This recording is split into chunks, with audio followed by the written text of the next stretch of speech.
Everybody, it's me, Jum Jumington, former CEO of Jumington Dynamics, broadcasting live from the Jumington Dynamics Auxiliary Hazardous Materials Storage Facility somewhere in the world. As always, what's up, everybody? What's up, Flash? What's up, Silas? What's up, Edward? Good to see you. Welcome back. Welcome, everybody. How's it going this evening? While chat was active, I started the stream, and a lot of times I start the stream and then like have to go and like lock down everything and make sure everything's good. And then something caught my sight, and I got tangled up for a minute. So I apologize for the wait. Little 2 minutes. I try to keep it around 2 minutes. Try to keep it short. Try to keep the wait time short on this. Oh, talking about void pyramid. Ooh. Fake Oreos, 2 times ice cream. I actually bought Oreos today. I did find an Oreo in the parking lot of the grocery store. I posted in the Discord. The legendary Oreo. I did not eat it. I just want to state that. before anyone gets any ideas. I left it where it lay. That's a treat for somebody else. Probably some kind of bird is gonna get it. So, but no, I did not eat it.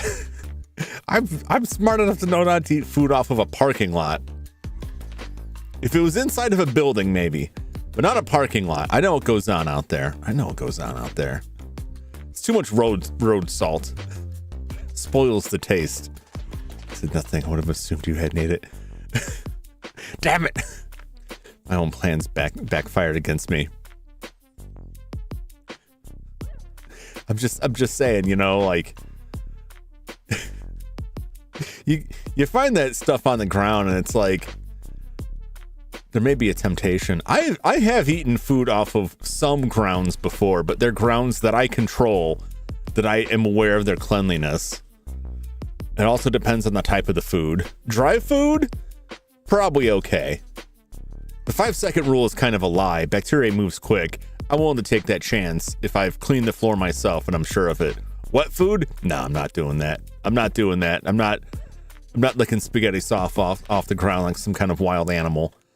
I have some standards. Some high bacteria. That's it. It's exactly it. I'm in charge of that. I know what's going on there. I can live with it. But a parking lot? No. Yeah, cars out there. You got all kinds of vehicle fluids. Lord knows what else. What's up, brother? Welcome in. How you doing? Salty sweet is a good combo. I've never tasted. I've never dined on road salt, but something tells me it's not the good stuff. just a theory I have. What's up, Sky? Welcome in. How you doing? Emoji Joe. Thank you for the emoji, Joe. Another thank you for keeping the dream alive. The emoji dream alive. I dare you to eat road salt. Man, I don't want to die. That stuff would I have tasted some things in my life that I'm pretty sure cause permanent damage to my tongue. Those days are past now. It's the last little bit of flesh I have left that has been replaced with some sort of machine or synthetic pig part. I like to keep it around for a little bit longer. Grab that second light. Get them while they're hot. Eat pavement. No, not anymore. I have like, as a kid, I was pretty clumsy. I still am now, but I'm just not a kid anymore. But as a kid, I was pretty clumsy, and I would face plant often. So I have tasted road, and it is not great. It is not great. Just eat rocks, this kid, for some reason. You know, there's some value to it. There's some value to it, I think. Or am I thinking of dirt? I'm thinking of dirt, aren't I? Let me adjust my face there a little bit. I was tilting weirdly. I think I'm thinking of dirt. I know chickens eat rocks. I don't think that applies to humans. If I understand correctly, the chickens and other birds will take in small rocks to aid in the grinding of food since they don't got the teeth. I don't think it would work so well with us. I did, according to my parents, swallow an R2-D2 as a child that was never seen again. I don't know how much they searched my leavings for that R2-D2, but in theory that R2-D2 is still rattling around inside the old meat husk. The Lord knows what's become of it now. That may explain many of my issues. I was gonna say that, dude, never ending story, man. Rocks look at me. Oh man, like, there's so much in that scene. Like, He's eating those rocks. There was that, and I think the Return to Oz, where the guy's like, have some limestone, brings out this piping hot cup that says it's like liquefied stone. And I'm just like, I don't know, man, that looks good. That looks good. Probably mess you up inside. I'd do it. Oxtail's dope until you gotta cook it, not bite it while still attached. That may have disastrous health consequences, not linked to digestive ability. Might be more of a blunt force trauma issue. The thing I know is my grandma used to eat that white clay when she was young. I mean, if it came from the ground, it's probably okay. It may not be good for you, but it's probably not going to destroy you.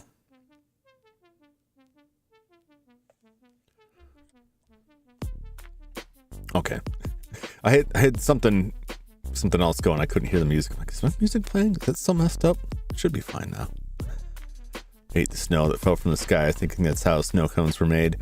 Well, as long as it's like, no, not even then. Depending on where you're out in the world, there's so much air pollution out there that snow's got to be filled with all kinds of nastiness. Once it hits the ground, just don't. Just don't. It looks clean. I remember we did that in elementary school. The teacher had us go out and scoop up like a random cup of snow and then let it melt inside and see all the disgusting things inside of it. And it was like, yep, that's why we don't eat that. On. Wow. Oh, get my spine right here. I was on the road today. It always does a number on the old back joints. Teacher did the same. Yeah, I mean, you know, it's quite instructive. Like, hey, don't do that. Don't do that, and here's why. Let me break it down for you. This stuff's nasty. It's nasty. She also showed us pyrotechnics. I have like a chemistry teacher much later that did some pyrotechnics, but they didn't get too far with it. It was cushions for the long haul. I've tried various things, and they end up, what happens is they don't, like, I can't get them strapped to the seat enough, and I just end up sliding down the seat, which is not great when you're doing like 75 miles an hour. And then you just start like, whoop, and you just start slipping down there. That's not the best feeling. It's not the greatest feeling of security. It's mostly just like the position. The seat's fairly comfortable. It's just like being seated for an extended period of time is rough. I had to scrape some ice.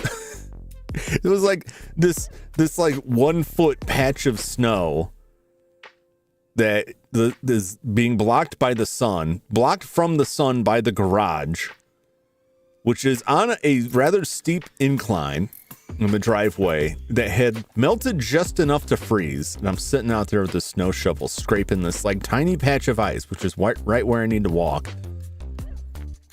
Not great. That sucks when I drive relatives' cars, remove those cushions to drive for them. Yeah, like they're nice in theory if you can get them like secured well enough, but it always goes wrong for me. I prefer just, you know, just a nice stiff bare metal. Take all the upholstery out. Just get the the luggage straps. Just lock in. Better than a seatbelt. Probably not though. It's probably worse in case of an accident. At least I won't know. I won't leave the car. I'll go down with the ship. I'm just kidding about that. I wouldn't recommend that. Don't take that as actual advice. The seats are okay. They're okay. It's just like sitting for that extended period of time. Like my body needs to move. Gotta get moving out there. Now I got the smell of onions roasted into my olfactory sensors. So to do some cooking today, which is always fun when someone who can't see will sit there and criticize how you're dicing the onion, and they can't see what you're doing, and they can't explain it except to make chopping motions. And I'm just like, get out of my kitchen. Get out of my kitchen. Let me cook this. Let me cut this onion up. I got it. Do you want me to come show you? Start reaching for the knife. Like, please don't. It's probably dipper alert because I'm still sick. Oh no, Leather! I didn't know you were sick. I hope you get well soon. Totally understandable. Can't wait for the Blender stream tomorrow. I'm excited. It's not that I'm working in Blender like every day doing something. But I haven't done a Blender stream in a while. It's nerve-wracking because I am not an expert on Blender. I'm like a super amateur with it. I get some decent results, but I also know at the end of the project, like, I know I did a lot of this wrong. I know this is not great. So I always preface it with like, this is not meant to be instructive that much. Like, I have some tips I can give you, but like overall, like, I'm probably doing things way wrong. But as long as it looks right. I love Onion Sim. Got to feed my nephew, apparently, even though I fed him yesterday. Just got to feed them every day. I know, right? What's the deal with that? Why can't we just get the automated feeders like we do for the cats? My experience with my younger relatives is like, all they wanted was cheese. Mac and cheese. That was it. That's all they wanted. They wanted the simplest mac and cheese options and then dessert. And that was their big focus. So really, you could just get like a giant block of cheddar and just construct a device that like every couple of hours just like shreds some cheddar into a bowl and they can go eat it. There's a reason I don't have kids. And probably shouldn't. Just give me the block of cheese. Just mail that cheese out there. I got like a nice big block of mozzarella. I tell myself it's for the lasagna. I start shredding it for the lasagna, but somehow less and less of that block makes it into the cheese grater, and more of it gets chopped off in my mouth. That's why I have to buy 2 blocks. Recipe only calls for 1, but it's the only way I can make sure 1 whole block gets in there. I do love mozzarella. Eat the bag of cheese like a gremlin. You can cook. I mean, I can apply heat to food and it produces edible results. I could prepare about 3 things confidently. And that's about it. I get confused by I get confused when I'm looking at a recipe and it will say like add X to taste. And I'm just like, what's taste? You tell me, what's it supposed to taste like? I don't know what it's supposed to taste like. I need like hard numbers here, teaspoons and so forth. Just add a pinch. How much is that? How much is that in grams, please? Be precise with this because I don't know. There's many things that I have cooked that the people that ate it said it was fine. They never asked me to cook it again, which tells me that it probably wasn't fine. And it's things like, now deglaze the pan with the alcohol. Like, I have no idea what that means. I have no idea if what I've done is correct, if this is working. I don't know what a successful end of that looks like. So I do this stuff and I'm like, I guess that's right. Huh? But I have a lasagna. I got this lasagna recipe off the internet like 15 years ago. And I still have the same copy of it that is still very legible, but stained with sauce, that it's been floating around for quite some time. And that is my go-to. It is very good. It's very good. I don't get to cook it that much. So you need some good eats episodes in your life. I need like a cookbook that's made for like stupid nerds, if that makes sense. Because a lot of cooking is like an art form, right? And it's like you learn to gauge this by like taste and touch, because your ovens are probably not like super calibrated. There could be dead zones in the heat. Like, you just kind of got to eyeball stuff. And like, I'm not really great with that. I need precision. I need precise instruments. So I just excuse the bathroom. Always means to unhype up your food. Well, I'm very good at that. I just come out the same way, even when she tells me and shadows me. Lasagna can be difficult in some areas, and a lot of it, in my experience, because that's the one dish I have some experience with, is temperature, particularly with the noodles. Because if you cook it too long, if you don't cook the noodles properly ahead of time, or if you cook them too long in the oven, they can get real crunchy, and that's usually where things go sour. And that's where like the experience comes in. My problem is I don't want that experience when I'm cooking. Like, I need this to work because I have to eat. I will suffer if I do not eat this. So I stick to the simple things. So I don't like to say like I can cook. It's like there's a handful of things that I can confidently make. It's not much. Gotta run an errand in this cold. Oh no! Well, stay as warm as you can. We will be here. Hopefully, probably in the game by then. Probably. It's been 20 minutes already. I got to get in there soon. But I don't be over dramatic. Best of luck on your errand. I hope for your success. Stay safe, I guess.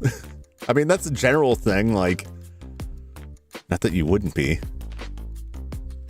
You get the gist of it.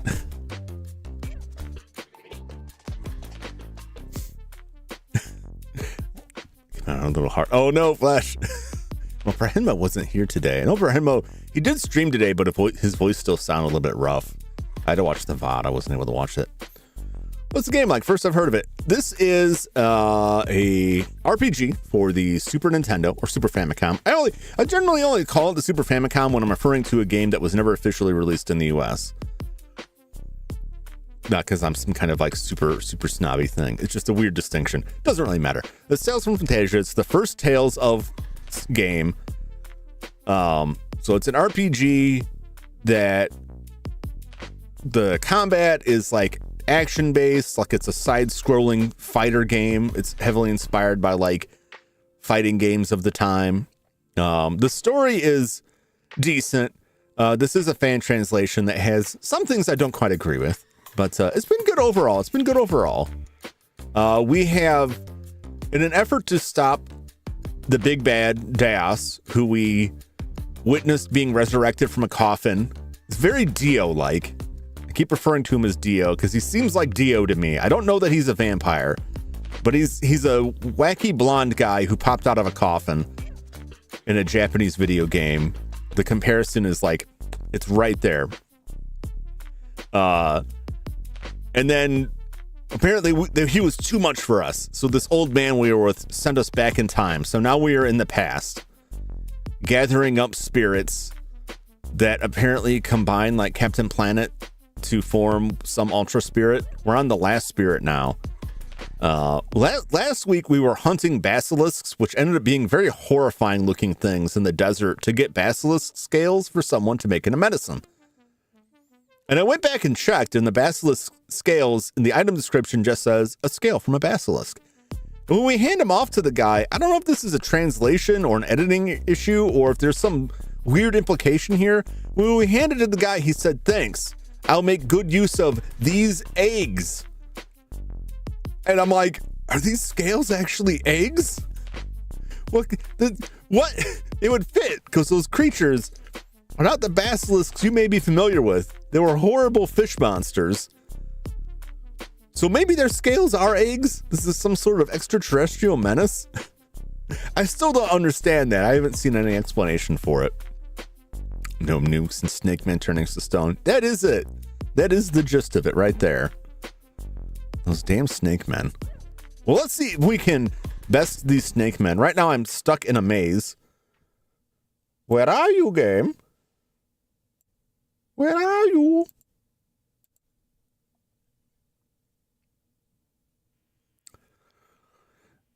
Sometimes my capture is acting weird lately.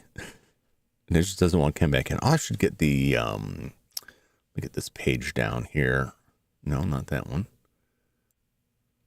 What is it? Here it is. Where are all these other tabs?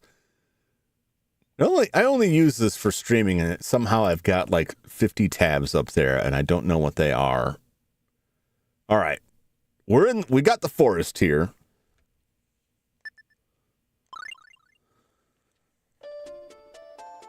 We are in the maze.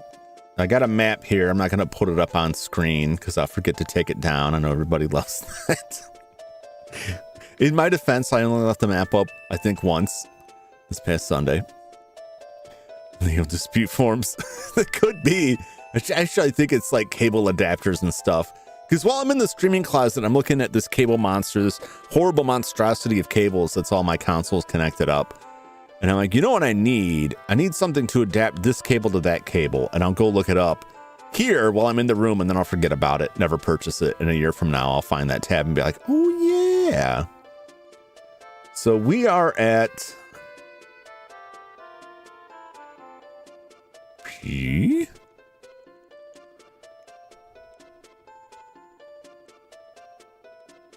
There. It's telling me there's treasure here. I think it may be lying to me. Because I don't think we got any kind of treasure here. The stone is made of some material I'm not familiar with. Okay. Oh! Well, that was a very well hidden chest right there.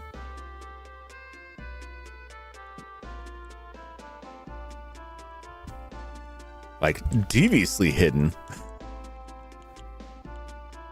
Elven boots, eh? What do the elven boots give me? Any other sneaky chests? Oh, skin boots. You know, take these back to Elf Town and see how those racists dig that. Let's just take a look. What does elvish boots provide us? Elven boots. Elven boots are made to increase your speed by 20%. All right. Well, he's not going to use it because I got him armed with this. Although technically, I could probably put that on a different character.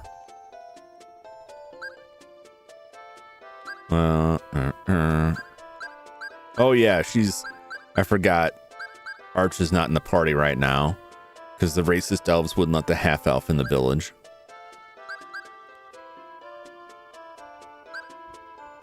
I like those jet boots a lot. I can switch them out when I'm not trying to run somewhere. Okay.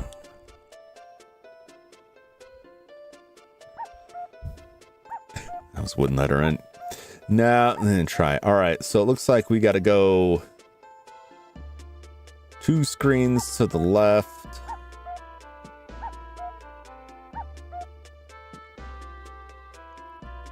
So this is 1. Try and keep track of where I'm at here.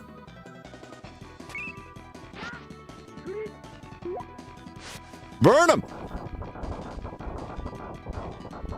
See if he remembers what he's supposed to attack with as he did last time.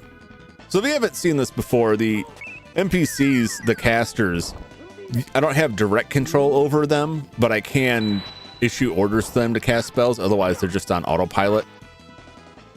So I primarily just control Kless, which is the man with the axe. Apple! We're getting apples from these trees. All right. So now we should only be able to go up. Oh, oh Jesus, the Snakemen. Burn them.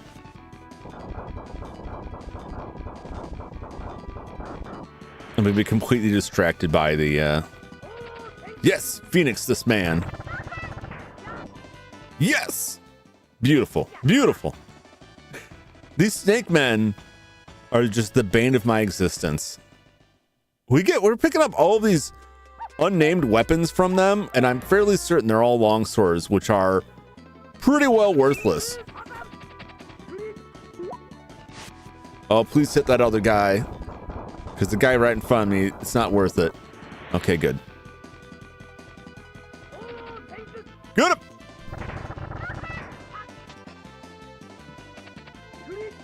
Oh, he's coming. He's coming for us. All right. Nice. Yatta indeed. All right. Let's get out of here and get jumped. Yep, just one more.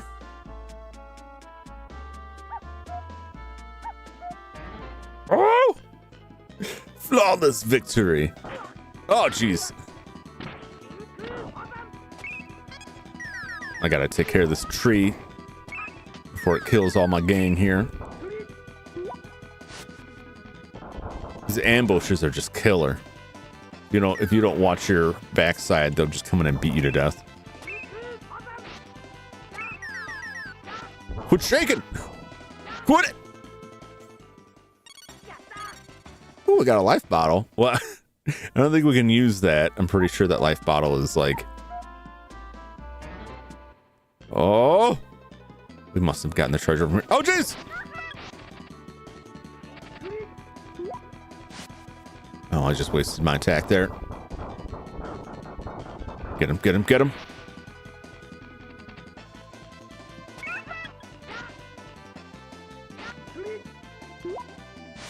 Yes, yes! So far, so good. We haven't been stoned yet. Which is good, because I don't... We're several levels away from having the ability to get out of that. Let's see here. This map. Oh! Get! Yes. By pushing them both back. So the tactics available to are very interesting to me. Because those summons, those multi-target attacks depend on how close the enemies are. So forcing them back with oppressive attacks really works to your advantage. But it is a risk. Because you get closer just getting wrecked by them. Aha! That elixir is extremely valuable. Burn them to cinders. Surprised we're not getting food out of these Snakemen. Get! Some sort of snake steaks or something. All right. Next. This way. I have to look at this map because I was having a hell of a time getting out of this place. I need to leave this forest to proceed to the next area. But also this map pointed out some treasure I missed, which is a fear of mine. Oh, you bastard. How dare you interrupt me?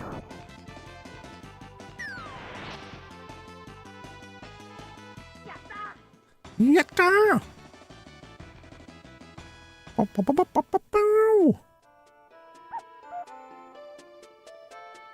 Okay. Where's my shortest path out of here?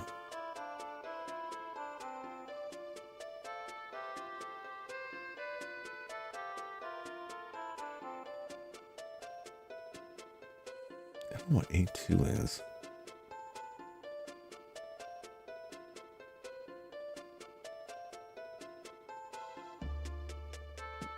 Looking over this list of loot here. What I haven't gotten. Look at my items to make sure I know what I did or did not already find here. Also, we'll look at what our food level is at, which is at 1420, so we can stack some more stuff in the food bag. These Japanese apples are 1,000. Yeah, those are very nice. Okay. Those are all equipped. Don't worry about that magazine. Elixir, and we got that.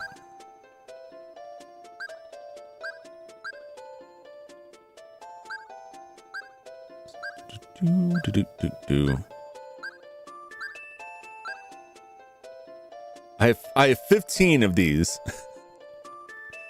They all have to be the same thing. There's no way they're anything but long swords. I'm absolutely not wasting that. I will look it up just to be sure, but I guarantee they're all long swords. That's all I've ever gotten from the Snakemen, and it's not worth going through all of that. Spending a rune bottle, which costs me money, to try to deal with that.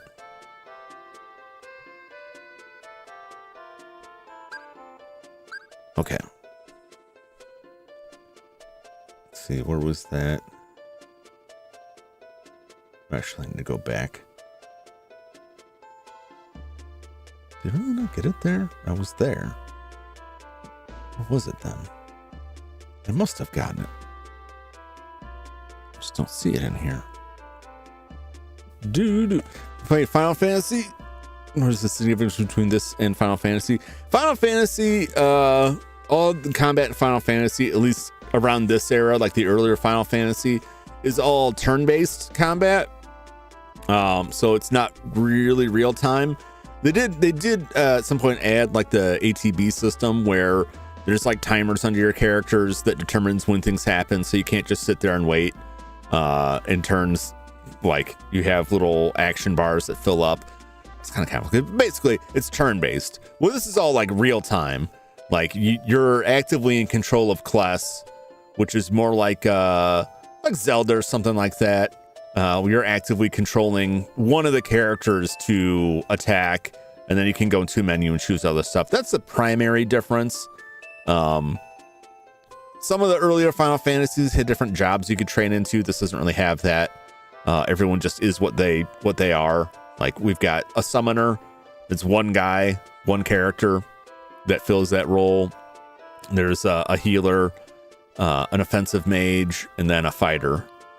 And at one point there was an archer, but he got left in the present and possibly dead. So that's like the significant difference.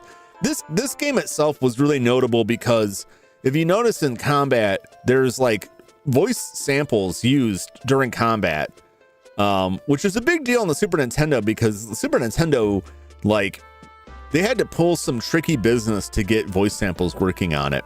The opening theme of the song, there's like an opening theme, like an anime opening with like a fully voiced song in it, which is like the Super Nintendo was not super capable of that. So they had to do a lot of tricky tech stuff to make that work by clipping all the audio, like the long music, into smaller sections that they could feed individually to the sound sampler.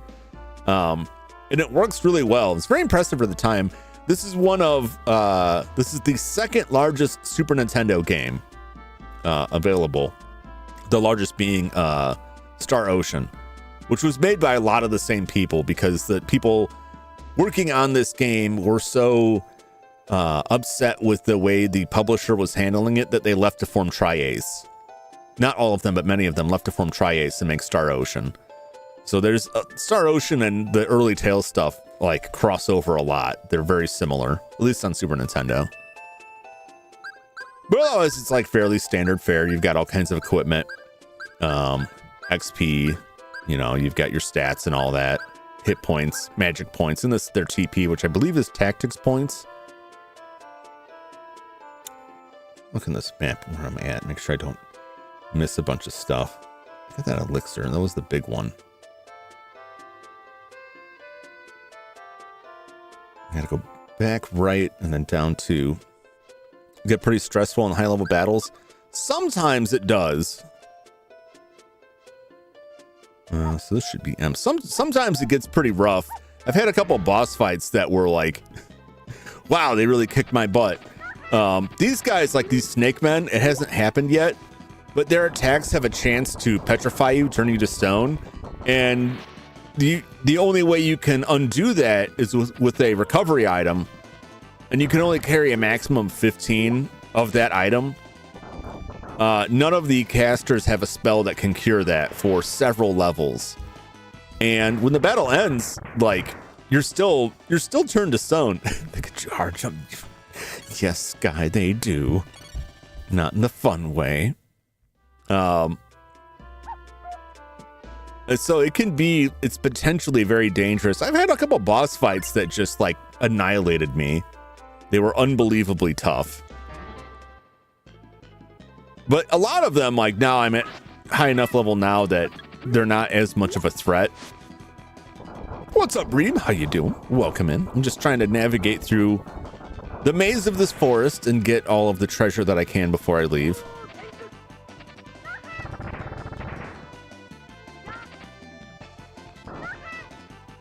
Make sure these Snakemen don't turn me to stone. Drain my valuable resources. Normally I would have a fourth party member, but they're not in it right now.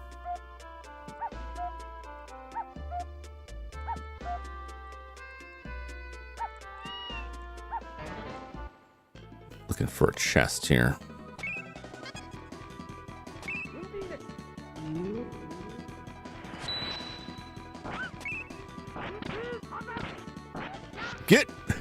Put it. Okay. Quit beating up my friends, you weirdos. Torch them. Torch these strange octopus cat people. I'm not quite sure what they are. Getting a salad, go for a jog. What's up, Mo? How you doing? How you doing? Don't forget to finish making shorts compilation for. Oh, nice, nice. I really gotta edit videos and put stuff together. I just don't want to. I don't enjoy it as much as I used to. My time, I just don't have the time either. I have trouble making time for it. I'm so wrapped up in other dumb pursuits. I really got to get in touch with Zane about that. Because at one point I talked to him about seeing if he would help me out with some stuff, and I never really got back in touch with him about it. Supposedly there's, I may have already gotten it, it's just called something different. How you doing, Mo? I caught the VOD of some of your stream today. It sounded like your voice is doing better, but you still sounded a bit quiet. Hopefully you're feeling better.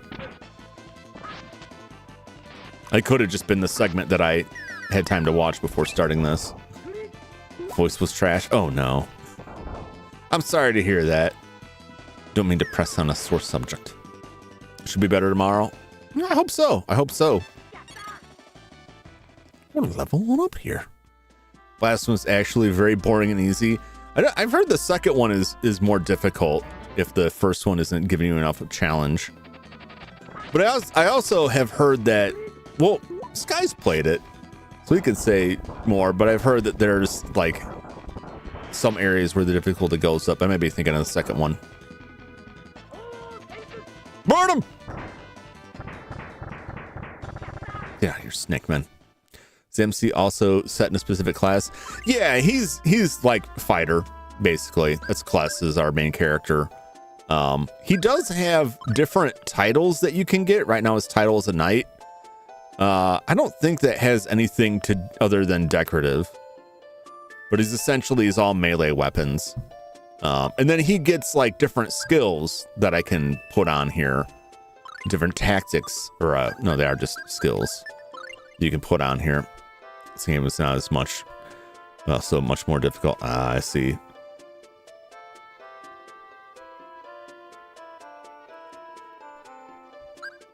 So he's got different skills. The S and the L in there, the SR, that's short range and long range. So you've got secondary one. So I've got a healing skill. Phoenix, Tempest. I haven't used Tempest that much. I don't think I have anything else that needs to be learned. I got these two that I need to get the skill Magma Rift and Lionheart, and I haven't gotten them yet. I don't know when I'm going to see those. Is there a chest hidden somewhere in here? Back to Zelda. Nice. I do like those Zelda games.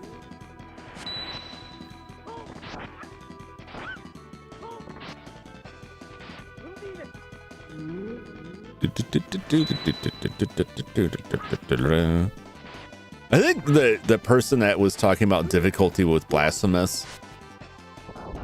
Given some of it, like other reviews I've heard from them, it just sounds like it's a kind of combat that they just don't jive with. Because they've talked about other games that I've played that I'm like, that wasn't very difficult. And they're like, oh, it has this huge difficulty spike. Does it? Report Saturday for Valentine's Day. Oh, nice. Don't touch me! I don't want to get turned to stone. I was thinking about streaming something on Friday because I'm not doing anything else. But I didn't put anything on the calendar because I don't know if it's gonna work out. I had something specific in mind, but it requires a lot of other moving pieces that I don't think I have in place yet. So I may stream something else. The longer the week goes on, the more I'm like, you know, I do want to stream something. Let me look this thing up. real quick before I waste my time looking for it. Platform was turning slowly. It took everything wrong with 2D platformer and ran with it. Really?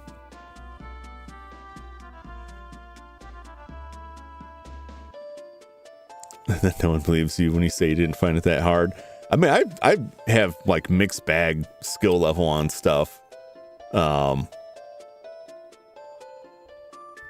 I've had things like, not exclusive to streaming. In fact, really not much at all in streaming, but I've had throughout my history of playing video games, I've known a lot of people who have said like, oh, that boss is easy for anything. And they'll be like, oh, Millennia and Elden Ring. Millennia is easy. I beat that boss first try. That boss is so easy. And like, a lot of people have found difficulty with it.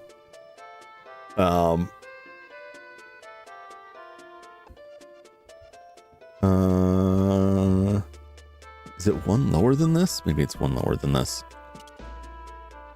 No, it should be this forest. Good at platform of souls, boss fighting type stuff. Yeah. But I've had like people throughout my history who've just like arbitrarily said stuff wasn't easy.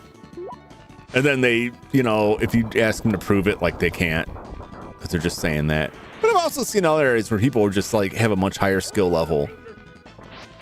Oh, Jesus. Yeah, that was my fear there. Just got to wait for them to kill this guy. He got me. We got. Oh, extreme sounds. Yeah, Brembo can't lie. Brembo says it's easy. You can go watch the stream and easily back that up. I've never known him to be deceptive about that. So I say, like, generally speaking, I don't get that from streamers, because streamers, you can go watch the stream, all the evidence is there. So it doesn't do them any good to try and lie about that. This is people like real life people that I've known. I generally don't worry about that sort of thing. Like, it is what it is. There should be...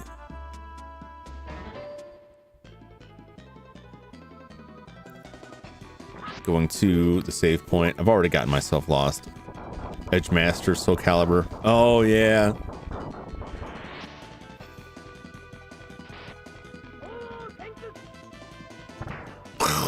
Boom! Friend could beat him easily, but he beat me every time. Oh, Bearded Bear. Yeah. I was playing some Soul Calibur on my Dreamcast the other day. Game was a lot of fun. Okay, so this is that. There we go. Should be on this screen somewhere. According to this map I'm looking at, it says there's an armlet on the screen somewhere that will prevent petrification.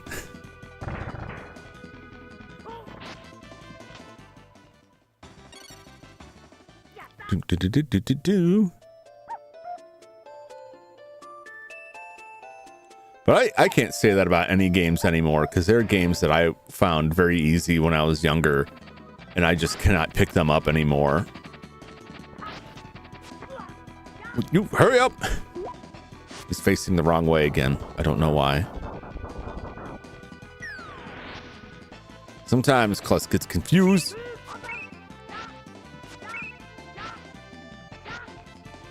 Do something! Never mind. Wait for these guys to cast some spells. Yeah, I need that item. That would make me feel a whole lot better.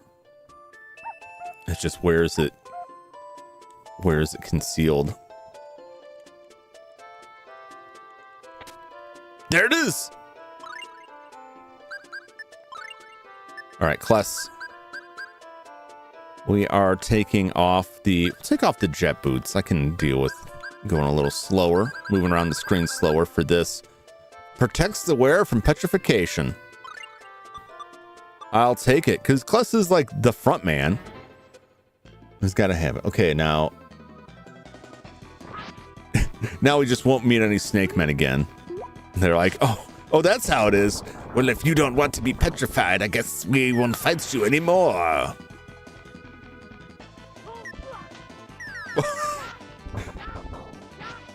Get him! Hey, what's up, Silence? Welcome back. It was snowing. Oh God, no. I don't want to deal with snow. I think I'm supposed to get snow this week. I'm not looking forward to it. Okay, that's one. Woohoo! What's in there? We don't need that.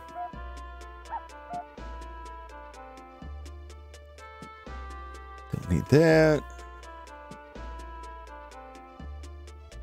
Don't need that. So I can go.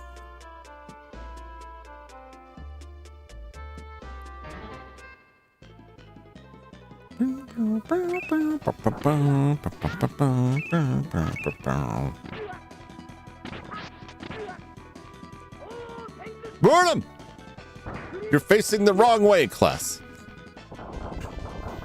Snow we got on Sunday, didn't go out. So glad I experienced some sprinkles. Oh, that's not bad. Oh, jeez, with the fists. Don't like it. Snake made me so surprised now. Come on and stab me, Snake Man. I dare you. Get him. Get him.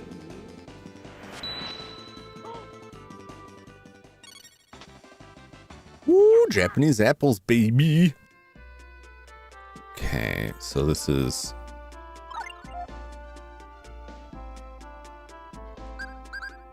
Yeah, so it should just be this way.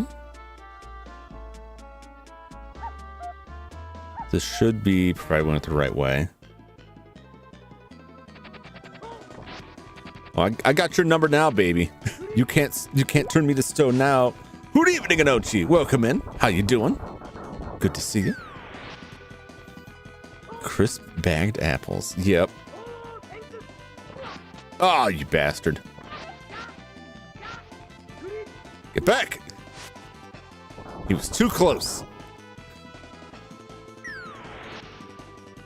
A good Fuji apple. Oh, I got some apples.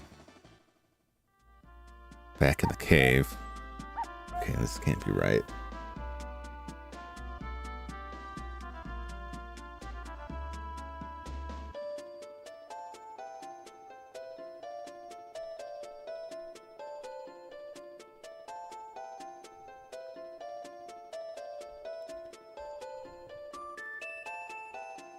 What have I gone wrong here?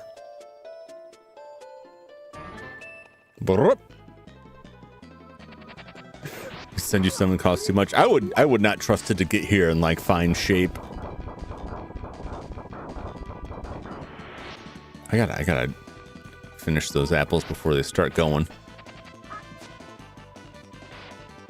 You're still in good shape last I checked at them.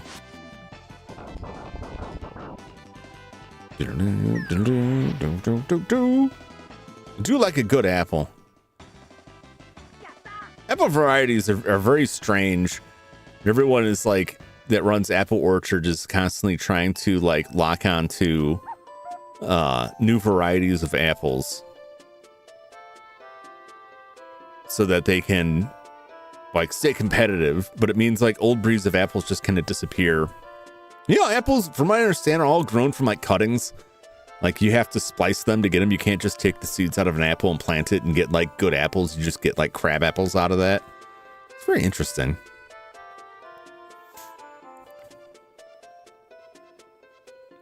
Apple tier list. I would have to seek out what the current Apple meta is because I don't know where apples currently sit.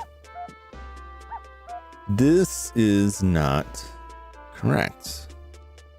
Have I traveled too far? No, it can't be. Well, this says this goes down. It doesn't.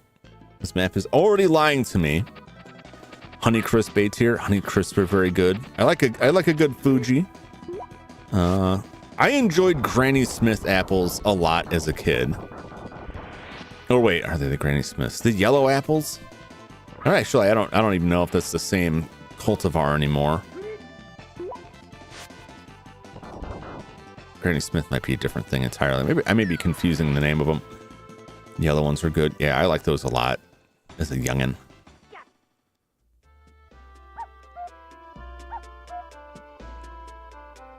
Doesn't bode well for me. Okay.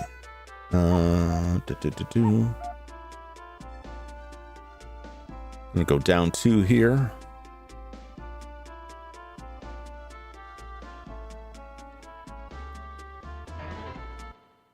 Supposedly there's treasure here. Burn him! I expect to hear the phrase Apple meta today. Here we are. Yeah, just like I said, like it happens with like all kinds of fruit now, where different strains like might have issues, and so like bananas are a good example. Like I think these bananas were gone by the time I was born, right? But there were does this go even further? Is this map lying to me? This map is lying to me, isn't it? There was a different breed, a different strain of bananas prior to a certain point in time, but because bananas are all clone plants, they're highly susceptible to fungus or things that would affect the plants, because they can't, like, I don't know if breeding, they can't cultivate like a new strain of banana because they're all identical. And so I think it's like the Cavendish was the old banana type that is now just out.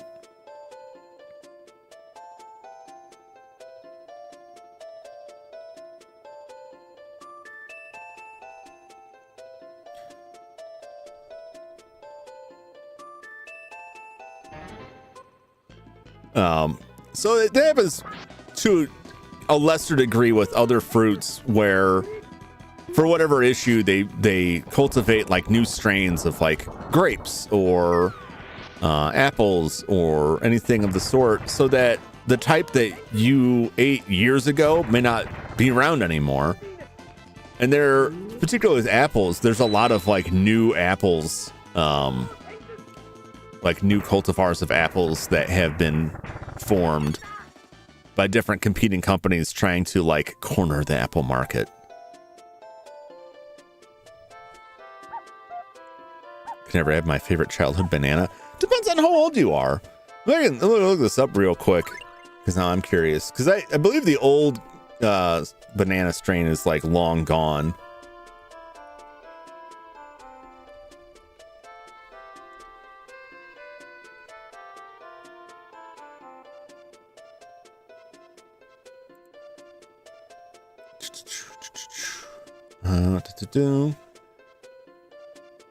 Cavendish banana. I think Cavendish might be the current banana. Gross Michael banana was defeated by Panama disease. And that was in the 1950s, I want to say.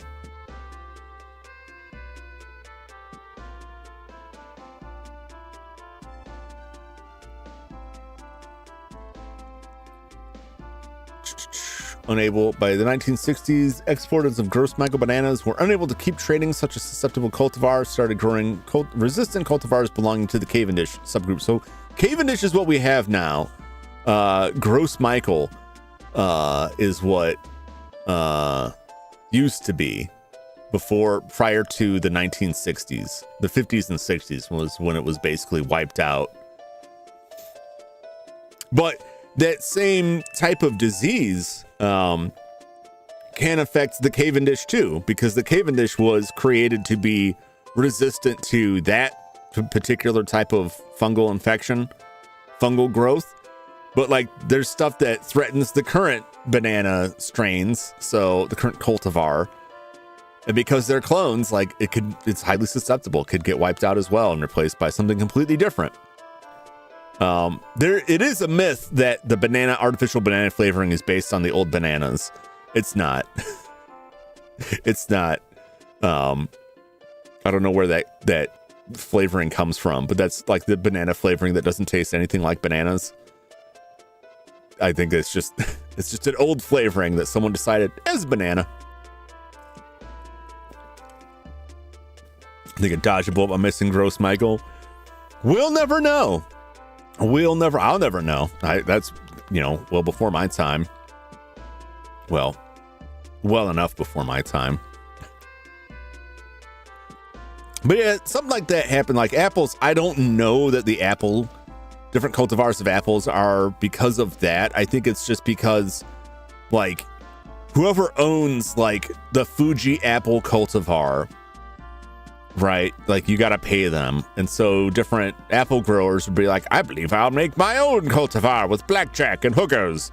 And then you've got like all these different types of apples, some of them which may be very similar. So I'll have to see what's out there. Not because I'm going to make an apple tier list. I think that would be kind of silly. Although I will make a food-based tier list at some point. All right, now I'm not sure where I'm at on this.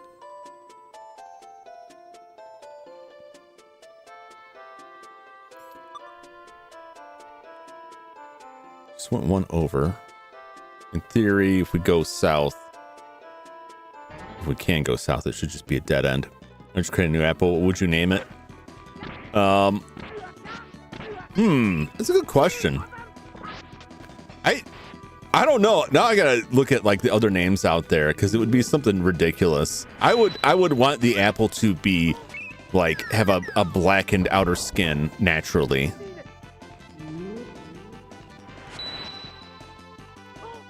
It would be something like that. I would call it like Abyssal Delight. You heard that new apple, the Abyssal Delight? Did you a racial joke then? No. Just saying, like an all black apple. And just say it comes from the void, you know. The Jumple. Oh my god. I thought of something similar and it just sounded bad. Jumple doesn't sound great. It sounds too close to pimple. Talking about the monkey thing. I don't know nothing about that. Or being around. Did I say something about monkeys? That wasn't intended to be racially charged. I can get my way out of here right now, and I think I will just do that.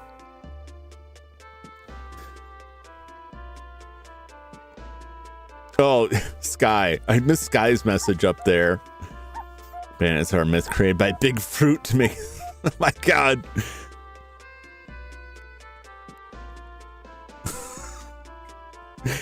So there's like an Alex Jones thing in there. The banana big fruits turning the monkeys gay.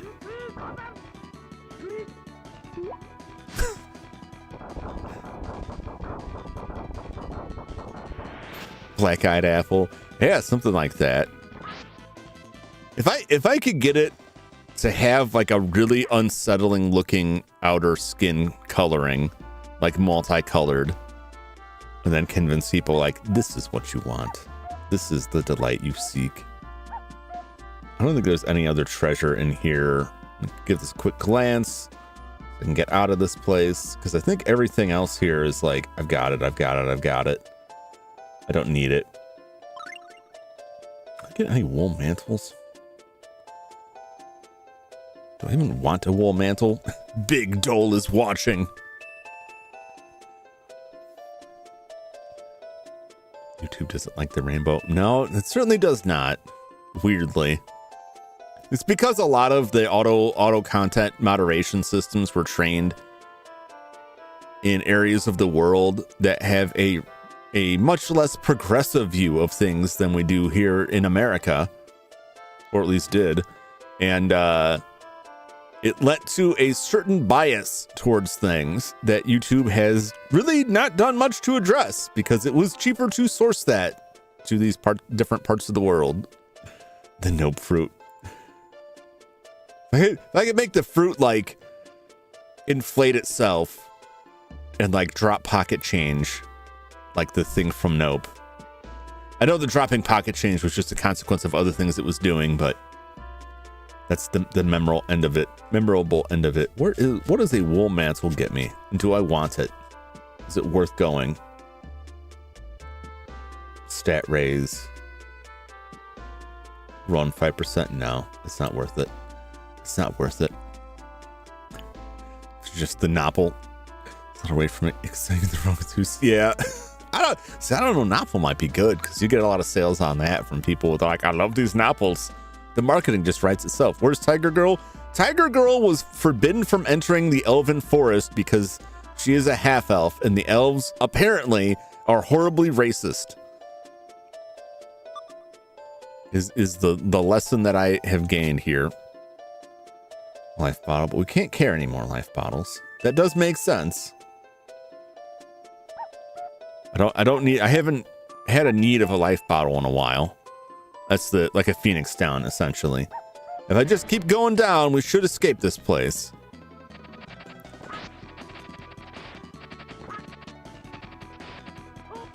If I could make an apple, if I could breed a cultivar of apple that's bioluminescent, that would be phenomenal.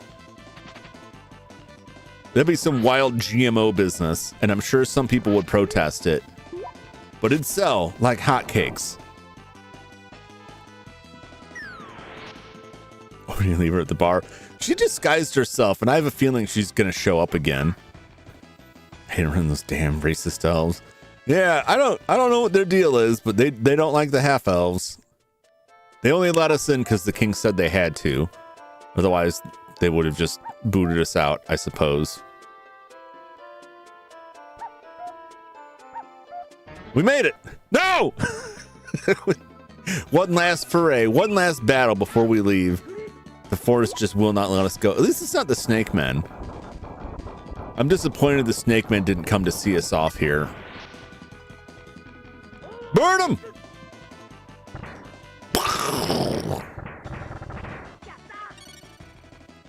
That Phoenix is such a great attack, but my reliance on it is gonna be a real hindrance later.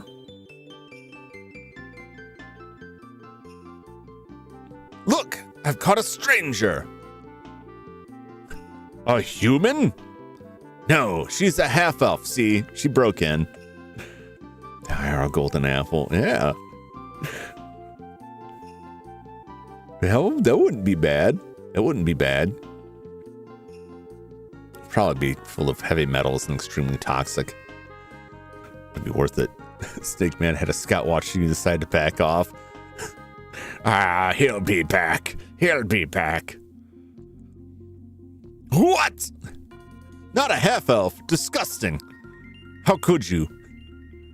Why would an elf ever touch a human? That's gross. Yuck. Hey, let me go. If you let me go, I'll do a little favor once we get back to the forest. Maybe we can even use those ropes. I promise you'll like it a lot. This is... That voice is... Arch, I knew it. You told us you'd wait in Alvanista. Well, I got bored. Can we please get these ropes off of me? They're starting to chafe my beautiful skin. You know this girl? Yes, please untie her. Rambard, we can't make any exceptions. You know the law. I am the law. All half elves that come into the village must be put to death. Holy jeez, what? Oh my god. No. Wait. Let her go. I'll take her place. Just let her go. Please, Rambard, I beg of you.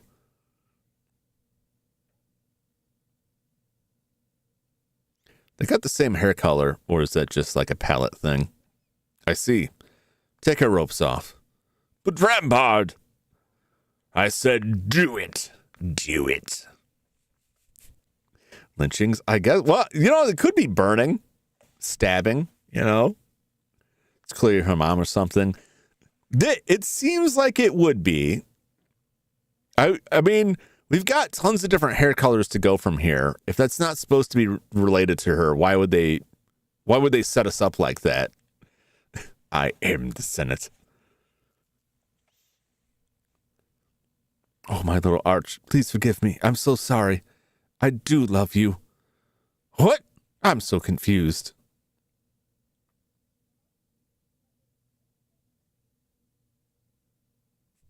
Get out.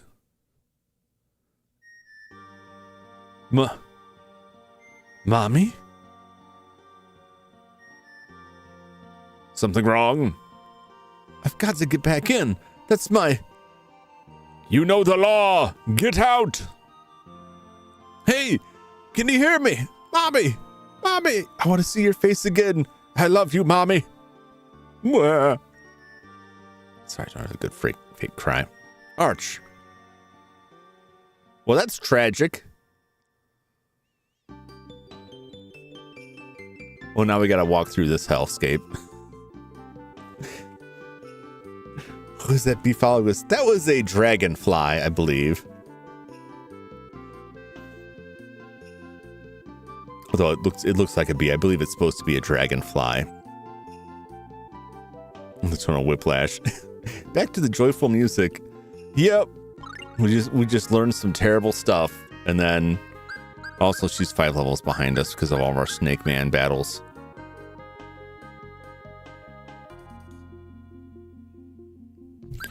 What is her current equipment? Okay, this must go. Okay, she's fine. It's a pixelated monster. It's something.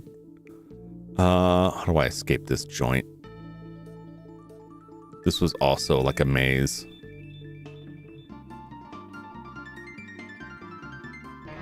No, I would like to go home. Just one? It's like one stray critter rolls up and we're like, launch the missiles. So many snakemen before we got that item.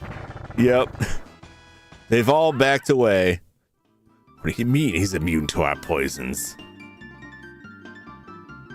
We can't have that.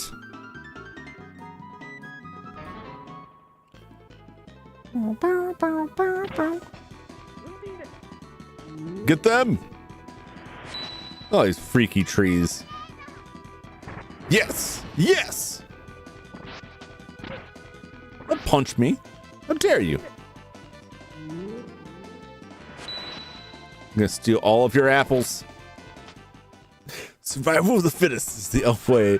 Those monsters love the easy meals. The monsters know they got easy meals, and the weaker elves, and the ones won't save them. These elves are... I don't know. I don't know their story. I don't know their deal. I don't know why they're so obsessed with keeping out half elves. Like, what's the big deal? Oh.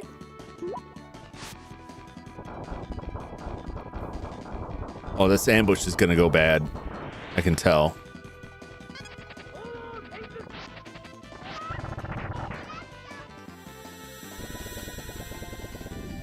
I can't cover both ends of it. Only one of us is immune to petrification. Okay, they're good. Yay, we made it. Monsters of force immune to feast on the disgusting blood of half elves. It's poison to them. I mean, more monsters in the village than outside of it. The elves were the real monsters all along. You're humans, aren't you? If you fight with lizard men, it's best to keep them as far away as possible. I suggest you use a pole arm. Thanks for nothing.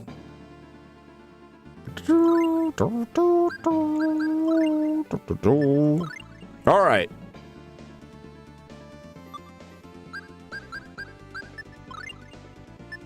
I'm gonna go back to the boots. Boots!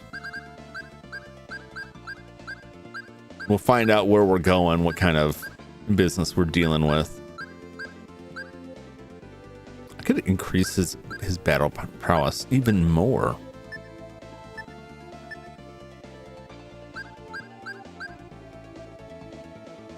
Shit. Boots! Don't get stoned with lizard men, people. That's the way to live with. Let's find down to the banana in the future. I mean, they probably died out because their population declined, and if they're not willing to interbreed with humans, eventually their population will decline. Their birth rates will decline to the point that they can no longer sustain the population. Or it's just like magic faded from the world and the elves had to go with it. That sort of biz. I don't really know. By the time we come from, which is 100 years in the future from this, elves are pretty much gone. Even now, elves are very, in this time frame, elves are not around that much. I gotta stop at town here. Ha! I think I need to take a ship to the desert. I don't think I can walk to this place.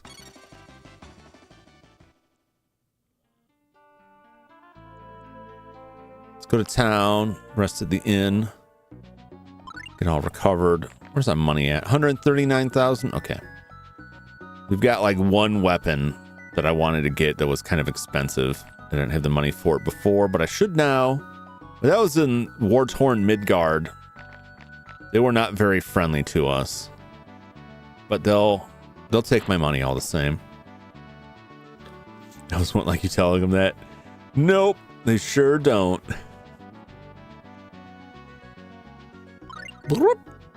So the heck aliens Babylon 5. Get rid of the Hecto. Gene pool is too undiversified to exist when seek from plague. Yep.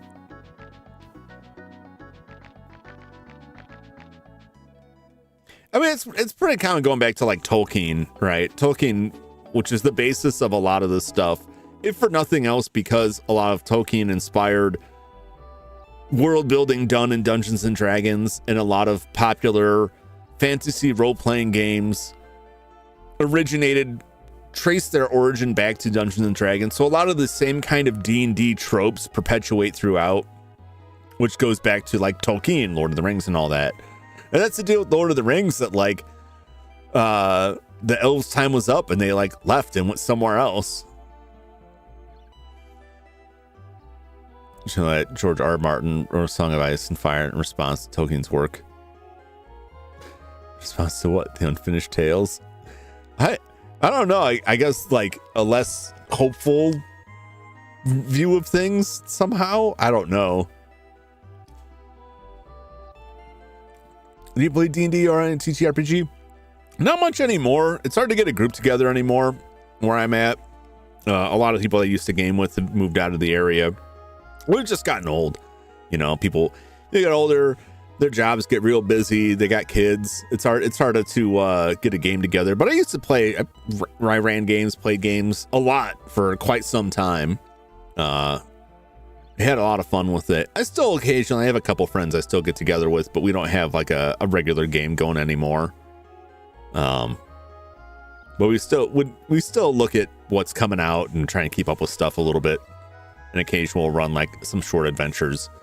That friend, I just played a short campaign with him and his two young kids. I shouldn't say young, they're getting older, but that was pretty fun. I would like to play more, but I struggle to find the time to put the work into running a game. And I think it's the same with my other friends who play. Like trying to set something up to run it can take a lot of work, and we just don't have the time anymore to run something consistently. Come now. That guy. Got 2 regulars and 2 occasional peeps. Makes it hard to keep the story together when they join it every now and again. Yeah.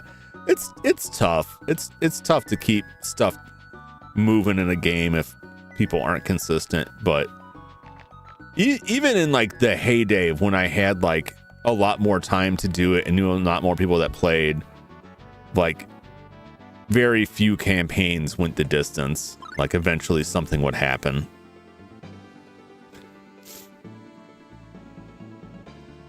Do you think George R. R. Martin is ever going to finish that last book?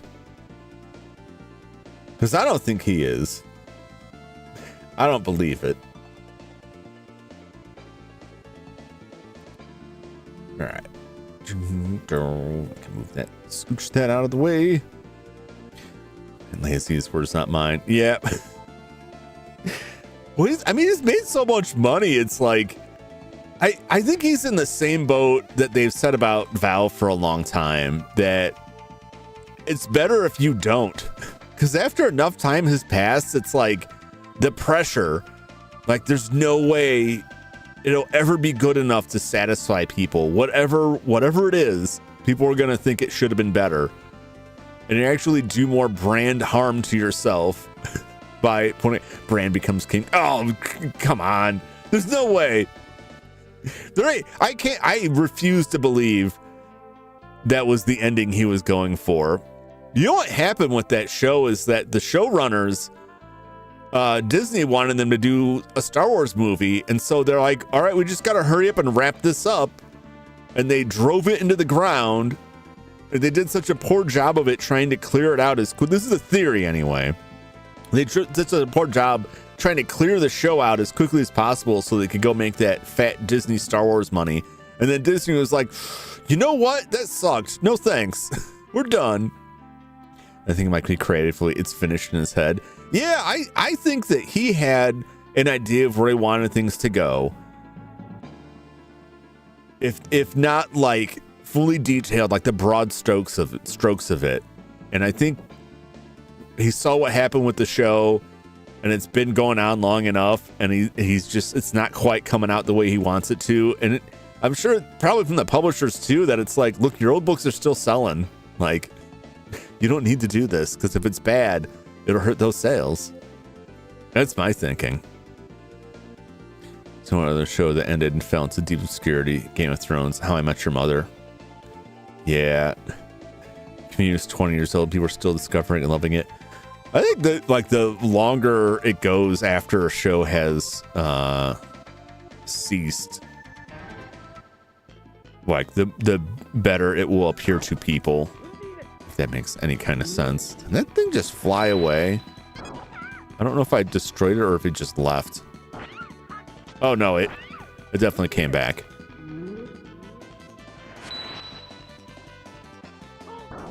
Yeah. The funny thing in this game is when you go through the dungeons, after you go through like a couple of dungeons, like walk around the overworld, like everything gets easier. You no longer have difficult encounters here. I think I'm going the wrong way. I think I got to get on the boat, the banana boat.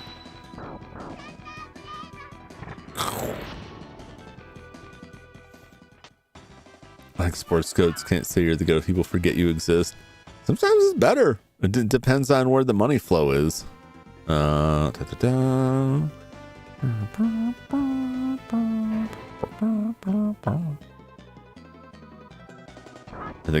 actually think this is the boat down here that I need.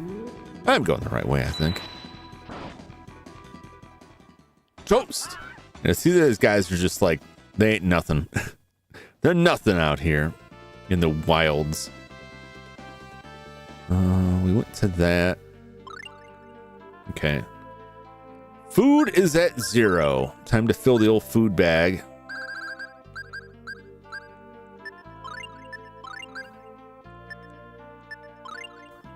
There we go. Should be maxed out on the food bag.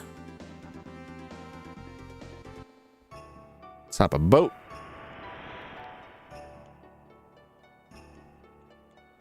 I'm sailing away. Take me to Freeland. It's not enough E's for it to be Freeland. E's aren't freeze, is what they say. German basketball, no one remembers him. Just some basketball players when he shows up in interviews talking about how great he was. Can't be the GOAT. I heard about you past 2020. Yeah, I mean, that's very, very few athletes are gonna stick that landing. Most of them will be forgotten.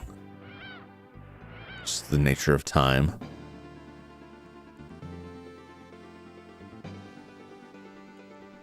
Around here.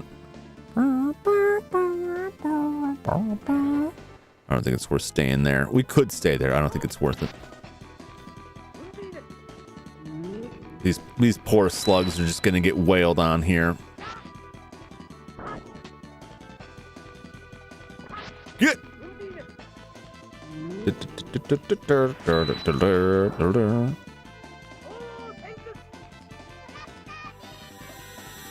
Yes. Yes.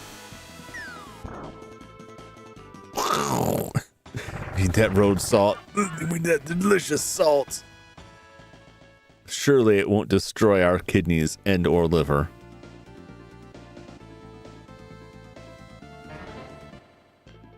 I think we can go. I think it's north of here. Oh no, it's one of these guys. Maybe I should put that Gorgon shield back on. Since these look at these freak shows. These things can turn us to stone. Everyone's going crazy on it. No one wants to contend with it. No, thank you. It's funny that like the basilisk that is known for turning you to stone has a much lower success rate turning us to stone than those Snakemen did. I should do that just so I can save on. Get some value out of this thing. Might as well die with good flavoring. Just a MSG. Yeah. This is Jelly, thou higher being, with your eyes on the outside, so easy to poke. Is that what it is? I think they're just like a terrifying monstrosity. It's more about the teeth. Like the eye inside the mouth bothers me, but like the teeth is like the real issue I have. Huh?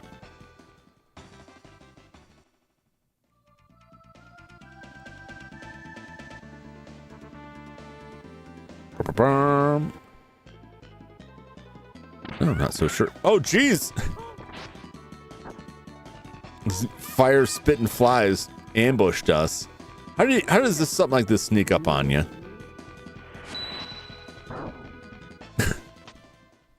Do some sugar carrots. Oh my god, Brendo.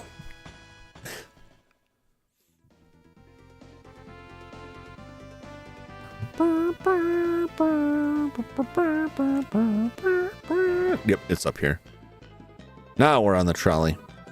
All right, I can take that stuff off. Well, maybe I can't, because there's these things are here. Are Snakemen up here? I don't remember encountering Snakemen outside of those woods.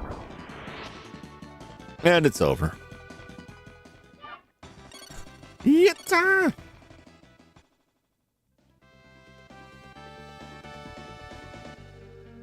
All right, here we go. Let's rest. Not rest. We can't rest on the road. We can save though. How are we doing? We should all be doing good. All right, where's our food at? Doing great, doing great. All right.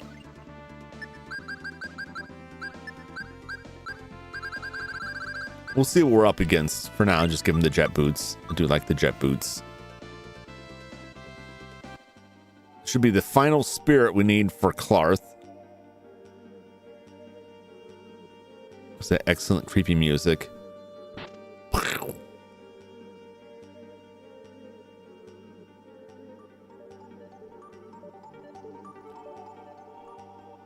Oh, the rats. Look at that. Look at this reflection. RoboCop can't do that. Oh. Hello.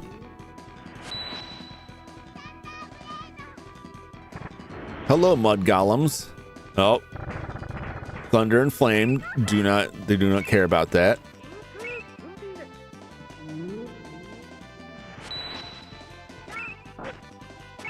Oh, you know what? I need to turn around and leave. I forgot about getting my my super weapon now.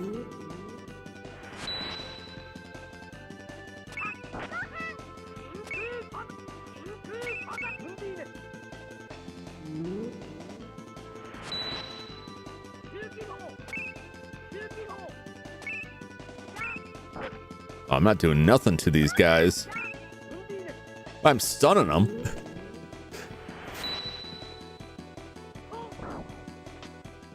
Outlast 2 to play in March or April. Nice. I think I got both of those games for free. I'm gonna look at this first.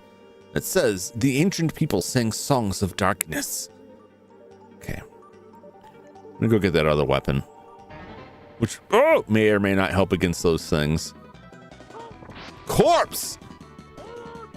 Surely fire will harm a corpse. It did.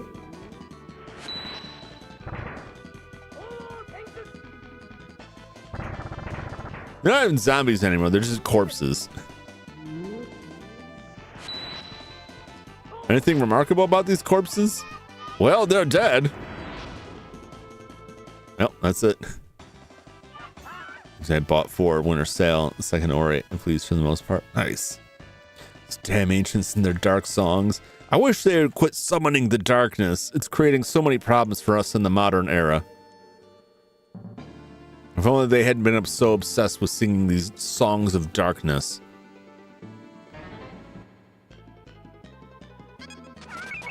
Oh my god! All these bees. Hornets! There's so many of them. It makes sense. They're hanging out on a tree. Please kill some of these things. There's too many of them. Thank you. Look at one lonely hornet back there who's just gonna keep like interrupting us. Like, look at how much damage they did to Kless. Look how they massacred my boy.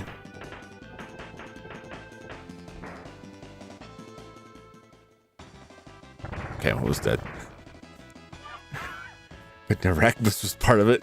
Hell, if it's a chanting ancient. He was probably there at the beginning. I was there 1,000 years ago when we sang the songs of darkness. I don't think they let me stay in the inn here. I think the last time I was here, they said no. Because they're at war. I don't make the rules, you scumbag. I know your other businesses are fine taking my money. Hey, you! Who's there? Did you guys hear that? Yes, I heard it too. What kind of a bug are you? What is this? I just came to buy an axe. I was there. We spit the first bars. The ancients.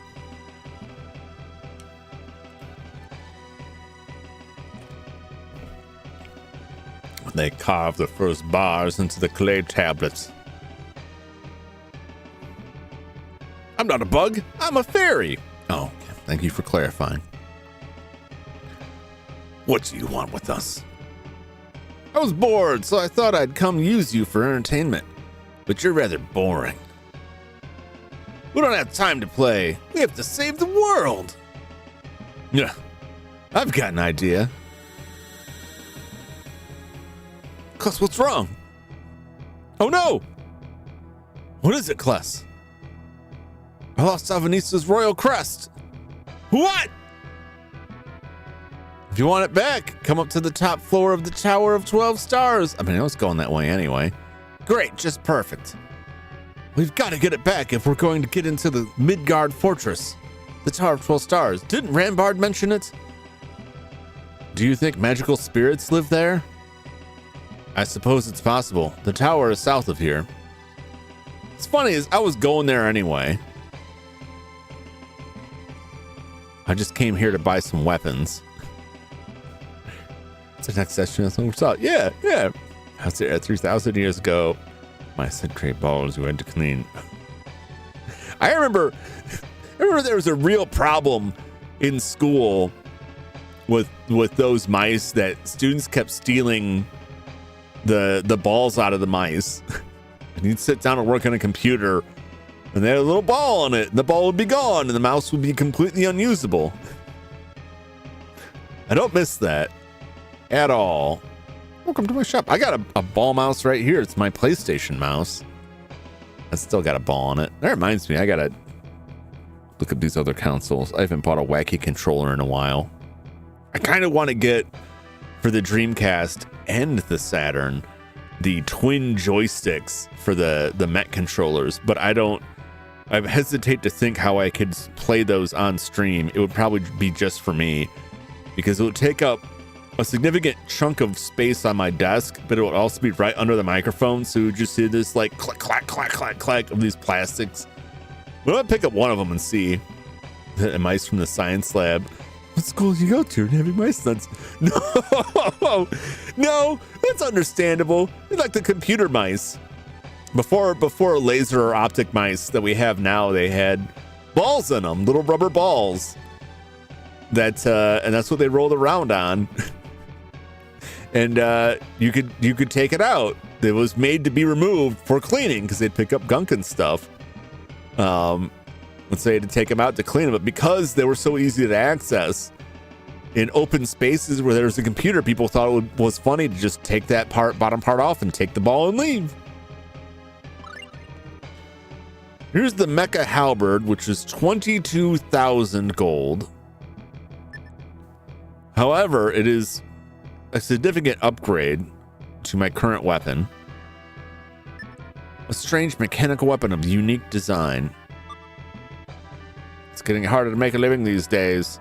Come again soon. We are going to get ourselves a discount on that. I think I only have one of these left. 30% discount. No. I've got a rune bottle. We're gonna upgrade that item. Wow, I used a lot of rune bottles in there. And I'm going to upgrade the charm bottle. And where did that go to? What are you now? To the lotus perfume.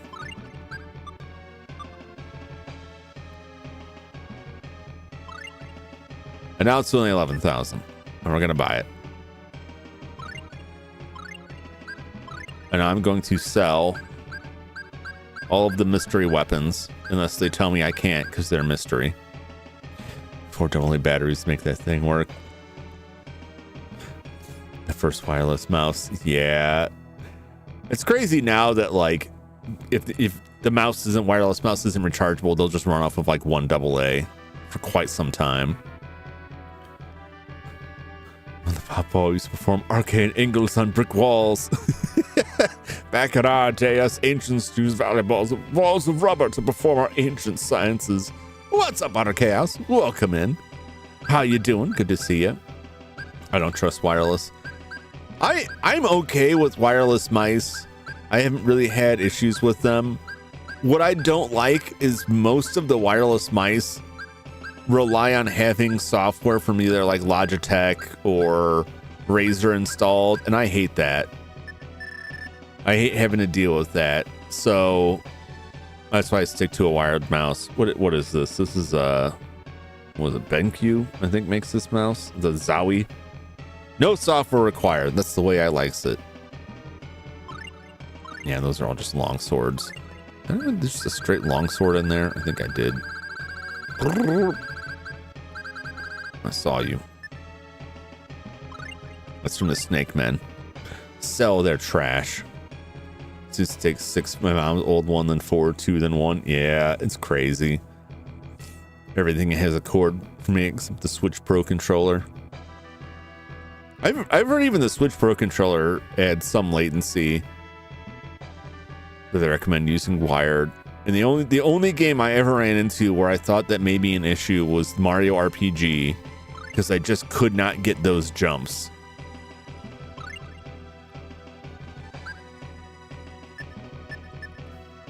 Yeah, see, this totally sets it to scale, not an egg. So I don't know what that guy was talking about with the eggs. I'm still freaked out about that.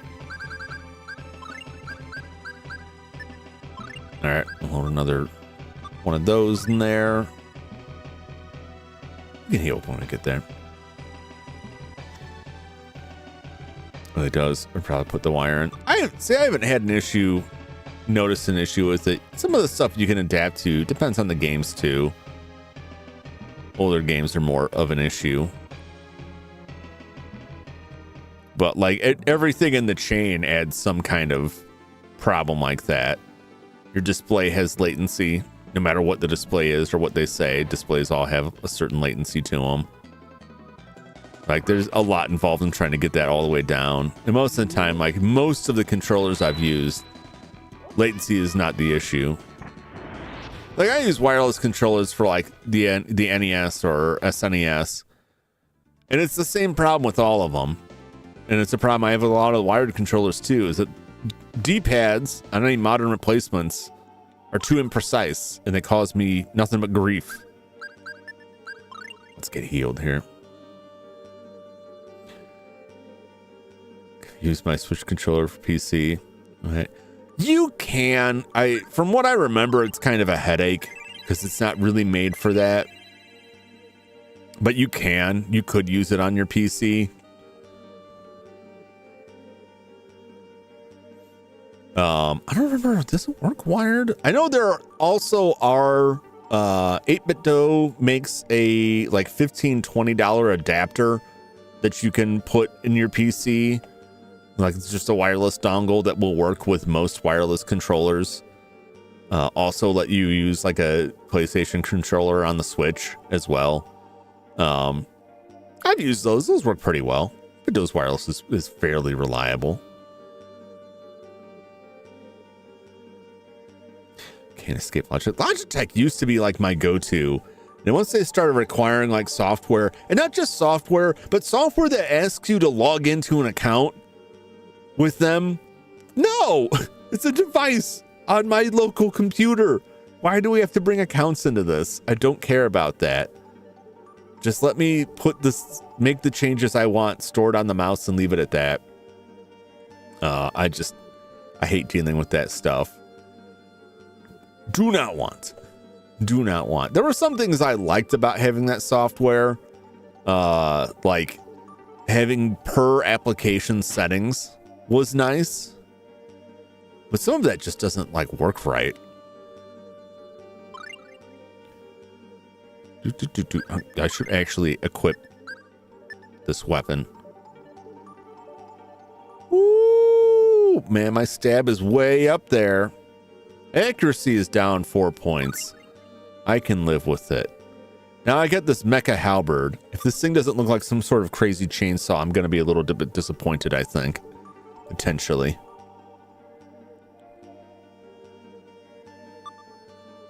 I'm going to step back outside. Oh! In my opinion, it's always good to have, you know, more controllers. That's just me, though. If one of them's causing you issues, like...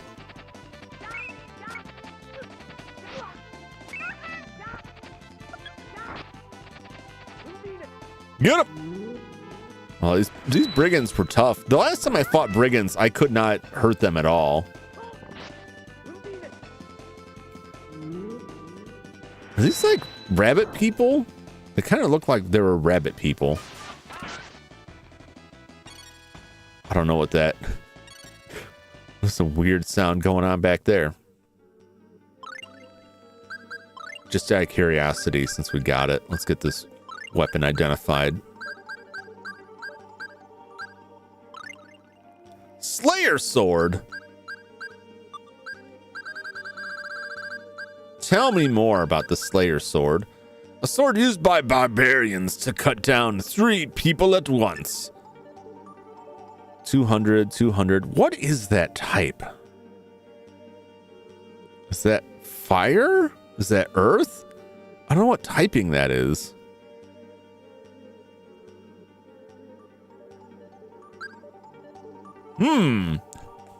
They got beast ears. They certainly look like they got beast ears.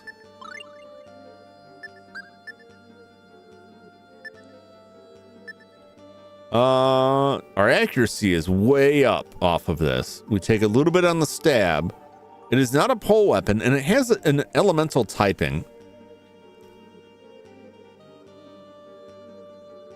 I wish this would. I don't think this section here tells me what the typing is. Elemental damage. There's a section there.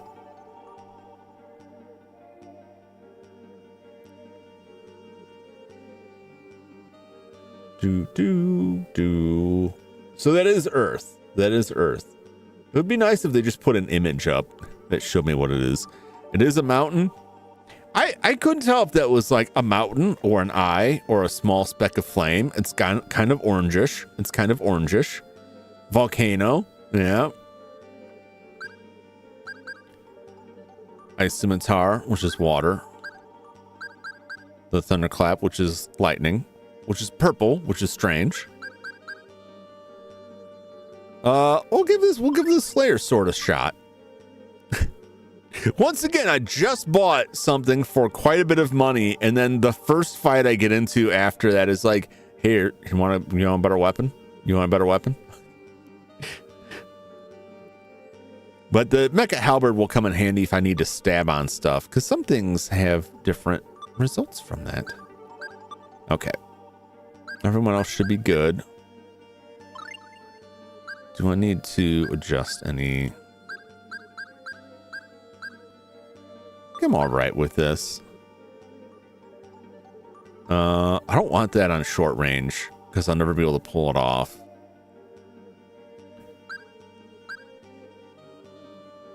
Blade Storm with shower of stabbing attacks. I like the stabbing attacks. Change that out. Okay. Go outside of the save screen here.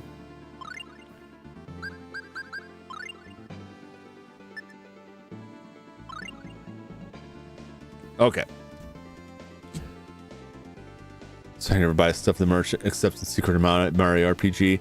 Not all games do this. There are quite a few games like Dragon Warrior, but that's not a great example because it's old enough that a lot of these kind of things you don't get any loot besides the gold from enemies in that.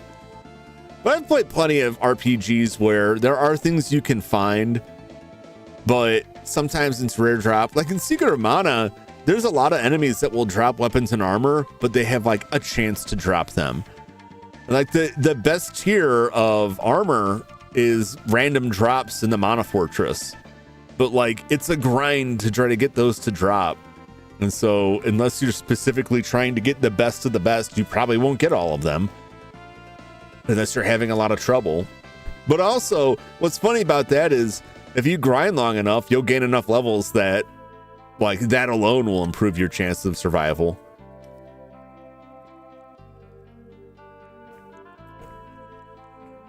I will say, like, as far as classes of equipment goes, most of the time when I buy something, I end up finding it in the next dungeon, but I don't end up finding everyone else's equipment.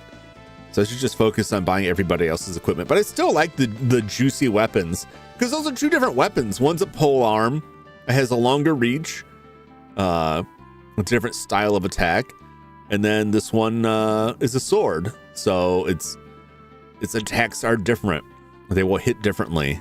I'll have to close the range a little bit more, but we'll see. I'll try it with the type damage. The problem with the elemental damage is you can get hosed if you get into a fight with something that absorbs that damage. Then you're just gonna, you're gonna be healing them every time you hit them. So then Kless is just stuck kind of doing nothing. Just trying to block everything and just be a meat shield for everyone else, which can work, but like, then you're like 1/4 of your party can't do a thing, which is kind of crazy.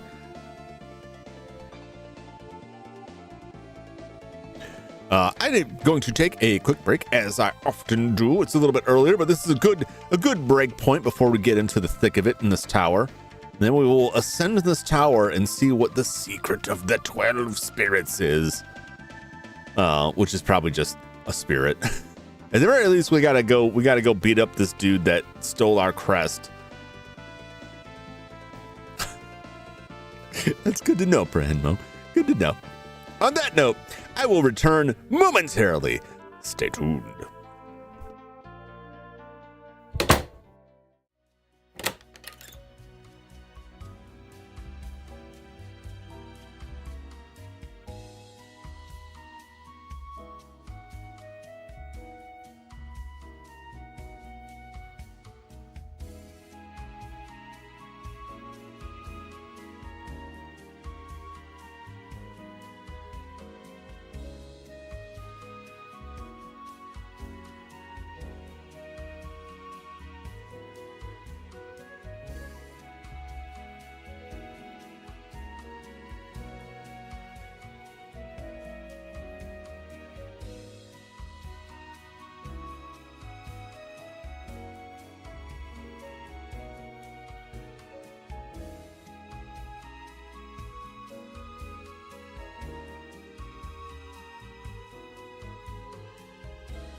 Welcome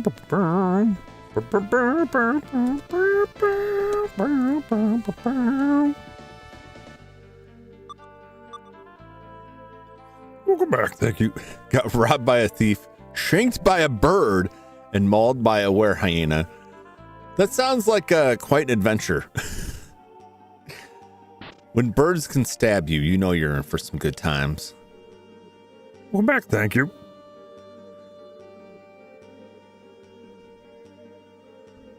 What else we got up here? Anything besides getting jumped?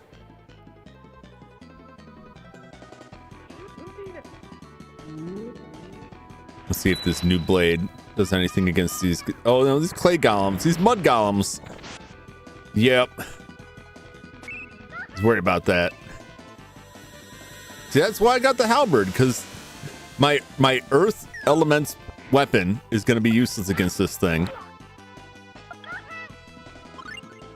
All right, let's change up the tactics here. Use many spells. Clarth, call many spirits.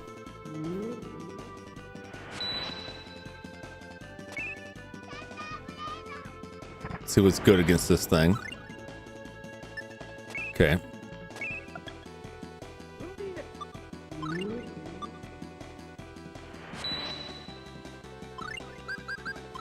Want to use the scope, the lens, the spy lens. What do you want to call the scope? It's only got 40 HP left. Oh, this is something I want to test too. Assume water is made of mud after all. That would make sense. The Undine is the water, and it is hurting it. I was hoping if I could pause the action long enough to see the stuff come up, but apparently not.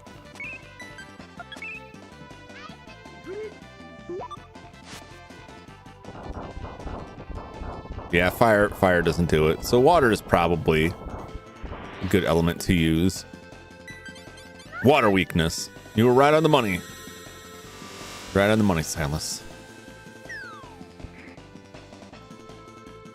Well, these guys will just get chopped by this thing just fine.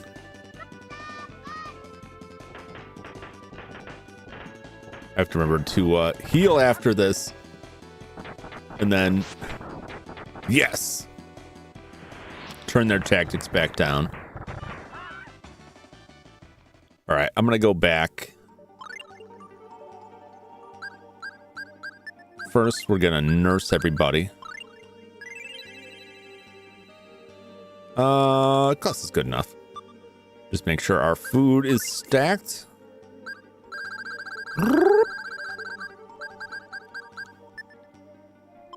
Yep. Training quest can never. No, not the first one anyway. I think later ones have some elements of that, but let's see here. Check everybody's equipment real quick while I'm checking classes. Yeah, so like that, it's good against anything that's not that mech. My mecha halberd, not the mud golem. I've got the ice scimitar, but it's quite a downgrade in damage. So I'm just gonna go with the mecha halberd. We'll stick with that. Increases maximum HP by 30. Protects wearer from paralyzation. I do like that.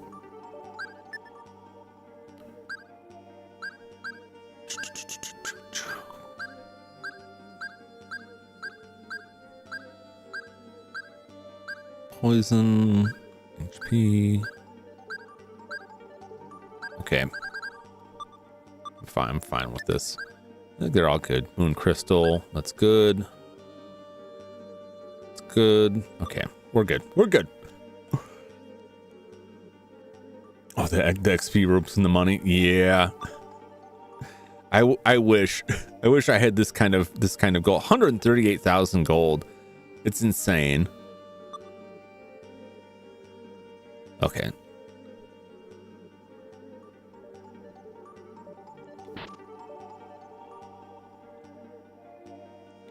Look at this. Look at this. They put this stuff in there deliberately, but they're just showing off. I know it's just a trick, but like it works well, and we get this little water drops where I walk. It's very cool. This statue has a button on the base. Press the button, I guess.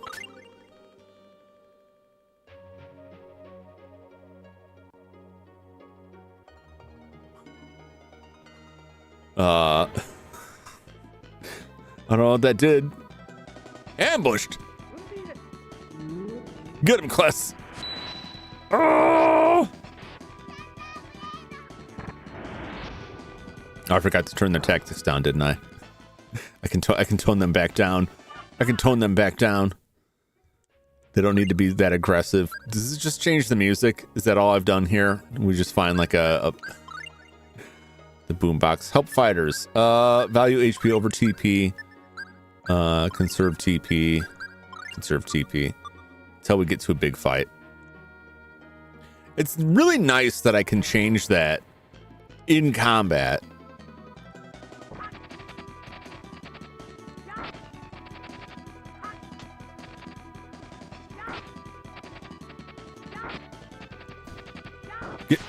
Get trapped on. Get trapped.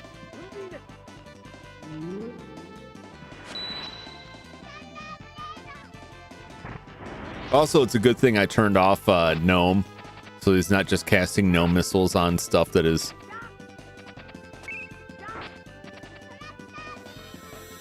not casting like the earth element stuff against the mud golems. Yeah! Get out of here with that. Banditos. So much money. So much money. Oh! There's gonna be rave lights everywhere. We'll be losing our minds here.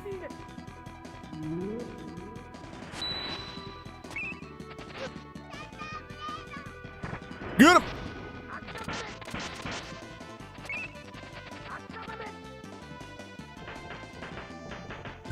How dare you?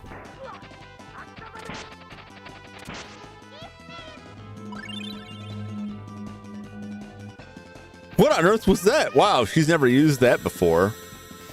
Very nice. Very nice. That's right, we get some cool defensive magic here. Oh man, she's providing like awesome support. Mint is the best. Just drop them right on their head. Get more. It's probably another Slayer sword. They're probably worth some decent money, if nothing else. What is that? What was that spell she cast?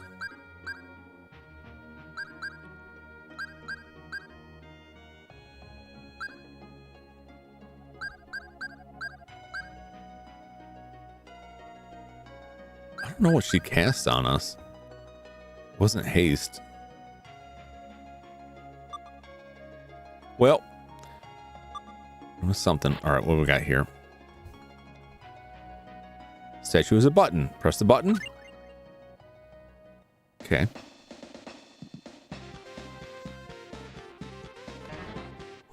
Well, that music's pretty good. Is there something more to it? Is the question. Bing.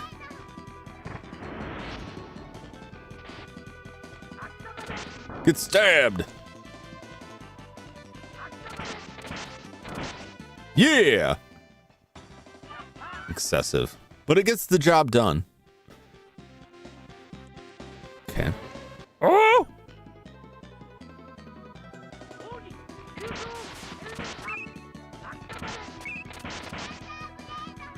Get him! Get him!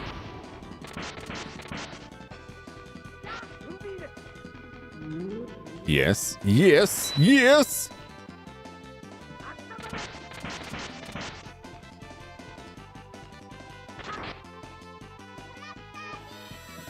Get them.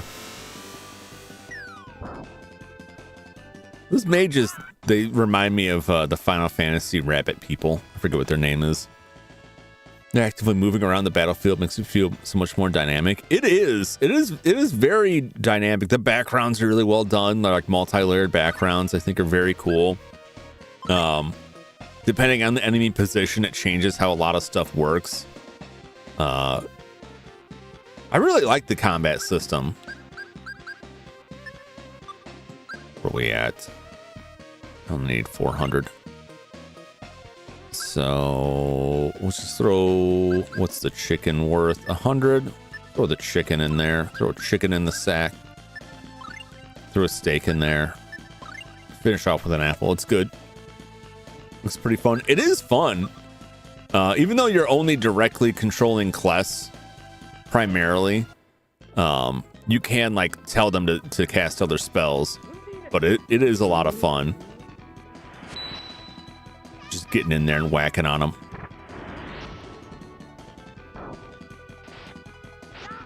So you can like, if you go for a single attack, he just goes and swipes. If you press up and A, he stabs. And different weapons, different enemies might be more susceptible to stabbing or slicing.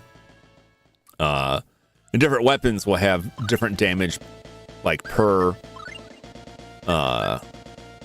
slice and stab. So this one's pretty even on them, a little bit more on stab, but it varies weapon to weapon. But if you hit A again before he attacks, he'll do a jumping attack, which is really useful for hitting airborne enemies. So it's got like a nice amount of variety to it. And then Kless has extra skills that he gets, like extra martial arts skills he gets. You can combo that stuff differently. You can stack different stuff on there. And then he has like extra combo skills he gets for mastering the skills. It's pretty cool. It keeps the combat interesting, which is important in an RPG with a decently high encounter rate. That the fighting doesn't get like tedious. It doesn't drag on. Like every fight is pretty exciting. Because if you're going to be fighting a lot of stuff, you want it to be fun.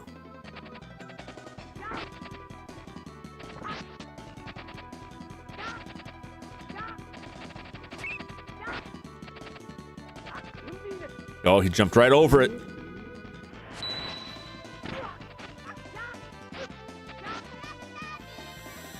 How dare you? Yeah. Get. So you can like swat them out of the air. You can interrupt their attacks.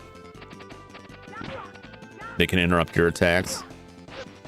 They can stun you. You can stun them.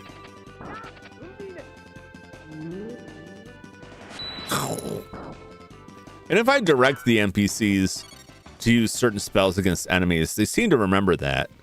So if I know certain enemies are weaker against certain types of elemental attacks, I can push them to do that, which is pretty cool.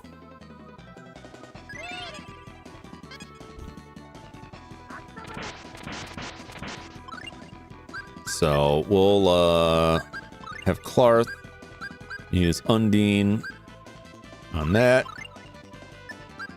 We'll have Arch use I think Ice Tornado. Even though it's ice, it should be water type. I don't think there's an ice type. I could be mistaken. Let's see how much damage this does. Decent amount.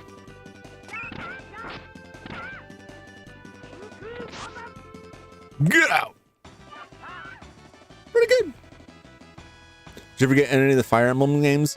No, I never played any of them, and I always wanted to get into them, and I struggled with where to start with, and I did pick up at least one of the newer ones that was on the Switch, but I haven't started it yet. This is probably just more music changing. But I like to check them out. I was disappointed when Nintendo re-released the original Fire Emblem for Switch, but it was like a limited time release. Like, oh, okay. I kind of hate when they do that. I don't understand why. And unless I'm mistaken, I don't think you can get it anymore, even in the eShop.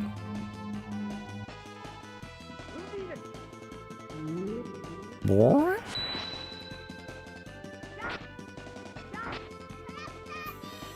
Yeah. Well, they did the same thing with the Mario games, but I thought that they that was like still available, but I could be mistaken. They had Mario 64 and Mario Sunshine, Mario Galaxy on the Switch. I'm pretty sure they did the same thing with that, which is very weird. I like the current music. Not gonna bother going down. I may regret that later, but it seems like we're just changing battle music, which is a weird thing to put in here.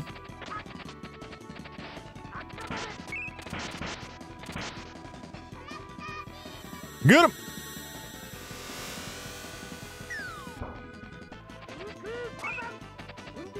Oh, he blocked that. Oh my god, he's getting airborne.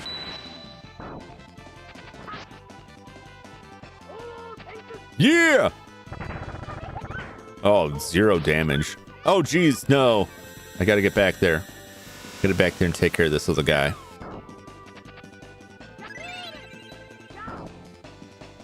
Don't stab my healer, you dirtbag. Give all your cash or you'll pass on fast. Ooh, oh, I learned Lionheart. That was one of the skills I need for one of the combos. Let's see, where is Lionheart? Is that a long range one? It's gotta be. Create a physical being from your courage to attack foes. All right. I'm going to put that on Tempest. I don't think I've got anything that does. That's fire. Tempest is electric. I don't think I have any water stuff. So let's put Lionheart on there. We'll check that out. I've got to use it 100 times, which is funny. They have this learned percent, and that really just directly equates to the number of times you use it. So to get 100%, I have to use it 100 times, which will take a while because at 14 points, that's 1,400 points, which is like 3 or 4 times my maximum TP. More than that. That's almost 4 times. Yeah, 4 times to do it. Three times. No, 3 times to do it. Three times the max. I'm not at my max. But I have to use items to get that back up, and that's kind of meh. I do recover some tactic points or technique points at the end of the battle, but it's usually like 15 to 20, something like that. It's usually not a ton. So I have to use that 100 times. Once I've used that 100 times, that will unlock Lion Lunge, because I've already maxed out Dual Kick. So we'll see what that's up. What's up with that? Maybe I do have to hit all 4 buttons.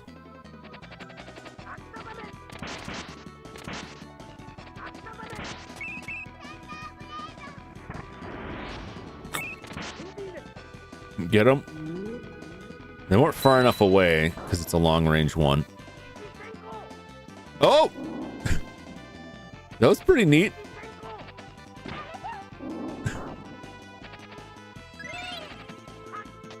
Get back here. Get back here and get stabbed.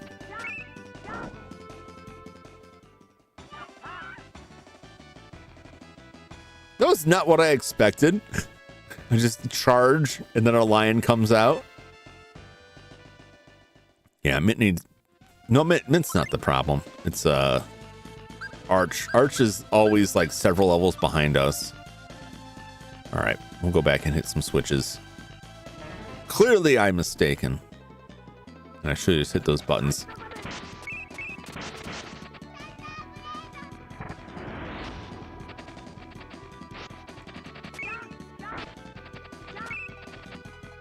Get back!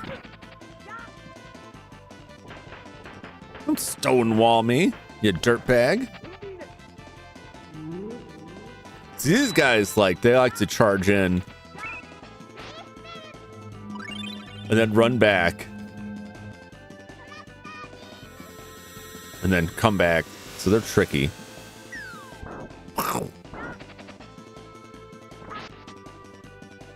I can intercept them, which is nice. Get him! Yeah! So much money.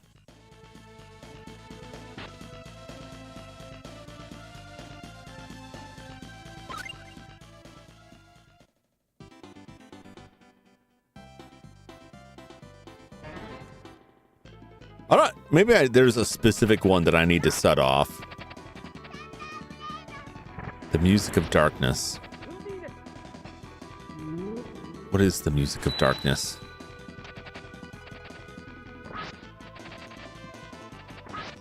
Ha! Get! Oh! Oh God, he jumped right and juked me. Now I'm stuck on the other end of the screen here. Get out of here.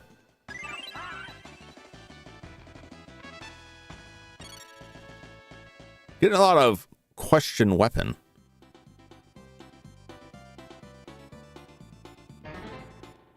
Damn you rats! The thief in Fifth Element. Give me the cash. Give me the cash. I love that whole bit. This goofy hat. Oh, Bruce Willis. That's a nice hat. You like it? Yeah. I love that movie. I love that movie so much. I don't know what the current modern day stance on it is. I think that's a great movie.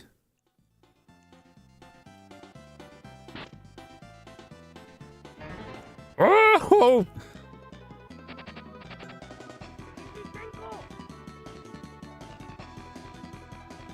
Uh-oh. Uh-oh. Uh-oh.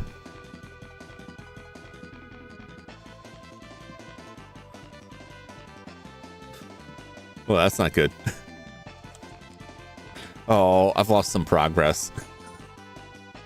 We'll give it a second here.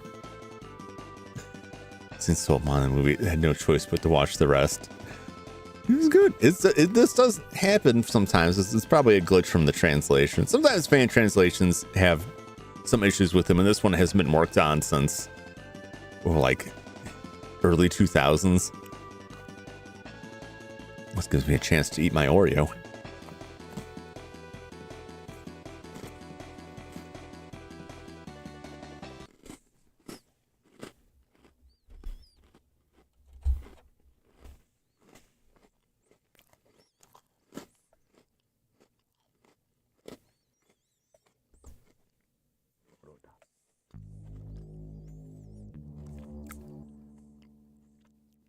Fried Oreo? No. Just a regular Oreo out of a package of Oreos.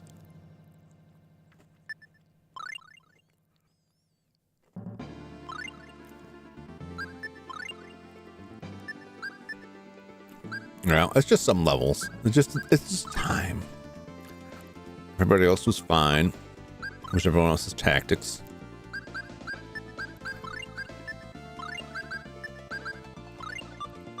Okay.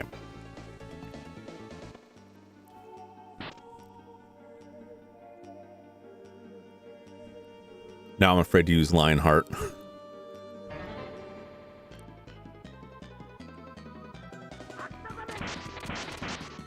But I need to use it. I'll have to use it in a more controlled area. I'm worried that that's what caused the hang up. Jokes on the you didn't have Lionheart anymore. Yeah, I don't have to worry about it anymore. I've had Hydrox. I'm sure I have had Hydrox. I can't remember the last time though. When I was young, they're basically like the knockoff Oreos or the cheaper Oreos were always seen as inferior. And now I'm not so sure because the formula behind the stuff has changed so much that I think a lot of times the cheaper stuff ends up being better because they're still making it the old ways. Get stabbed. The technology's improved, yeah. Well, so much of it is like the food industry's over-reliance on palm oil to replace everything, which is bad for a whole lot of reasons. But you got to make it as cheap as possible. Those executives aren't going to get their bonus by doing actual work, that's for sure.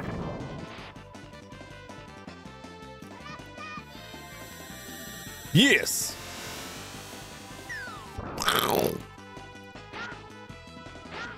Get out of here, Gollum. Get out of here. Can't escape the palm oil. Yeah. It's like Cadbury cream eggs are like garbage now because they started using the palm oil, and now the inside, instead of being cream, is like cake icing. Push the button.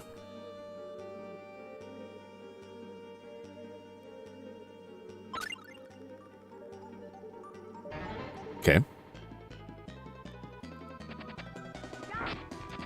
I mean, this is like the mysterious music. Maybe I just needed to not press any buttons. Oh, maybe there's a specific order I need to press the buttons. We'll go check the door.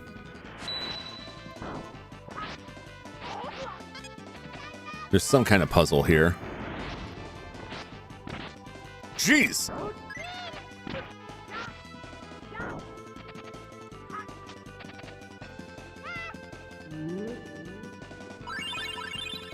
Excellent.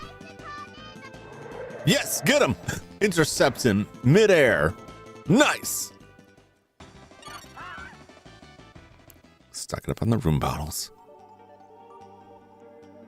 I don't know if I'd call this the darkness music, but it is definitely like the sinister evil music that we've heard.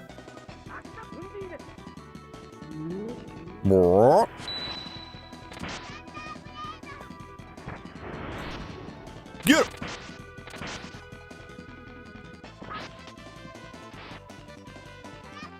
Get him. What's up with that hat? What's their face on that hat? I'm concerned. Y'all saw that face on the hat, right? That wasn't just me. There was like a grinning face on top of that hat. It is worrying to me.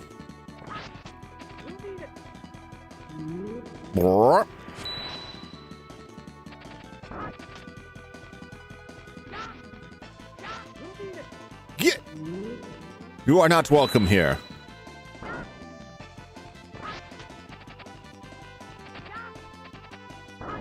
Get!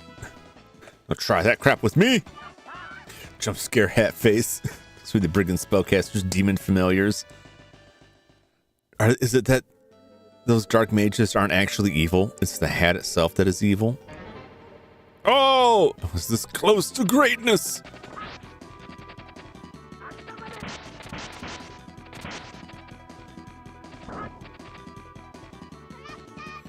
Get him! Oh, oh God! Oh, my brains!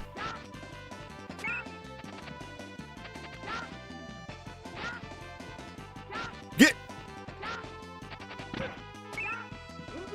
Stab him! Get! They're jumping on me, pal. No, thank you, sir.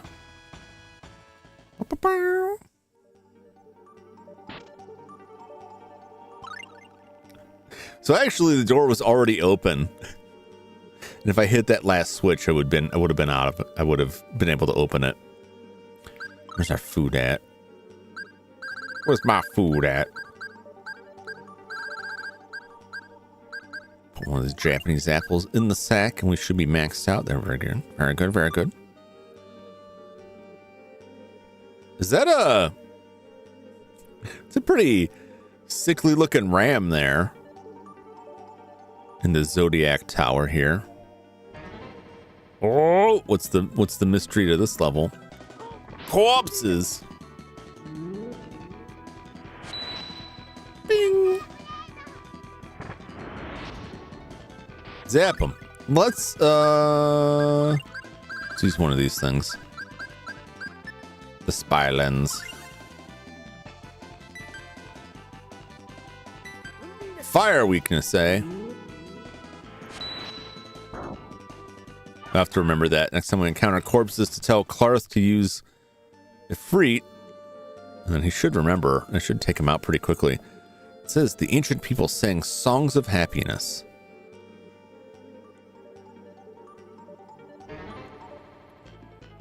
If the songs are in the same place, this was a pretty happy song here. Or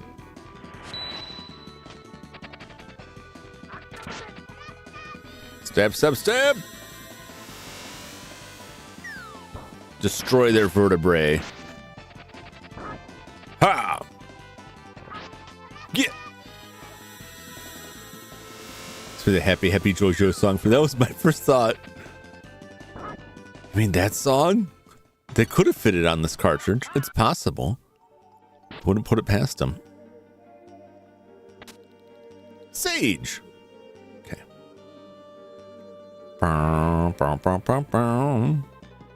Alright, well, the statue isn't the same. Oh! Excuse me, I'm trying to stab over here. Oh no, they're tractor beaming us. How dare you? Clarth, why don't you affreet these losers back here?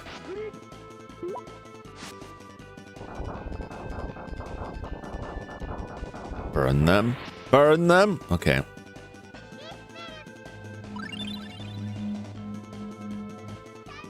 I don't think we needed that. I think that was Dispel. I guess I should use... I never use these spy lenses because usually we're doing fine. Will it tell me before it ends? Nope. We killed it too quick to learn any kind of weakness it had. Well, that's fine. Its weakness was getting stabbed, it turns out. It's ancient people and their songs. Need to pick the songs, stick to a genre. They're all over the place.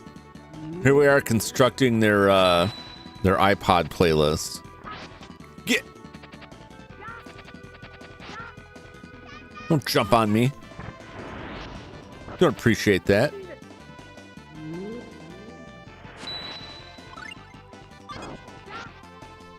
I forgot to tell him to use fire. That's fine. It got the job done. Well, there's Lionheart. We're not going to touch it yet.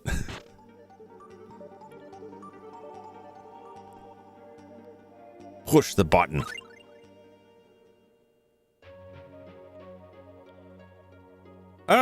I don't know. I mean, this is kind of a happy, peaceful song. I don't know if that is exactly the song they're looking for. Brrr.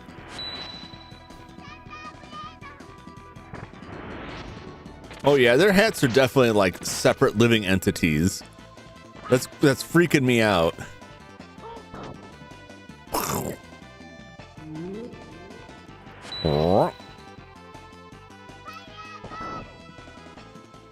Oh, I don't think Arch has connected with a fireball once. Every time she uses fireball, either the thing she shoots it at just died, or she's just like way off base with it. Like the hats from Meet the Robinsons. Some sort of devil hat. Some sort of wicked satanic haberdashery going on down here. No good can come of it.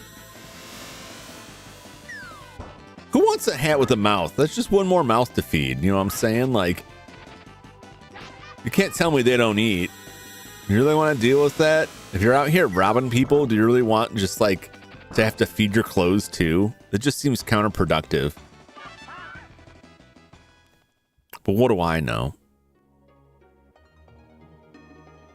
Is this a happy song? Oh, let me through.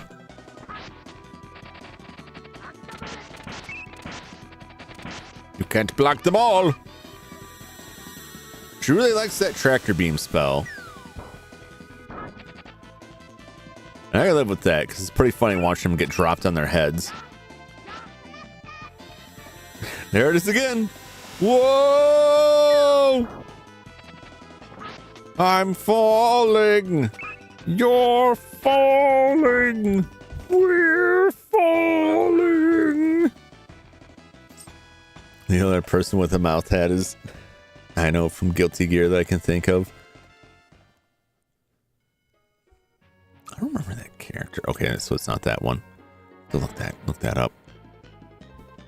That's reverse and Guilty Gear. Okay. All right, I'll just wait. We'll see how this pans out. Okay.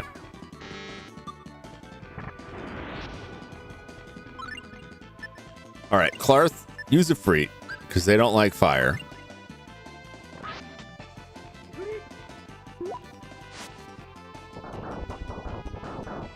See, look how much quicker that is, Clarth. Remember that. Remember this.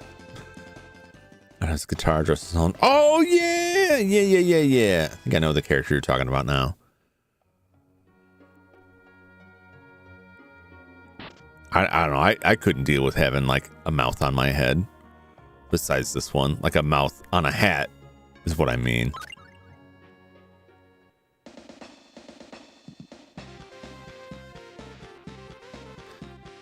I don't think that's it.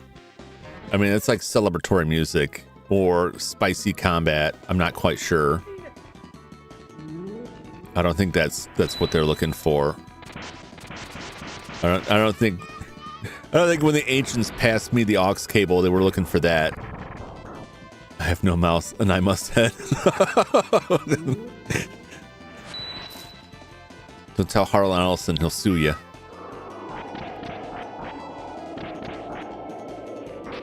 Although I'll say, I think his lawsuits were justified.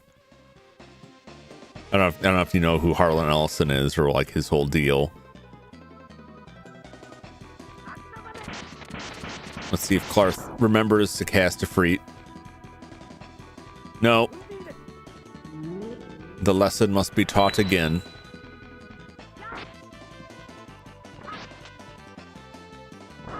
At least his corpses don't seem to do anything to us. Just act natural. No more, please let them go.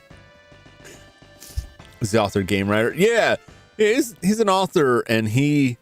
Let me get in this door, and I'll look it up to. Orange gummy found, but you can't carry anymore. Well, what if I used one? What then? Let me just get down to the orange gummies. Who could use it? Absolutely nobody. All right, well, I guess we just won't do it.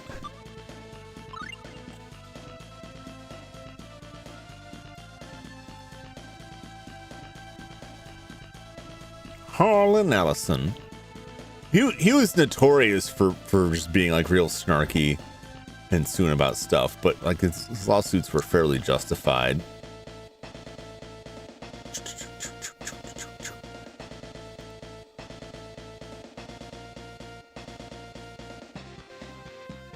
Yeah, I sued them for defamation.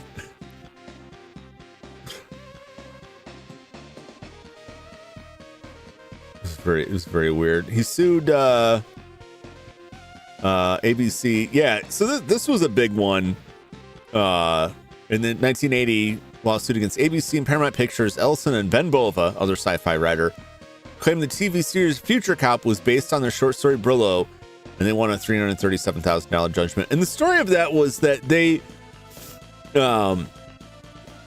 he was suing that they shopped the story around to a producer who turned it down, and then that producer went to work for either ABC or Paramount, and then had screenwriters basically rewrite the story, but like he turned down the story and then took it to another job and produced it there without paying them.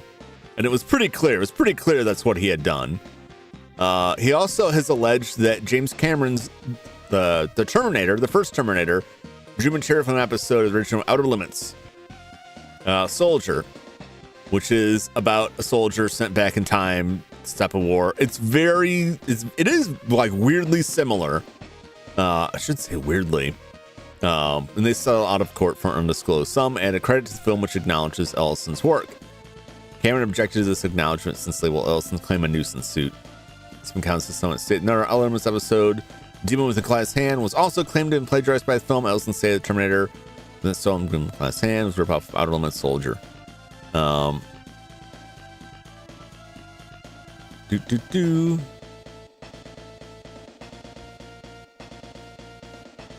Yeah, so he was in the comic scene, he was kind of infamous in comic books because of the Fantagraphic suit, and he just had this reputation of being like terrible to work with. But if you look into a lot of the lawsuits, the defamation suit, you can go either way on it, but like a lot of his lawsuits, like, no, it really seems like they took those ideas And if you're a writer, ideas are what you're selling, so you kind of want to protect that stuff. So like, I get where he's coming from. Yeah, read on the lawsuit about like the future cop thing is really interesting. Because it wasn't like a guy. It wasn't like they took it some guy and he said no and then made it anyway. Like the guy actually like went to work for a different company and then produced it there. So it gets kind of like complicated. I don't know which one of those would be better or worse. What? Am I playing I Have No Mouth? I don't know.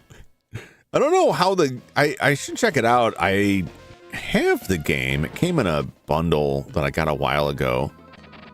But knowing like the story that game was based on, I'm just like, am I just gonna watch people get tortured for some unspecified amount of time? It seemed like it had more going on than that. But like the story is just like the narrative of humans being tortured by this supercomputer that hates them.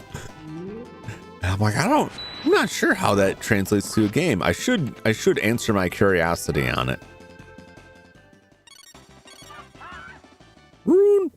Rune battle.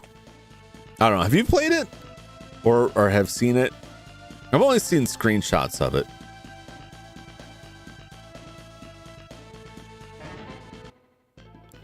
I'm confused now.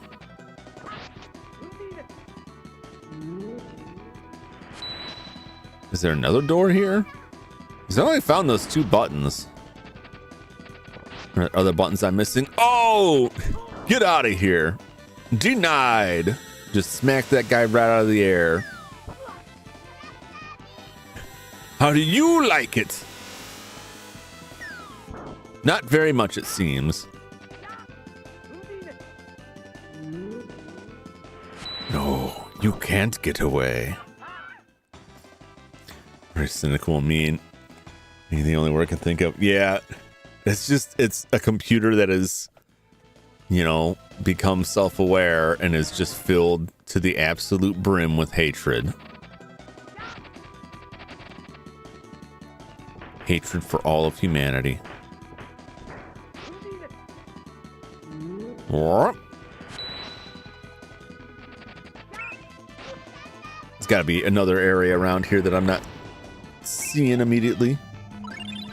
Which that makes me wonder if there's more areas on the first floor.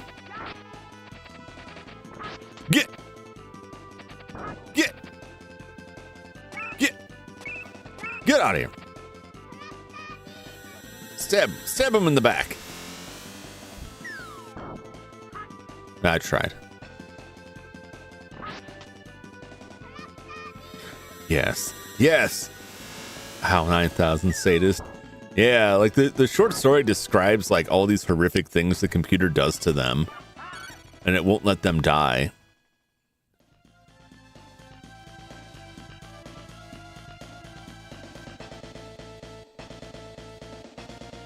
Oh, there's a section here. Wasn't that just go back down? Am I confused? I'm confused, aren't I? There were stairs on the last one too. But then eventually, like, not to spoil the story, eventually, like, one guy figures out how to get everybody else out of it. And then he's punished by being turned into an immortal lump that can no longer speak. And that's where the I have no mouth, but I must scream. Which a similar thing happens in this anime series that I watched. That was really wild. I gotta look this up.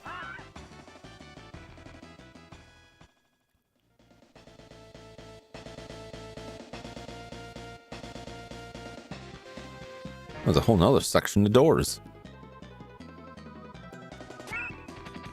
Once I get to the switch. Wotan from Doctor Who minus the tank robots. Yeah.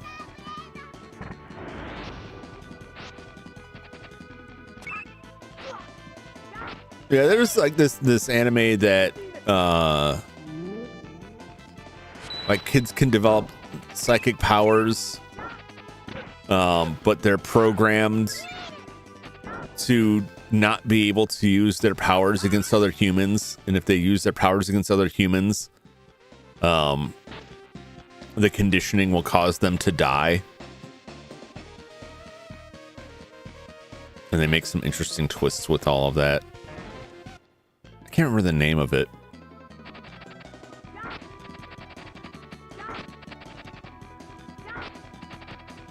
It was pretty entertaining. Not real long. I think it's only 2 seasons, if that.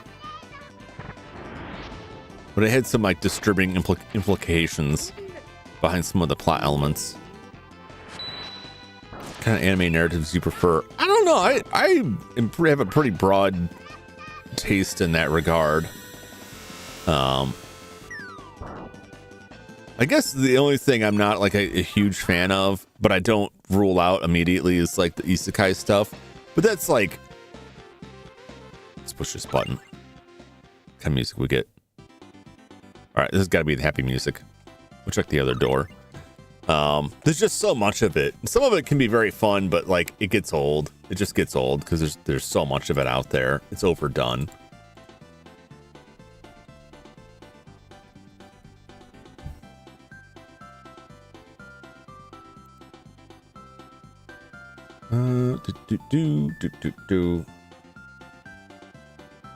Shinsekai Yore. From the New World. Animated by Sentai Filmworks. 25 episodes. 25 episodes. Shinsekai Yori. Yori.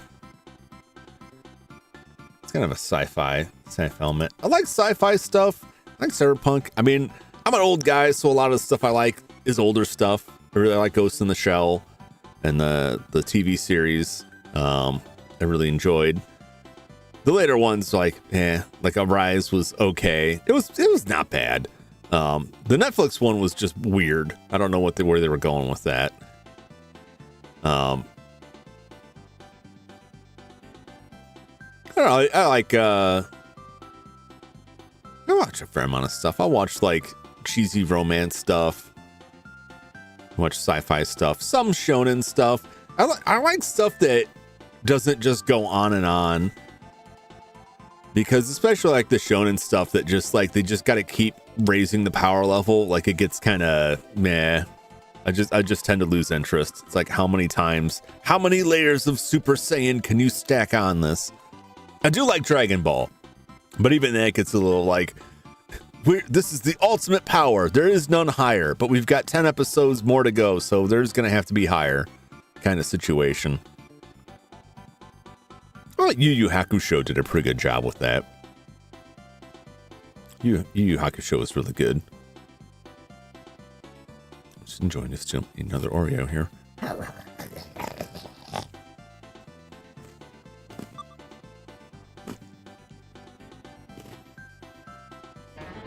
Okay.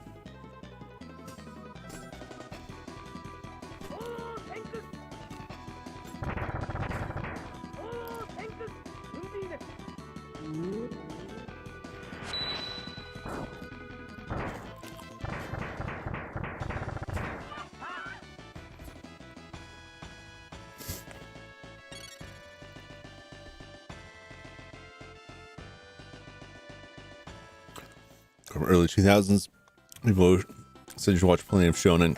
Sheer amount of dedication you finish some shows nuts. Yeah, any of the shows that I think the longest show I watched all the way through was Fist of the North Star, and like that's over 100 episodes. It was close to 200 episodes, I think.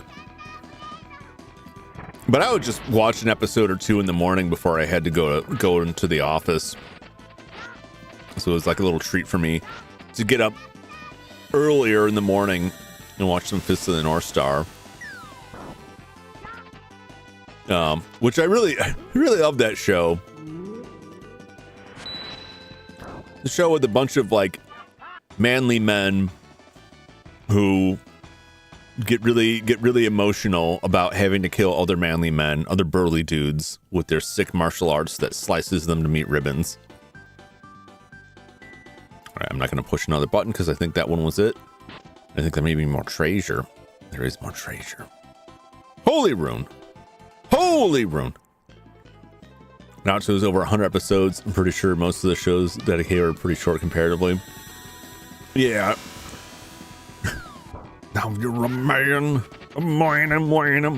You're a man. That is that show.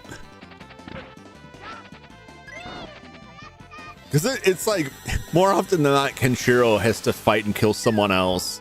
At the end of it, it's like, he's like crying, shedding a tear for them. Like, I had to kill you. I freed you from your torment. And then they explode. Because that's his martial arts style. It's assassination style. Desert Punk. Oh, Desert Punk is good.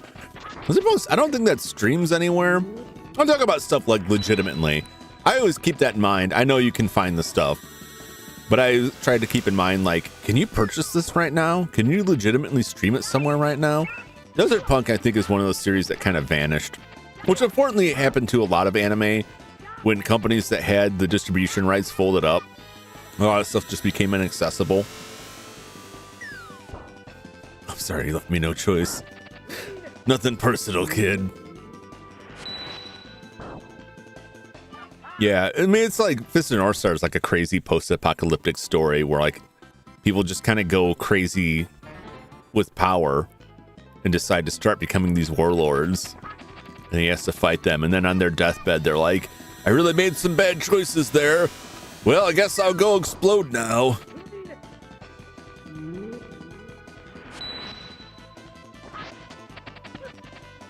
He kills one guy and like on it as he's dying, it's like, you just did all of this because you like really dedicated to your master. And then like the master's tomb opens up and he like crawls towards the tomb because his master, his final lesson in his assassination technique was his master blindfolded him and said, you know, your target will attack you while you're blindfolded and you must defeat them. So he defeats them and takes off the blindfold and realizes his final opponent was his master who raised him from as a child and he had to kill him. And he just kind of like everything he did was just dedicated to trying to honor his master in the only way he knew how, which was to become like a conqueror. And so like every villain becomes like, actually, I'm a tragic villain kind of situation, but it's fairly well done. It's entertaining. And it does have that same quality I was just complaining about where it's like every new fight means like this new technique has to be learned. This new peak of power has to be reached. But I thought it handled it well. It also has the virtue of being one of the first. So it did all that before people could really get sick of it too much. Desert Punk was good. I don't think what else I watched recently. I like shorter series.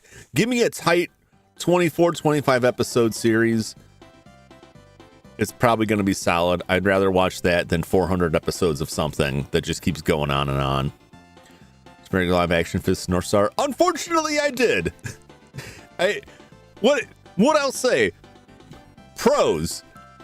It stays weirdly loyal to the subject matter. Cons. Their effects work really couldn't capture the subject matter. When Kenshiro in the anime, like when he like is hitting people's pressure points, it's like this high speed buffet of attacks. He's just like he's stabbing, not speed lines. It's this intense attack going on. And when they do it in the movie, it's just a guy like kind of slowly poking a guy, and it just doesn't feel right. And then their head explodes, which is what happens in the show, but it's just not the same. And will son from his brothers who want to kill him to succeed their father. I don't know if it got an anime. Cameron. I don't know.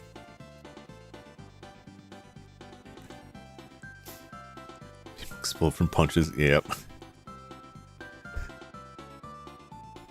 I watched that movie before I had seen the show, because originally my familiarity with Fist of the North Star was the Songs of Tranquility. Okay, I know what the song is.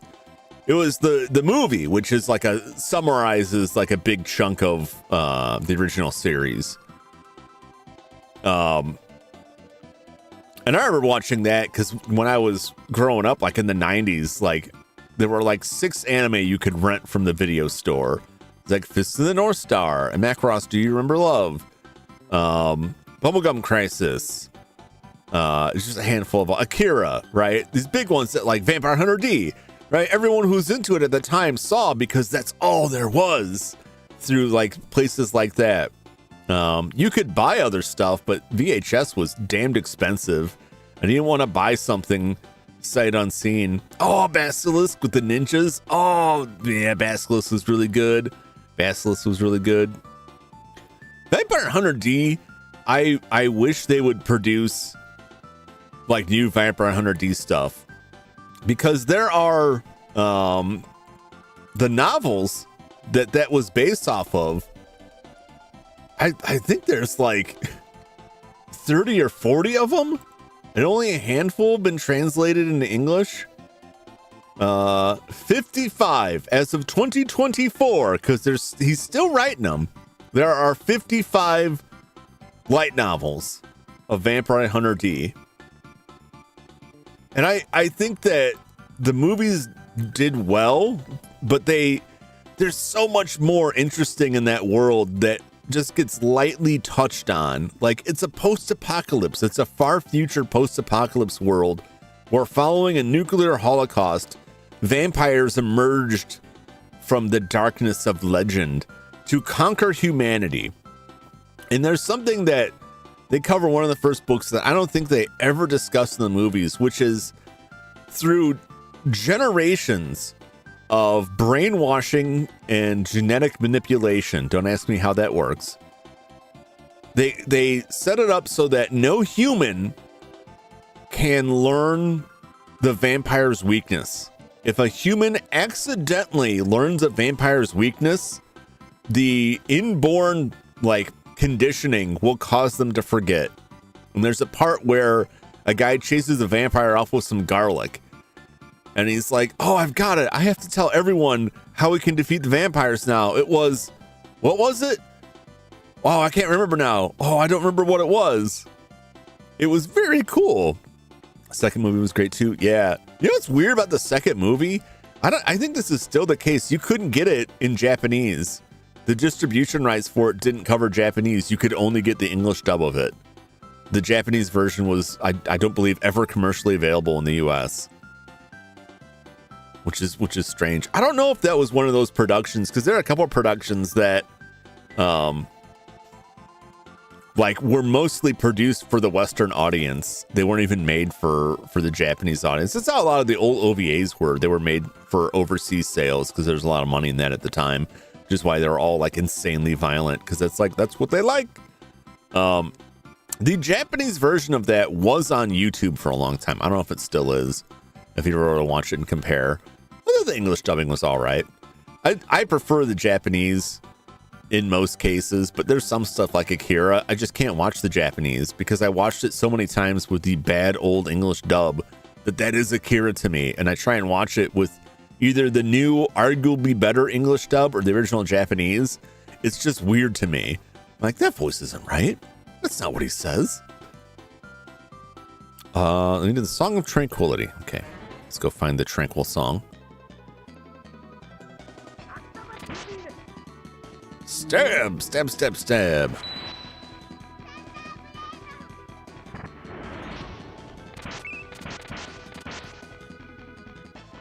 Get. Get. You're the last one, Mad Hat. And you're dead. Look at that hat smiling. Was like, no, please. Getting a lot of resist rings here. I got like a stack of those now.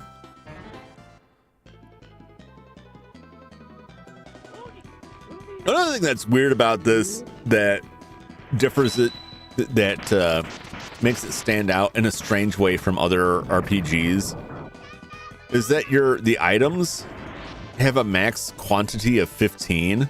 They got most Final Fantasy, most other games, it's like 99 or 999. This is like any single item that stacks can only have a maximum of 15. So I have a maximum of 15 healing items. It makes some of this stuff kind of a pain. That's why the Basilisk scale found. Remember about found. What can I do with these scales? Just 15 is kind of weird. Yeah, it is. Hill's Paradise, another good one. That was good. I don't know if that's getting another season. I hope it does. I also hope Heavenly Delusion gets another season. I thought Heavenly Delusion was really, really good. It really had me engaged. I was really looking forward to more of it. And I think part of what hurt it was, at least like in the US, I don't know how it did in Japan. In Japan, it was hurt that by poor Blu-ray sales, but Blu-rays are like way more expensive in Japan for anime. I don't know if it was the timing. It was pretty popular, but the Blu-ray sales did bad, and that a lot of times determines whether or not it gets another season. And then in the US, Disney grabbed the distribution rights, which meant you had to have Hulu to watch it legitimately in the US, as opposed to like your Crunchyroll or Funimation when they were still around, or High Dive or anyone else, Netflix. Disney grabbing that stuff kind of put a death knell, because Disney was not set up to do like simulcasts on stuff. So there's a lot of delays. They did the same thing with Summertime Rendering, I read that whole manga in like one afternoon. I was so enthralled by it. It was such a cool story, and I was so disappointed to see that like Disney grabbed that too.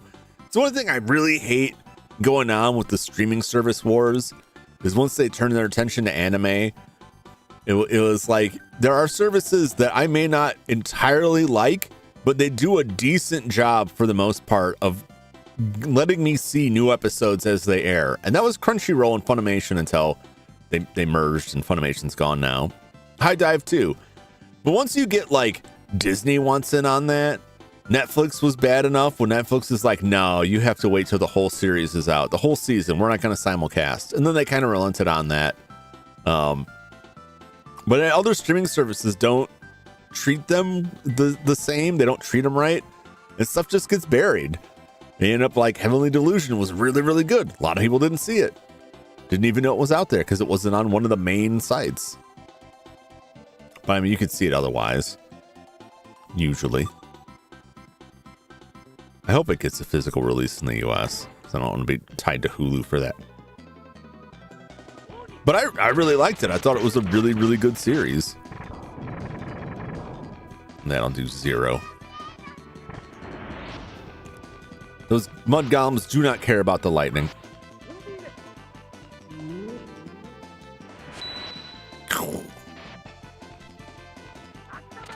Get stabbed. Get him. That'll finish him off for sure. Nice.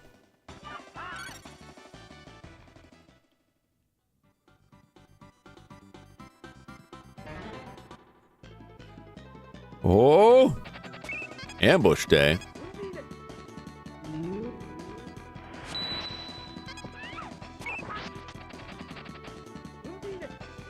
Oh, I don't like this. Oh, these guys ambushing us is like a real problem. Okay. We need some magic here.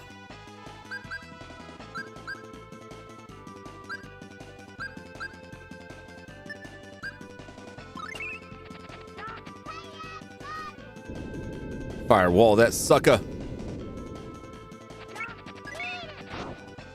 I think Firewall may have not done anything to him.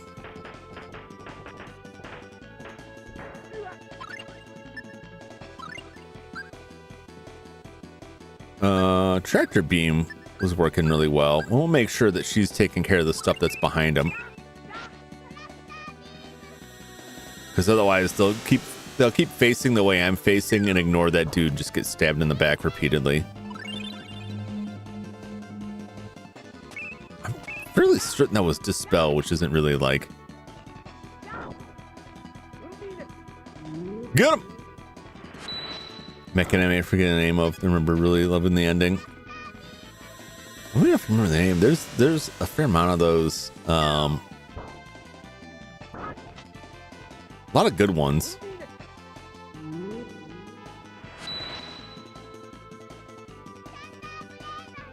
Tingatapa Gurren Lagann. That one was good. That was a really good one. Oh! All right, look, you got to stop using the Undine. They don't like fire. Why are both of you not getting this? Use the freight and it's over in a minute. Why can't you remember this?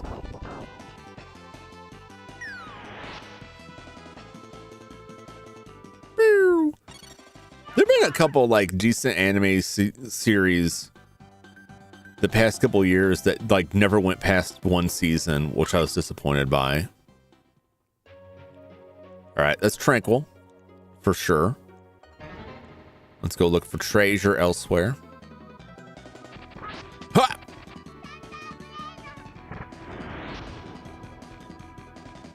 Clarth was his Undine. Some of these things must be immune to flame. Knights of Sidonia. Oh yeah. And if Sidonia has two main heroines using a black hole weapon thing to get rid of. Oh, that's Gunbuster. That's Gunbuster. Followed by the sequel Diebuster, which gets real wacky. But yeah, that's Gunbuster. That's old school Gynex, pre-Gynex. That's where the Gynex jiggle and the Gynex pose come from. Where like the jiggle, I don't have to explain. I don't think. Gunbuster recently got a re-release on Blu-ray from Discotech, I want to say. They did a really nice job. It was a really good transfer. So if you're looking to pick it up physically, I recommend checking that out. That's another good one that was like unavailable for a long time. But that one was like really solid. But that's like early Gynex stuff. And that's where like Hideaki Anno did a lot of work on that.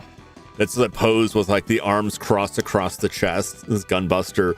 When Gunbuster, the full Gunbuster, shows up for the first time with both pilots in it, and they're just like lasering all of the bugs.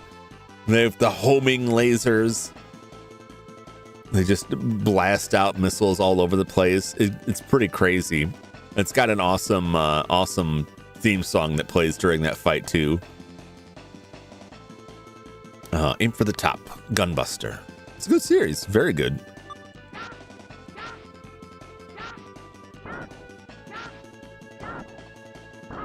I believe Diebuster connects to the ending of Gunbuster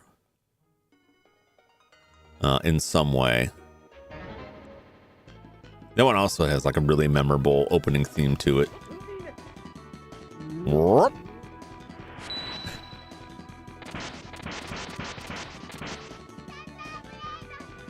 The only downside I'll put to like this screen is and it's so minor that sometimes the enemies have like really crazy, interesting looking animation when they're doing attacks, especially for spells. But if they're on the other side of the screen, you'll never see it. You'll never see it because you can only see like your end of things. So you miss out on some stuff. These guys are driving me crazy.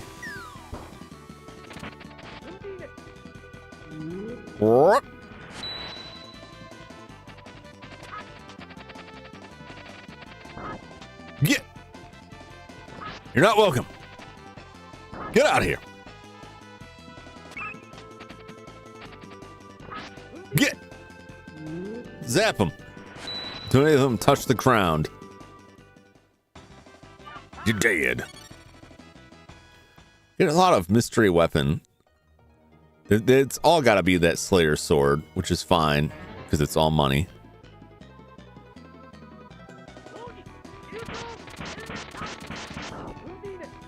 Ooh, man, I stabbed him so hard. I stabbed through the golem into the mage behind him and killed him. And then got lightning on the other one. Ooh, what a combo. What a combo that was. I have so many heavy stones. I don't use them. Oh! Damn it, Clarth! Use the freak! Quit wasting our time here. Clarth, use the freak. Why won't you use the freak? He just doesn't want to use the freak ever. Oh, could have targeted more of them. When will you learn a freak is the thing to do? Was that a crab? Yeah. So the 12 spirits are guaranteed like the 12 zodiac signs, the 12 animals of the zodiac. So that's Cancer, the crab. Okay, I don't need to hit any of these other switches because I already found the one I need. Oh! I'm just looking for sweet treasure. Oh, at least they're all on this side, it seems. Nice! Got them all stuck in a corner and just stabbed all of them repeatedly. Are you able to control everyone individually? Not really. So your primary, you can move Kless and everyone else kind of follows them, but you can't control where they go directly. Your attacks A and B are Kless's attacks, regular attacks or his techniques.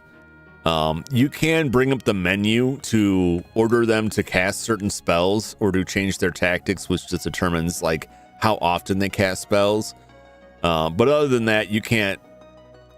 You can go micromanage them that way, but you can't direct where they go, and they'll just kind of act on their own, independent of that. So for most of it, they're just kind of on autopilot.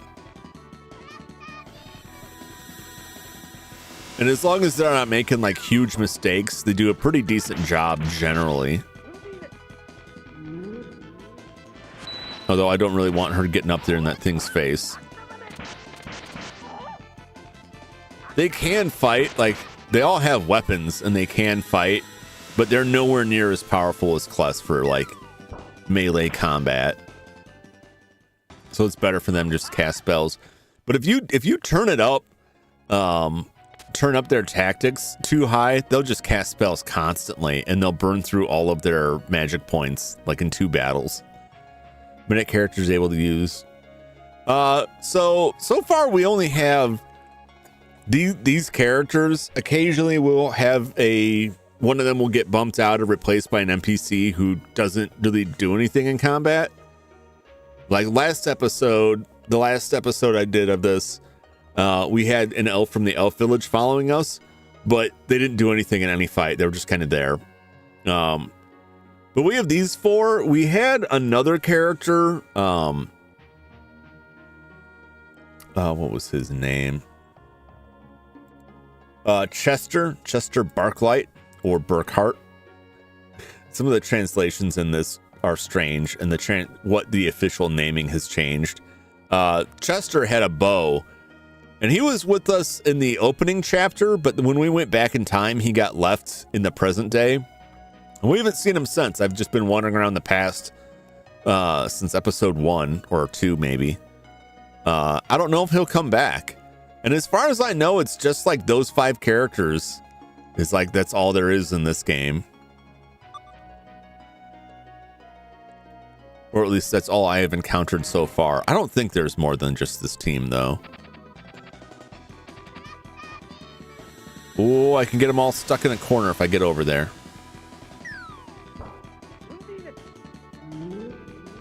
Or they'll take care of it for me just by, like, chain casting on them.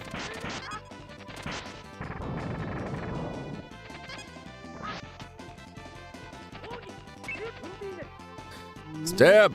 Oh, these guys are juking me. I couldn't get over there soon enough to get him locked in. Oh!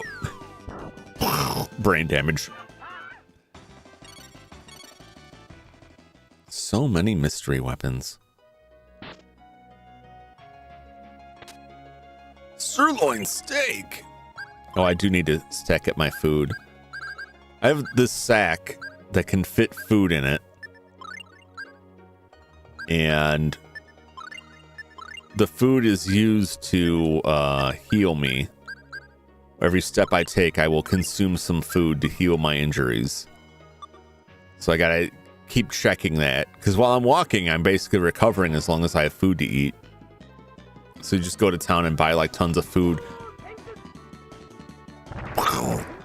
But those trees I was fighting earlier were dropping apples and Japanese apples. So I've got all this extra food in my inventory now, which works out fine for me. Those Japanese apples are nice. I have a max of 2,200 food capacity. Those Japanese apples are 1,000 food compared to like a steak, which is 200.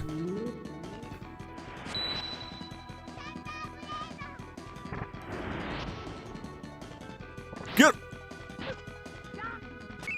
How dare you!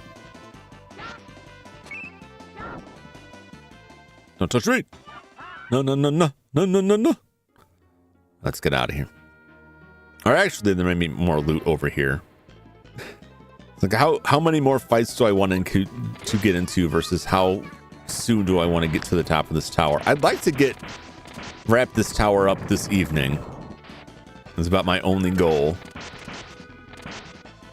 As long as I like get to like some nice cut point, I'm satisfied.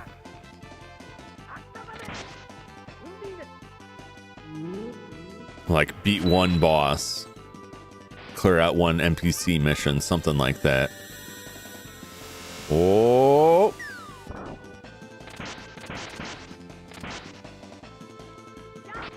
yeah! Stab him right in a delicate area.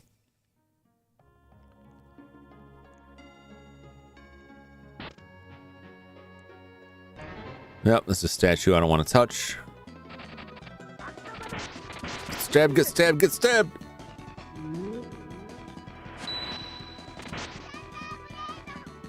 Oh, he's completely interrupted that dude's spell. That's great. Jump! Jump!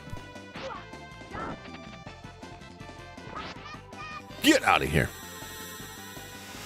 Whoa! Take your hat and hit the bricks. Oh, he got past me.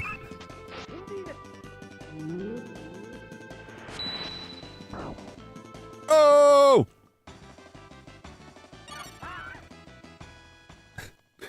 Damn heavy stones. I have too many already. I probably already have 15 heavy stones from all the things I have fought that have given me heavy stones. Yes, you get him.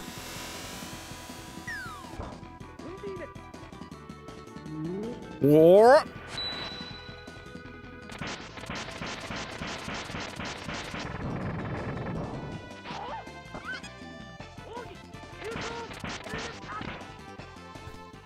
There we go. Perfect.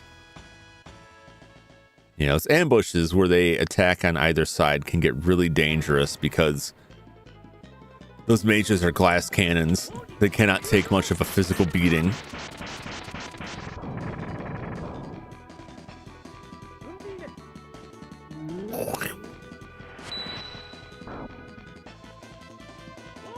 I'm coming for you!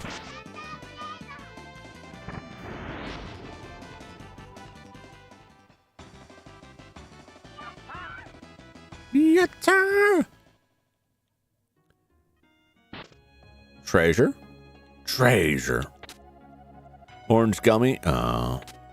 Charm bottle. Oh, those charm bottles are great. Now I actually can use an orange gummy. Charm bottles give me a discount. And if I use a rune bottle, I can upgrade it to get an even better discount. Now I have room for that orange gummy. I'll take it. Over apply this reminds me of Chrono Trigger. Yeah, time travel make for fun plots as long as you make your own rules for it. Yeah, it is like that. When did Chrono Trigger come out? I think this predates Chrono Trigger. The story of this behind this game is kind of messed up because it was based on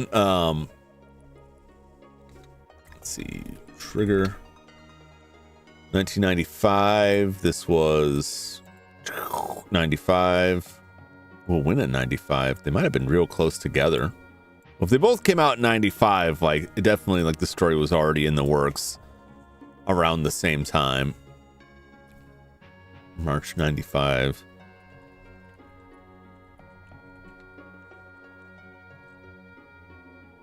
December 95. Yeah, so Chrono Trigger would have come out first, but like games weren't made in a week, so they'd already been working on this for a while.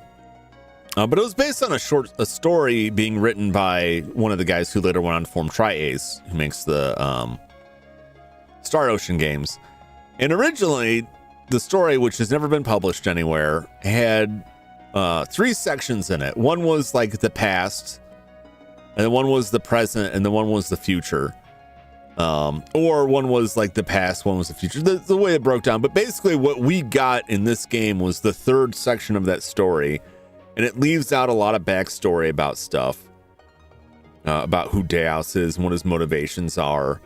And it's been published in other forms that fans have translated. I think it's interesting. I don't know how much back and forth we go through time, because so far we've only been sent to the past. So it remains to be seen how far they go with any of that. But Chrono Trigger has its own like interesting take on a lot of that. But there's like a fair amount of crossover with the story. Weirdly, like more specific things. That you know usually about the games you're playing. I appreciate that. I try to keep informed on this. So some games I pick up and I don't know a lot about. I try to read about them beforehand, just in case there's questions, so I have something to talk about. A lot of games I come to because I have read the story and it makes me interested in the game. This game caught my interest because of the audio work initially. Because like the opening theme for it is like fully voiced, and on a Super Nintendo cartridge, that's wild that they were able to pull that off. And then once I started looking into it, I saw the whole backstory with Tri-Ace. Like, man, this is really crazy. Because after I finish this game, which will be a while, I'll play the first Star Ocean on the Super Nintendo, and they're so similar. They're so similar. And how the combat works, how they lay things out. Alone in the Dark, thanks to definitely going to be looking to get my hands on some of them. Yeah, I highly recommend it. I know like the first one can be like really fiddly. They're old DOS games and it's like extremely early 3D, but I think it's very fun. But it's like a puzzle adventure game, survival horror. But it's not super combat heavy. There is some combat, and the second and third one add more combat. But I think if you can get them cheap, I think it's worth giving them a shot. Because I think they're very fun. And it's just interesting to see, like, they solved a technical problem in the early days of 3D by using the fixed camera angles and, like, pre-rendered backgrounds. Which was, like, became a staple of how a lot of games did it back then on PlayStation, but Infogrames kind of led the way on that, and it inspired a lot of the structure of the first Resident Evil game.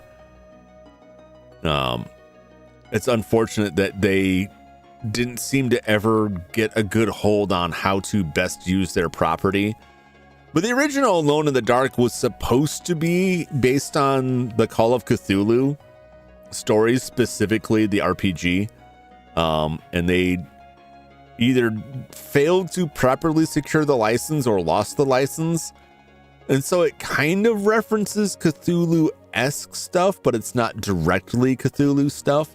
And they later made directly like licensed Call of Cthulhu games, but they were very different. But that new Alone in the Dark, I think a lot of it slipped under a lot of people's radar. I didn't hear a lot of people talk about it. I thought it was a lot of fun. I thought it was a really good story. The soundtrack alone was like great on it. I wish more people would have given that a chance, but it also sounded like a lot of the studio got laid off afterwards, which happens a lot in the video game industry, which really kind of sucks. I pin that more on like, I'm pretty sure they are owned, that's group was owned by the Embracer group. And Embracer was like a hot mess with no plan. They just gobbled up publishers, gobbled up studios with no plan on how to make money on it. And then they just ended up having to sell a bunch of stuff off. And just, it was a real shit show. Pardon my language. I saw if you could play through them machines or more. Yeah. I think it's just really tough. Even now when we're kind of like, there really hasn't been a ton of like, survival horror is kind of a dead genre in some ways. Like, horror games have changed to what people would refer to as the walking simulators, which I think is a little bit too dismissive, but I get where it comes from because some of them can be poorly done, and then it's just like, it's just a walking simulator. I get that. But horror games have changed a lot, and like, not everyone is trying to make another Resident Evil, which is what it was for a long time. Don't say that. But there's just not a lot. It's not like the old days with the survival horror games. So I think there's just like Still Wakes the Deep was another one that like I felt like more, it seemed like a lot of people talked about it at the start and just kind of faded out.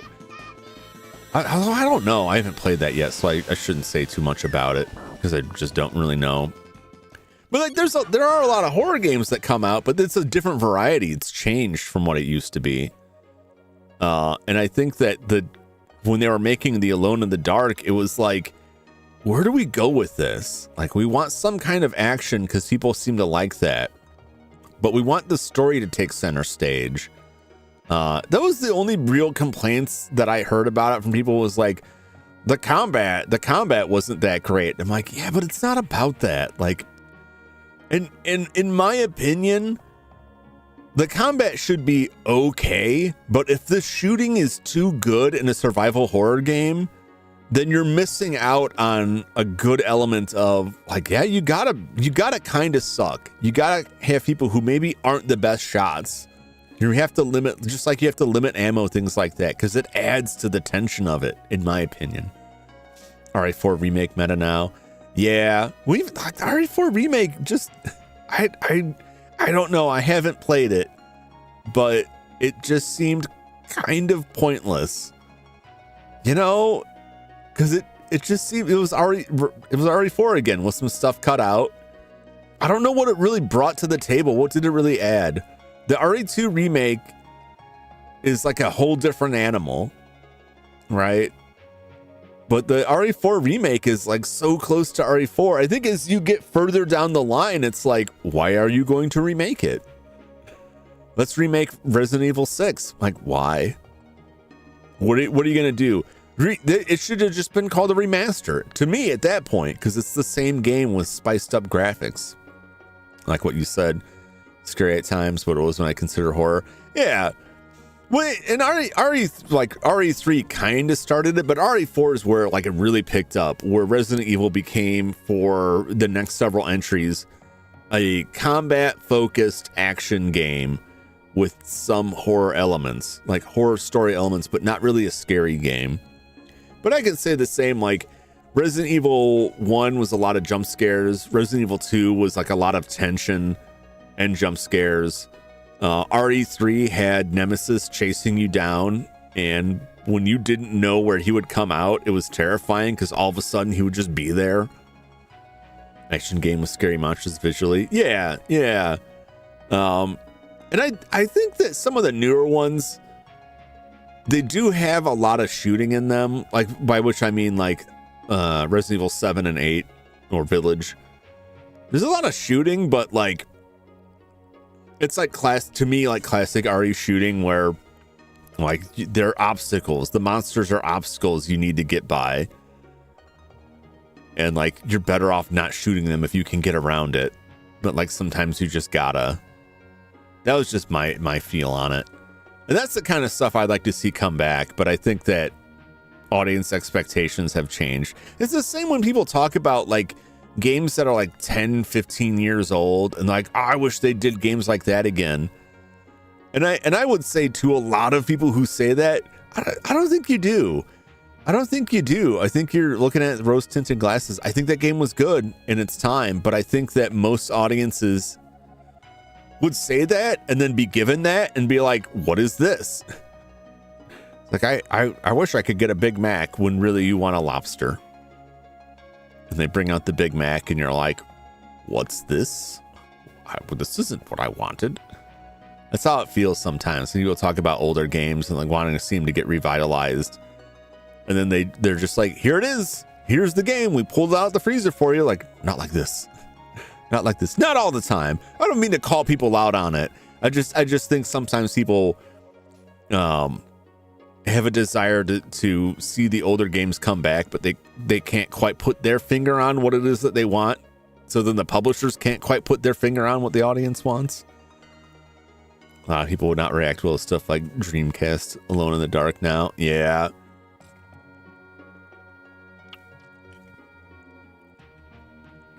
But who knows? You know, maybe I'm wrong. But that's like, we've got a lot of horror games that take like the PS1 aesthetic. That's very popular. I don't know how long that will last. You got games that kind of make reference to older Resident Evil and Silent Hill, but like don't force you to use tank controls or things like that, or make it a lot more about story, a lot less combat, because they're adapting. They're referencing the old stuff, but adapting to what is currently popular, which I think is totally fine, as long as that's what you like. Sang Songs of Darkness. Haven't we've been here before? Are they looping on this? Have we looped? Are we getting looped here? The aesthetic is popular now.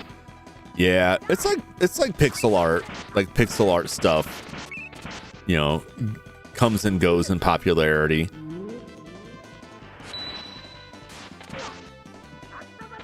Get stabbed, get stabbed, get stabbed. Stab!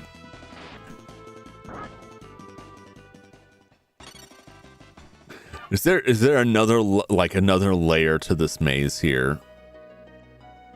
I guess is my question. I guess we'll find out. Because we already did the darkness. That was the first level.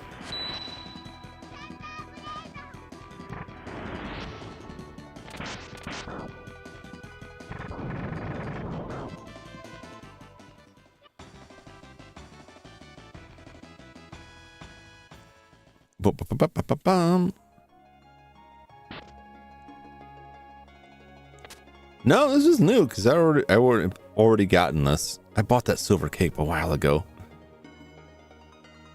And some frame drops. Let's see what's going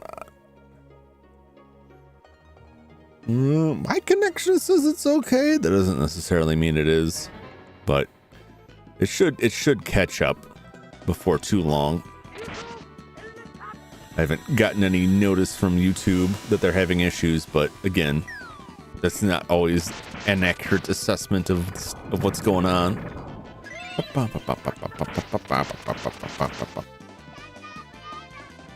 Get him!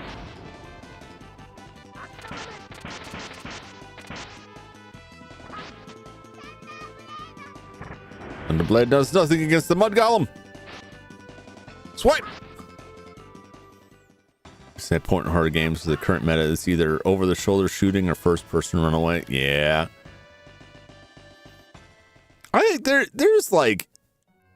there's some more variety out there, but they're smaller, and I also think that there's like a big problem with discoverability that games have now, that it's so easy for games to slip under the radar because there's just so many games coming out.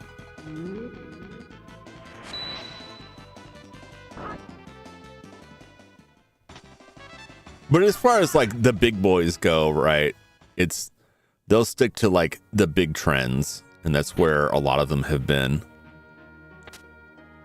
Battle Ruin, a lot of remakes. Like I was looking at a demo the other day that is like a pixel art point-click adventure that has like filmed live action cutscenes interspersed through the story, which it was really interesting.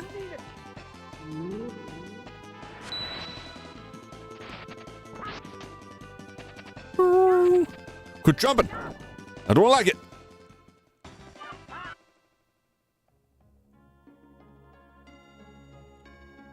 All right, now over here.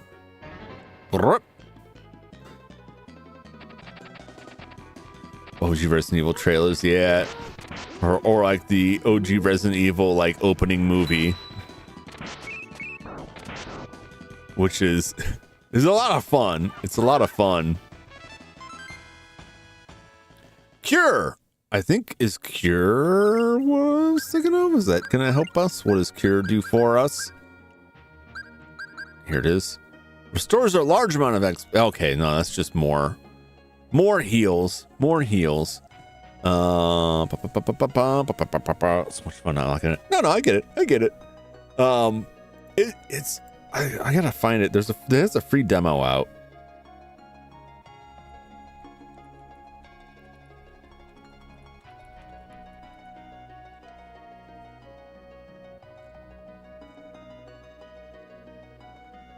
Tenebris Somnia.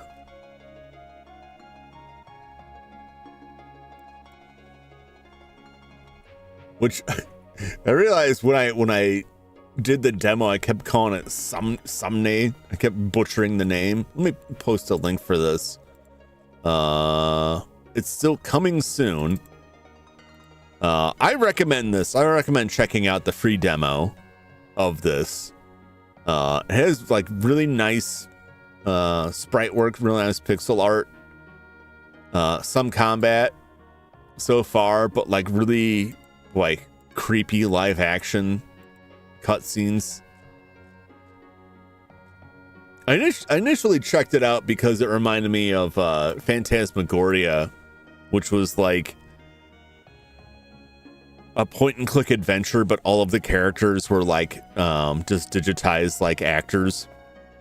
And this is different from that, but it's similar-ish because it has like the video section, but it has like a really cool look to it. Boy. Right? Free demos are always fun, so there's that too. Oh.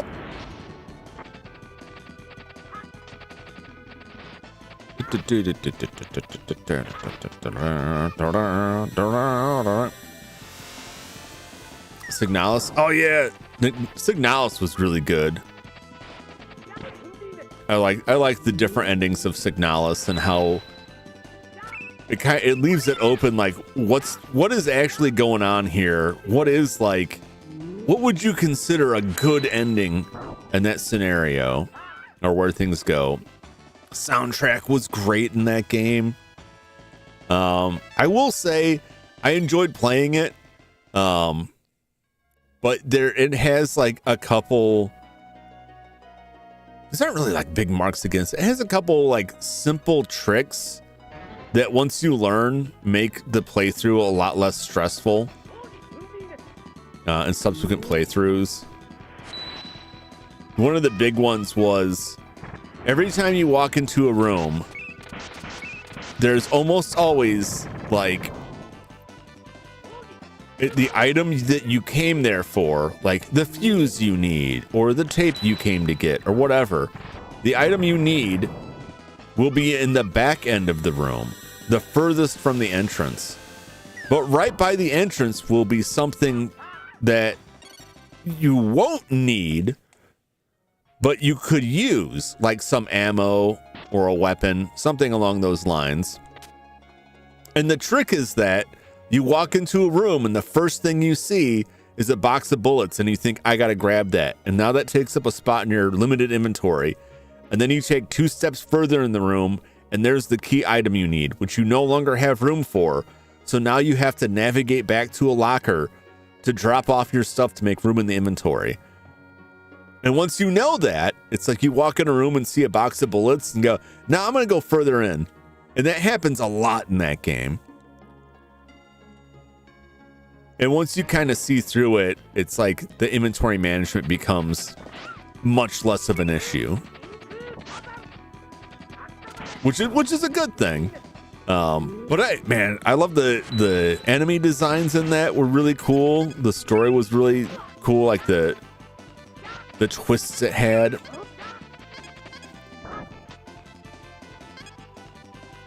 The narrative structure on it was solid. The soundtrack though, soundtrack was so good.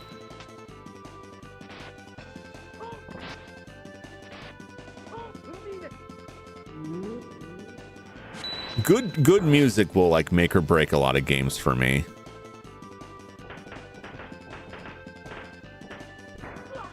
Wah!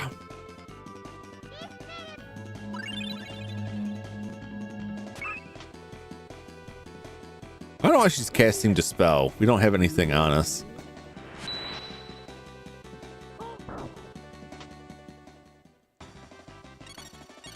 Signalis did have some like really good challenging puzzles. Let's see the music. Yeah, it's not this. Well, the puzzle challenge was like, all right, you remember what those posters said, right? I'm like, oh, hell no. No, I don't. But then you could like brute force a lot of them through. But I think like to me, like that's the sort of thing that like will succeed more and that more publishers should go after. Because it's not a super long game. It's a shorter game compared to other stuff. It has decent replay value. Not this. Decent secrets to it. Like the satellite broadcast that you can get a separate program to decode audio data transmissions.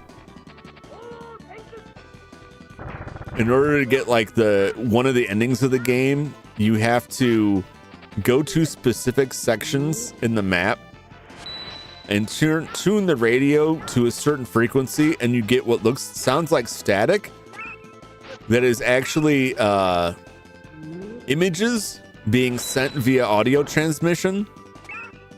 And so with software you can decode it, and then you feed the audio into that software and it will spit out an image that shows you a place you need to go to find something. I thought that was the coolest thing to stash in a game. I already pushed that one. I forgot if I was coming or going. Oh!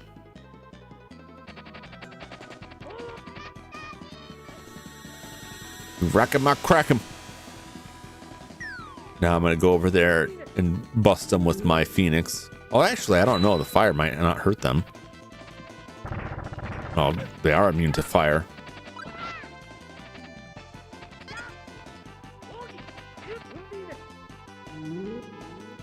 Get stabbed, get stabbed, get stabbed.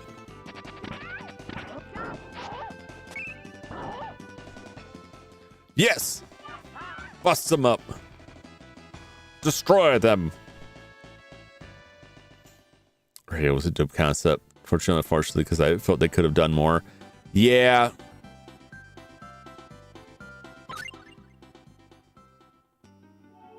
All right, that's the darkness. It makes me wonder, like, I haven't looked to see if they've got if they are working on anything else, because I'm curious, like, what else they would do, what else they got coming out. That game gave me a lot to chew on, though. I really like that. The weird, like, King in Yellow references was really interesting.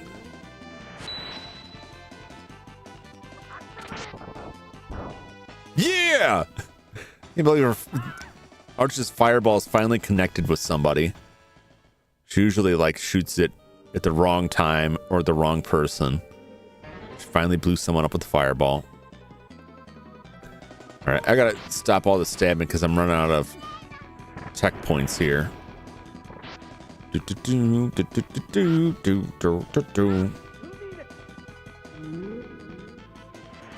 I'm not normally like a huge fan of games that have secrets that require you to do a lot of stuff outside of the game. Like games that require you to like analyze source code or like dig through files or things like that, I think are neat on paper, but I don't know, it feels like it becomes like that's more important than the game itself, is having some weird puzzle to it. And I saw a lot of people do it, and it was like, oh, well, not this again. But I think what Signalis did with it was really good. Oh!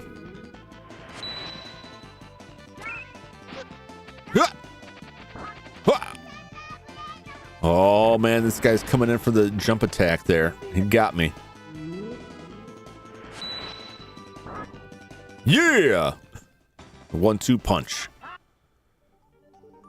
I better check my food. Food's getting low. Let's throw some more Japanese apples in the mix. We're living off of these apples. A couple steaks will be good. The Dark Code as well. The studio made a soccer game after, then disbanded, so I never know what else they could have made. Man, a fan idea. I can't ever pitch it too, sadly. Oh, that's so weird, right? The company puts out something like that, and then it's like Sam Raimi, noted horror director Sam Raimi, directed a Kevin Costner baseball movie. I remember seeing that, like, what?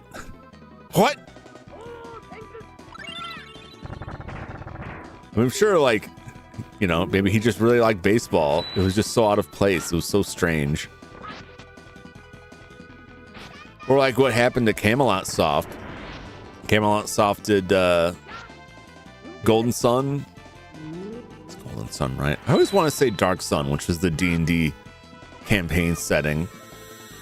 They did Golden Sun, and then lately all they really do is like Mario sports games, and it's such a weird shift for them, and they do a good job with them, but compared to what they used to do, recommend 1 ounce. It's around, I think we talked about that before. The 1 ounce, is that that's a show, right? It's not a movie.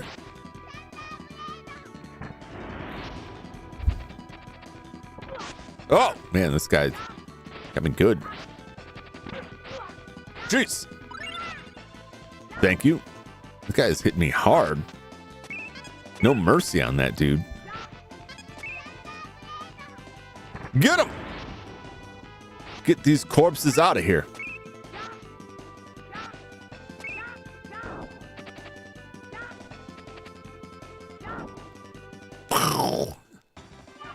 Toast. Baseball team. Oh, it's a baseball team anime. Yeah. Yeah. I accidentally, because I wasn't paying attention, bought a counterfeit copy of Golden Sun and Golden Sun 2. Or, I don't think it's called Golden Sun 2, right? The sequel to Golden Sun, Game Boy Advance. I wasn't paying enough attention. I accidentally bought bootleg copies.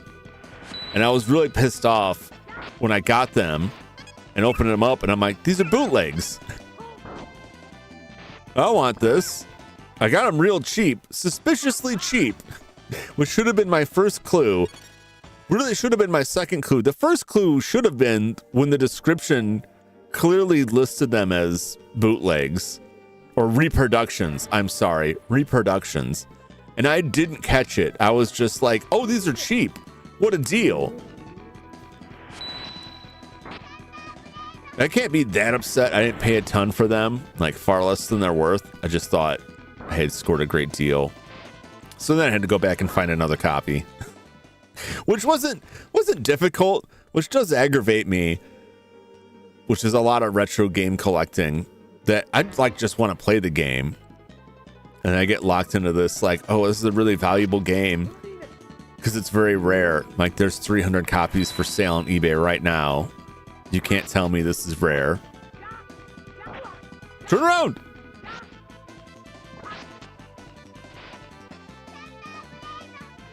Get over there. Chop.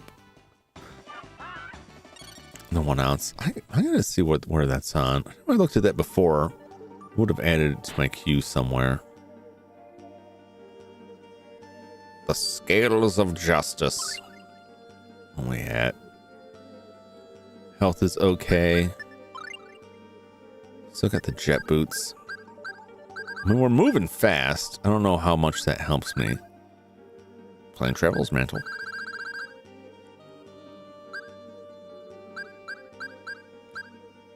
Let's stack that up even more.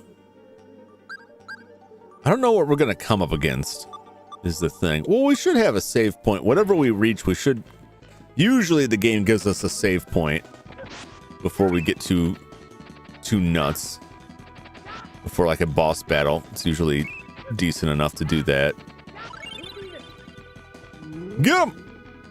I gotta go back and look at my my queue on that. Make sure I got that put on the list. One of these days, I hate to say it, I'm gonna have to take some time off from streaming just so I can catch up on a lot of things that I have in my watch list. And also do some other back-end stuff. I mean, a couple. I don't want to like jam too much in. Take a break. Eventually, I'm gonna have to like pull all of this stuff out and redo the wiring, and that's gonna be a day. But I realized I have like this growing backlog of stuff on YouTube that I'm trying to watch that I have never been able to finish. A different anime series, and it's starting to drive me nuts. This is ancient people sing songs of courage. Okay, we'll go find that. I think we know what that song is.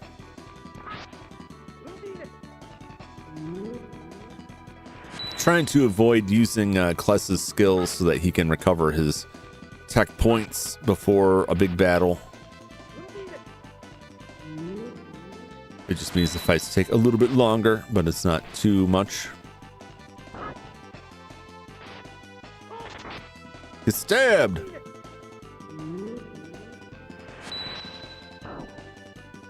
Yeah!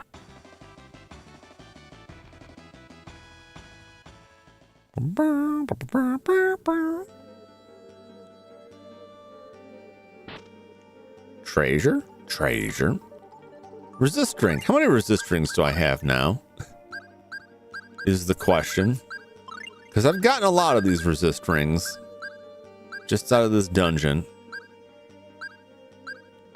These must be the rings that have a chance of breaking when you use them. I have 11 of them. Yeah, this ring absorbs magic attacks, has a 99% chance of disintegrating. That's why I have so many of them. It sucks even more when you see how many animes you've added to the backlog as you add another. Yeah, that's me with like everything. Books, video games, movies, anime. It's a lot. It's very easy to find stuff that's good. And much harder to find time for it. I built a oh, what's it gonna be? Oh, he swept right over my sweeping attack. I built a NAS so I could rip all my my physical copies to and make my own local streaming service.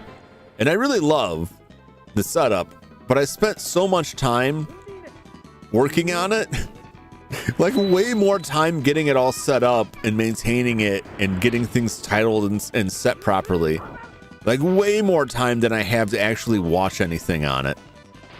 And it drives me crazy every day. Every time I look at something, I'm working on it. And I'm like, I put all that stuff on there and it's taking me forever to get through any of these shows. It's quite really a one-time use. Yeah. Like, it'll save your bacon once. So it's worth it.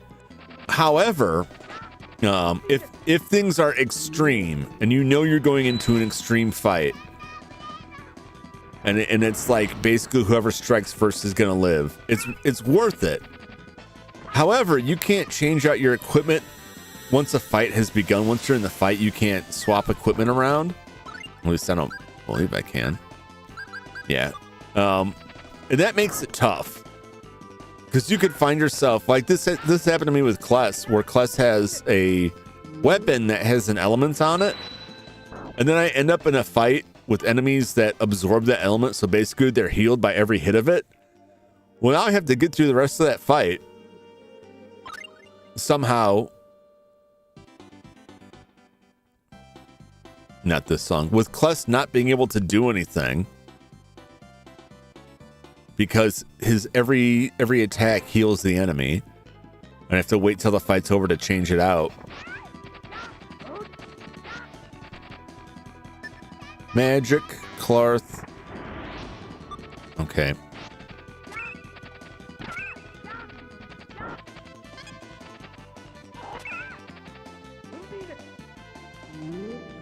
Get them out of here. Arch. How about you hit him with a... Really worked well. Tractor beam worked well with them. Arch. Get him.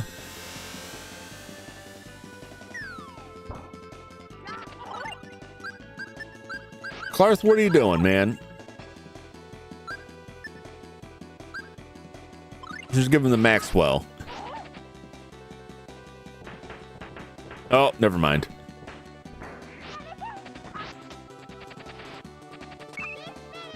Why are you dispelling?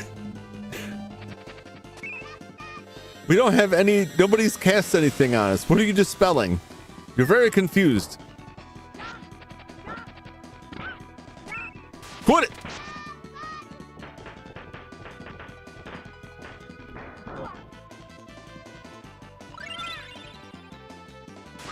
No, thank you. I'm trying to cast spells on me. Oh, I guess it went off anyway. Get out of here. Man, those ambushes, like, ooh, that's rough. They're just tough enough. Oh, he got me.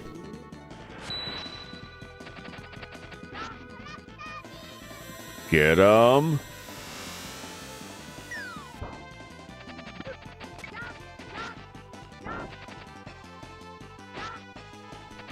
Get out of here. Get out of here. No jumping. This ain't that kind of party. Yeah.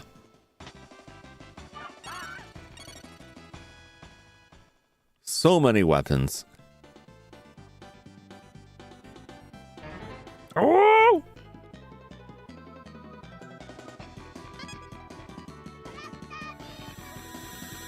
Yes. You guys all take care of that one. And I'll just club on this thing. It'll work out fine. Mint?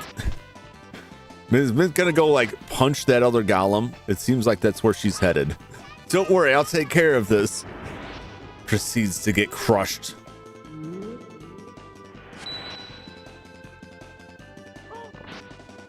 That's the only like real downside of this structure is I basically have 3 casters and 1 martial character.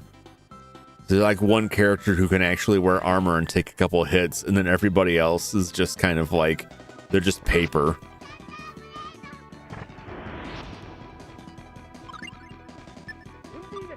Damn it, Clarth. I done told you they don't like fire, Clarth. I mean, this will kill him eventually, but like a Freet would take him out with 1 hit. Maybe a Freet's probably not more expensive.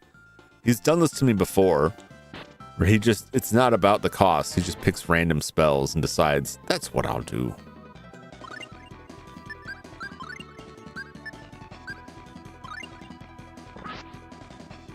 Get in there. Get back there.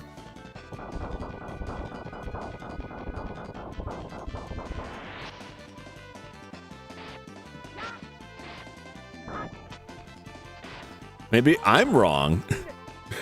And if Freet didn't, they said they were weak to fire. I Perhaps stand corrected, Clarth. Maybe you are in the right.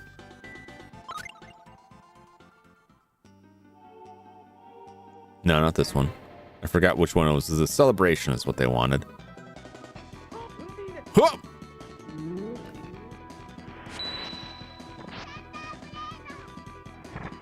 Whoa!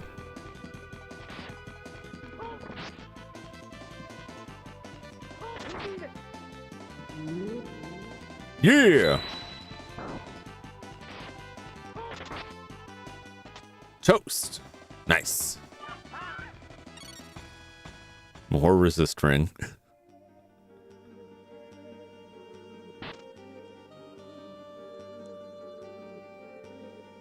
Okay. Nothing happened.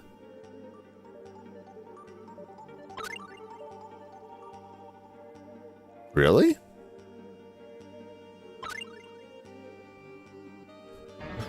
Oh, I don't like that. That troubles me. We're gonna get all the way up this and be like, oops, the lock is broken. Oops, the lock is broken.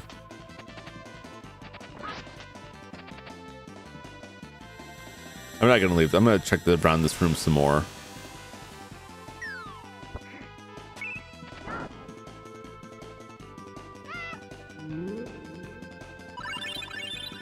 Oh, very nice.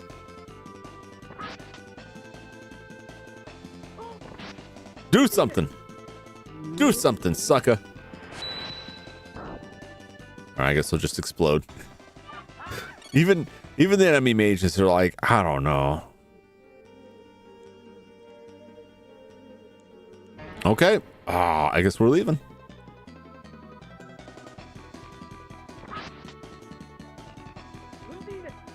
Get him!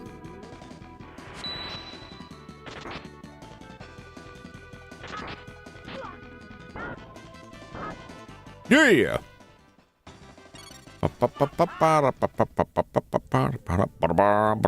Okay. Well, we'll go back. Oh, yeah. Do I get this other side? Do we have this other side? Slice!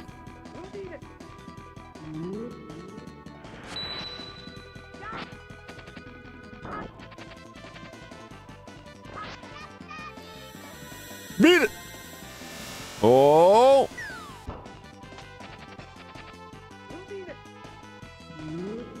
Oh, is this guy gonna juke me or am I gonna get him? Oh, I got him. Oh, he got me. He fooled me. I don't know how I'm gonna identify all of their weapons.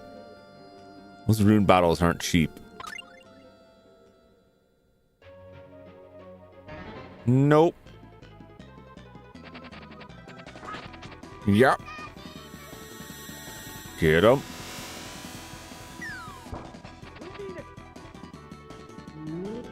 Oh. I like their eyes. They're just shocked. I can't believe you've done this. Huh.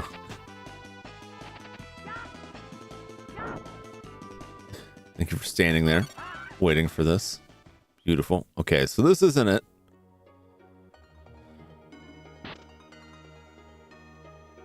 Treasure. Rabbit's foot. Black onyx. We already got all of that, but that's great. Cool. Cool. So much stuff. So much stuff.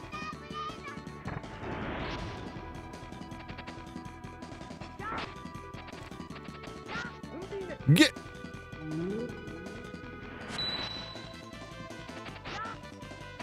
Yeah. Oh. Oh, my brains.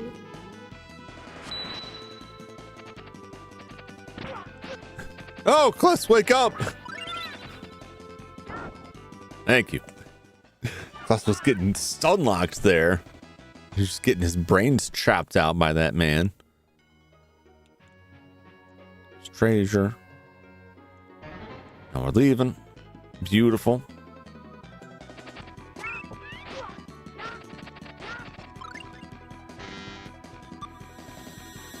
Uh-oh.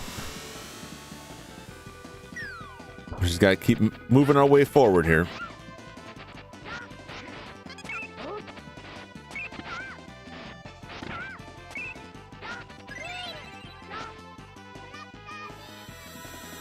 Just lock these guys in the corner and wail on them.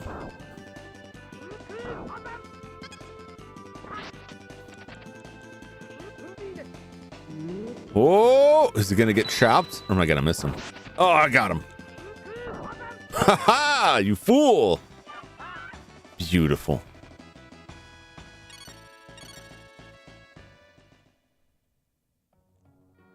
Notice we don't seem to be getting like a ton of experience from them. Like we're leveling, but like it's slow.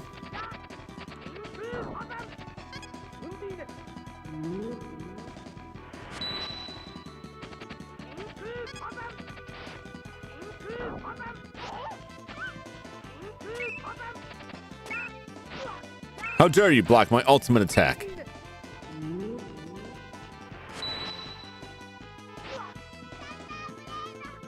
And this guy just doesn't want to go down.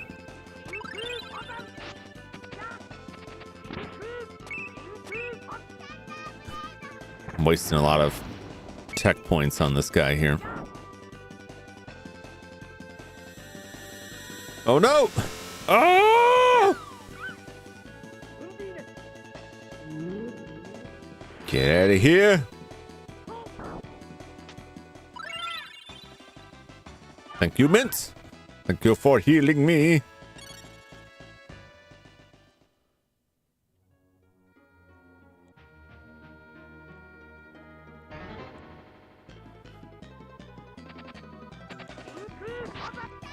Oh, the trouble with that technique, it's very powerful. It's very slow.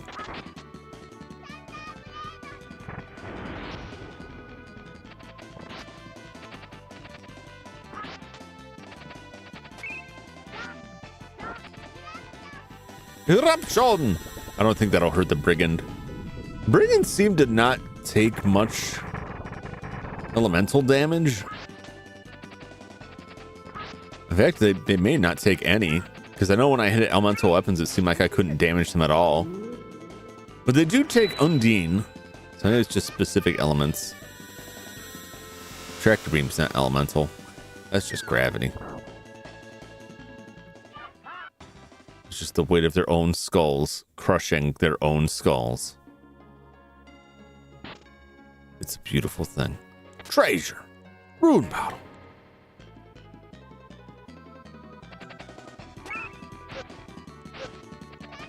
Oh, geez. Got me stunned out there.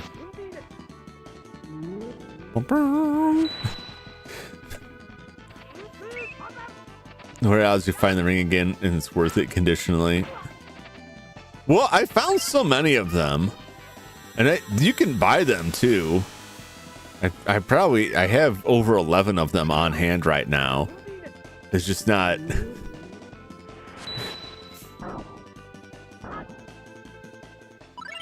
It's not worth it most of the time. That's like, I think it's worth it at lower levels. But if I'm getting like killed by a single spell, I need something that's going to last more than one use of it. And there's other stuff that I can get. It does make me feel like, I don't know, there's some, because sometimes the items are like, it's a boss fight. This boss has tough magic. Here's your warning. You can also upgrade it with a rune bottle to a higher version of it that lasts longer, but oh geez.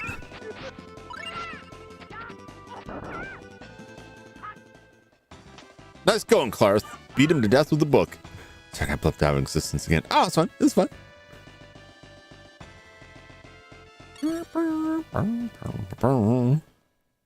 Skullception. We need to go deeper. This should be it.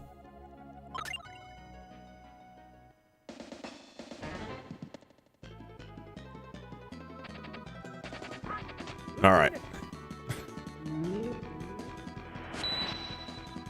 Let's go. Get out of here. Get real tired of you jokers. Oh! He didn't like that. He didn't like my categorization as a joker. Turn around! Oh, this man is... These brigands, man, when they get motivated, they will kick your butt. I also have a very intense snowstorm as well. I don't know. I don't have any windows here in this particular part of the building. So I don't know. I thought I heard we're supposed to be getting some wintry weather. My phone says it's snowing. It doesn't always snow. It doesn't always know. Windowless behavior. Yeah, I mean, this used to be a storage closet in my, you know, the old Jumington Dynamics auxiliary hazardous material storage facility. And I converted the storage closet into my streaming room because I can't really access the rest of the building, and my other properties are tied up in bankruptcy court. So, you know, notably, there's no window in there. I don't generally put windows in the broom closet. Snow is actively murdering my connection. I don't think we're getting it just yet here because it usually does a number on mine too. I think there's a leaky cable box, like junction box somewhere around, because it seems like anytime I get particularly like cold or wet weather, something cracks out. How many levels is this tower gonna take me here? It's just the same puzzle over and over again, and all it amounts to is like these fights that are more tedium than anything. These are like resource drain fights. They're not really like testing me, nor am I gaining a ton from them. But I'm guaranteed to get like 3 of them just getting in here.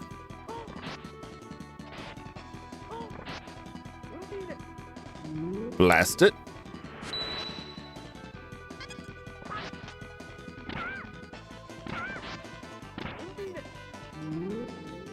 What are you guys doing? There we go. What's up, scum? Everyone's all well. Well, so far so good. Tales of Phantasia is going good. I'm in this tower, and we're just stuck on repeat, where we've got like the same kind of puzzle over and over again, where I have to find a switch that changes the background music to one of 4 moods. Well, they just sent 1 dark mage. What a weird encounter. And then the door unlocks and I go to the next level. I'm just wondering, like, when will it end? How many more levels of this do I have to go? Oh, there we go. Well, there answers my question. Thinker like Goat Sim 3. What's up to Thinker? I have played Goat Simulator 3. A little bit with my nephew. We're having some real fun with it. We found a machine that makes you either smaller or larger, and then I couldn't figure out how to get back to normal size. And then we were dragging scarecrows into a circle, which then let us become scarecrows as the goats. Goat Sim is a wild set of games. Well, welcome to Thinker. Good to see you. How you doing? What are you doing here? These stairs lead to my elder sister's room, and you're not allowed up there. Huh? Ah, you again.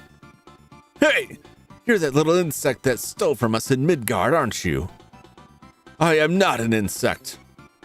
First off, I'm a fairy, not an insect. Second, I'm Luna's personal assistant. You may address me as His Wonderful Benevolence, Sir Artemis of the Moon. A fairy? That's what he said? That's what he said when he stole your stuff before? What about Goat Sim 1? I played a little bit of Goat Simulator 1 when it first came out, but I didn't play a ton of it. Shrink Machine Elder Simulator, totally the experience I've had as a goat. Yeah, it's good times. It's good times. Then to go ride a tornado or steal a car.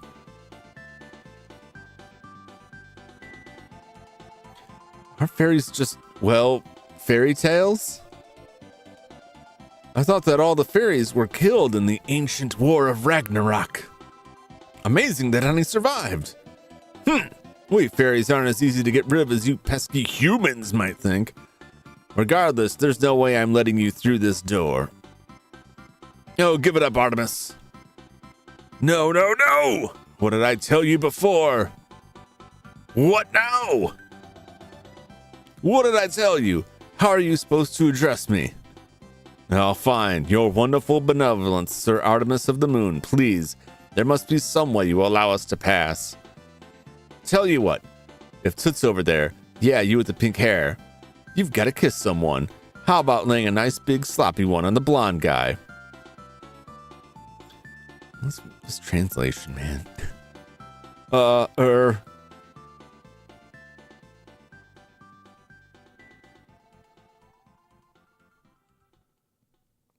Well. Arch, wait!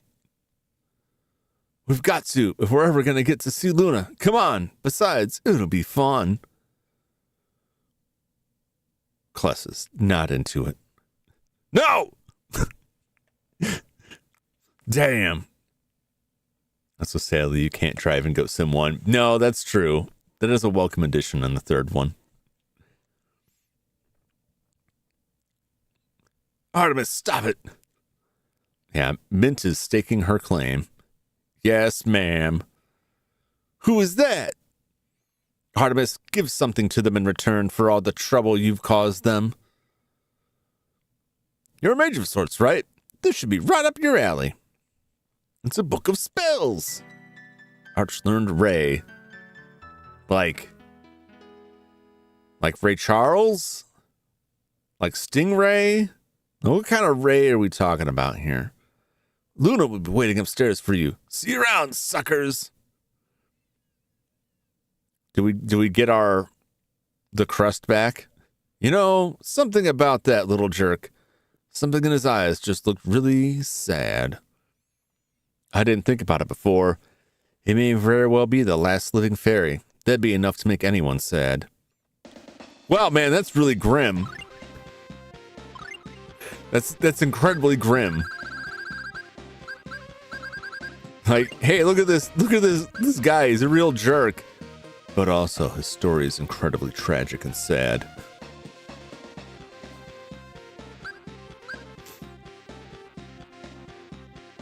Mid-blocked. I have to see if we got that royal crest. Actually, it would probably be under treasure, maybe?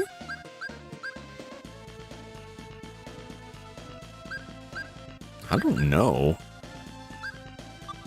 I don't know if we got it back or not. Well, I guess we'll find out when we go face Luna, which is another spirit we need to get. Onward.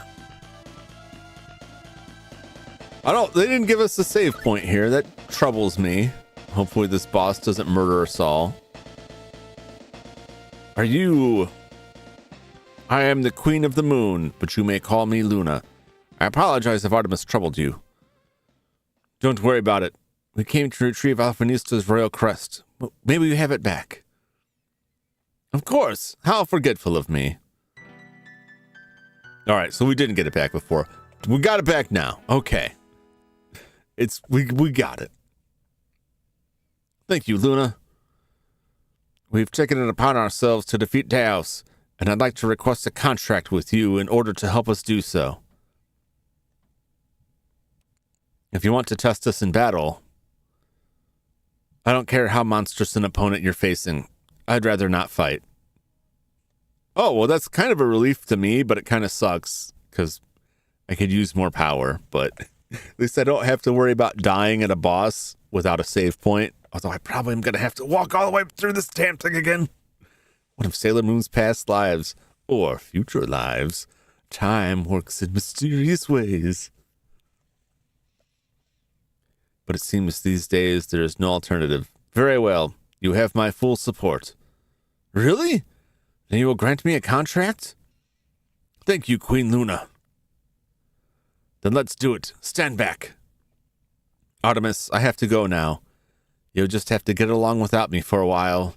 Alone. Oh, man. Clarth, you and I will forge a contract through your moonstone ring. Now you're bumming me out. Spirits of magic, I beseech you, grant me the power of the moon. My name is Clarth.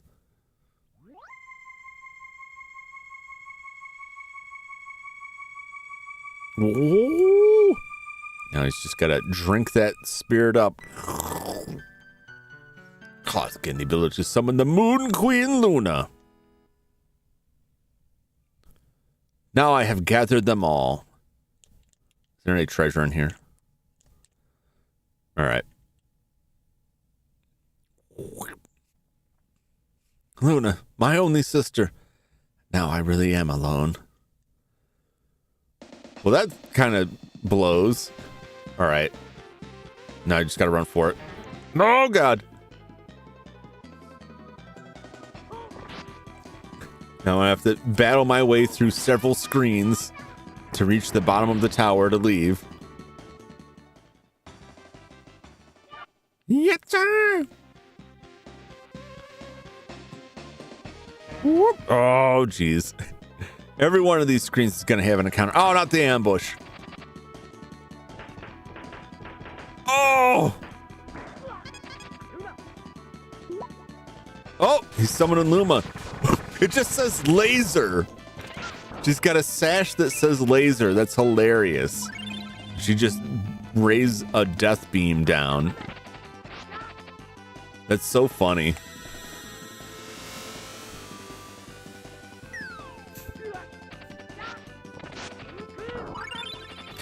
Oh, you can't run away from me. Burn him! No fight. Limited power. Yes.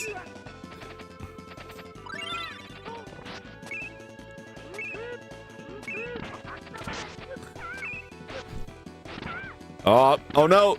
They got me pinned.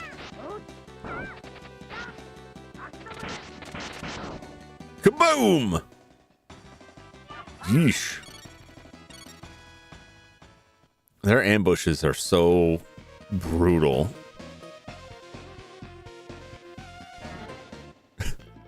No, I almost made it.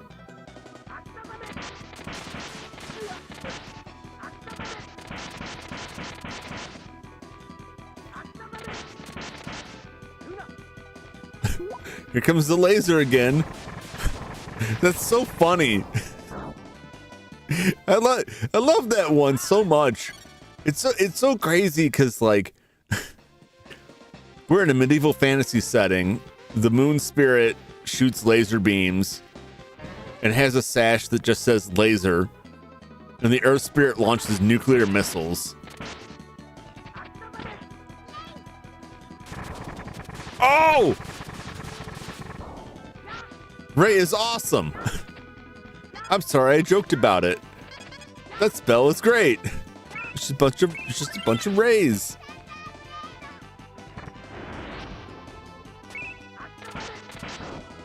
Nice. This is like very effective battle here. We got satellite death beams and laser death rays out of this.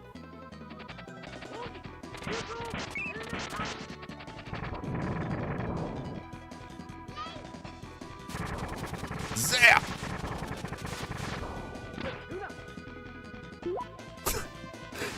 Bring out the death rays. Join your friends in oblivion. Get out of here with your heavy stones. Oh!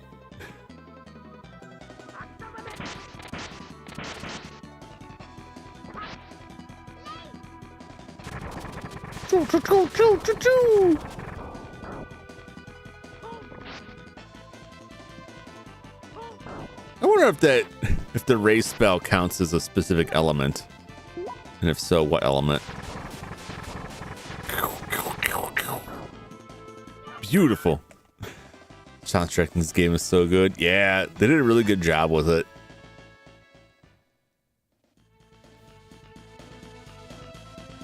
They got like the sad village music when they play when like something really tragic happened.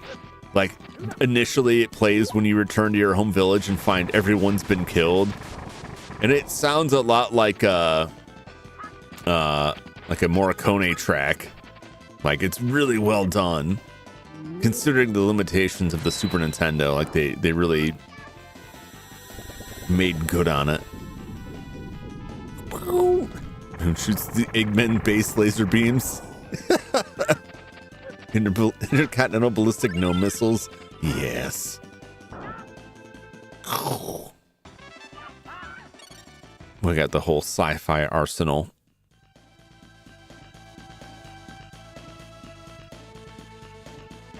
Oh! Almost. We're almost out of here.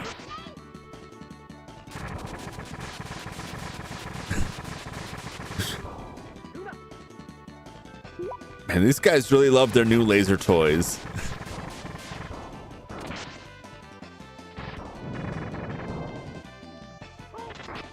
Yeah!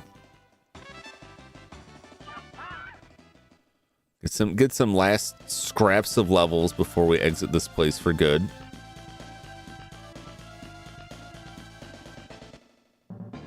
And we're free.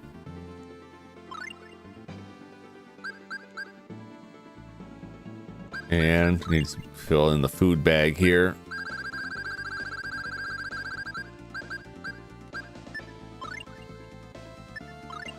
And some apples. There we go.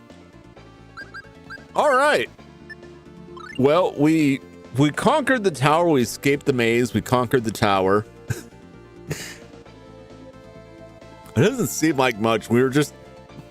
It's just like last stream we were in more locations. We spent most of the stream just trying to battle our way through that tower. Just like every 5 steps we were getting jumped by those guys. But we did it. We got through it. We got some satellite death beams now. We are well equipped for future battles. So now we are on our way to Midgard, where we will join up with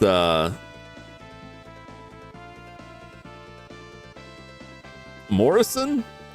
Edward Morrison? I think it's Edward Morrison is who we're joining up with now to try to go take the fight to Deos before he conquers the past so that we can save the present and possibly the future.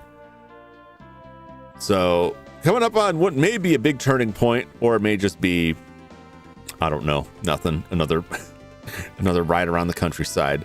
But we'll find out next time. I'll be back for more of this on Thursday, but don't go anywhere today because it's time for Bubble Bobble.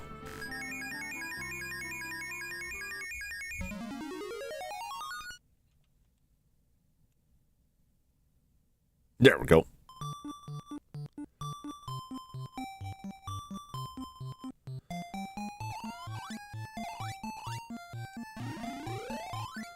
Oh, I wanted that drink.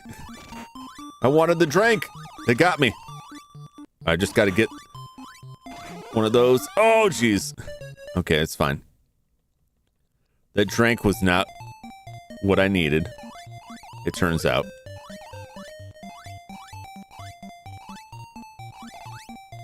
Oh, they're angry. Oh, jeez. If I could just get that hot sauce, that'll settle their hash. Oh, yeah. Okay, I just gotta get this one last... Oh, no, he's gonna break free. That red bubble up there. He's gonna get out and cause me some grief. Oh, I got him. Can I get in there? Yes!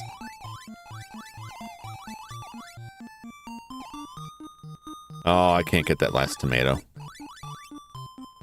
Woo! All right. Well, that's one more level down. Let's just see who's... What a happy crew for next time. Well, I got some laser boys up there. I don't like that.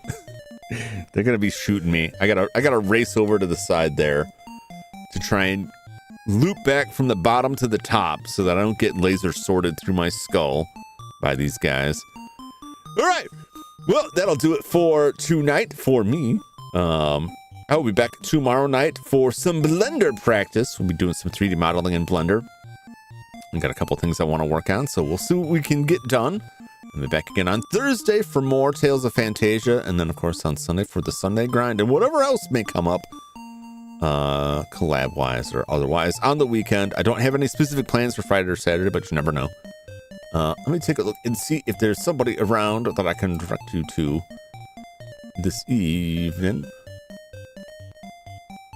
I haven't sent anyone to in a while. I think a lot of people might be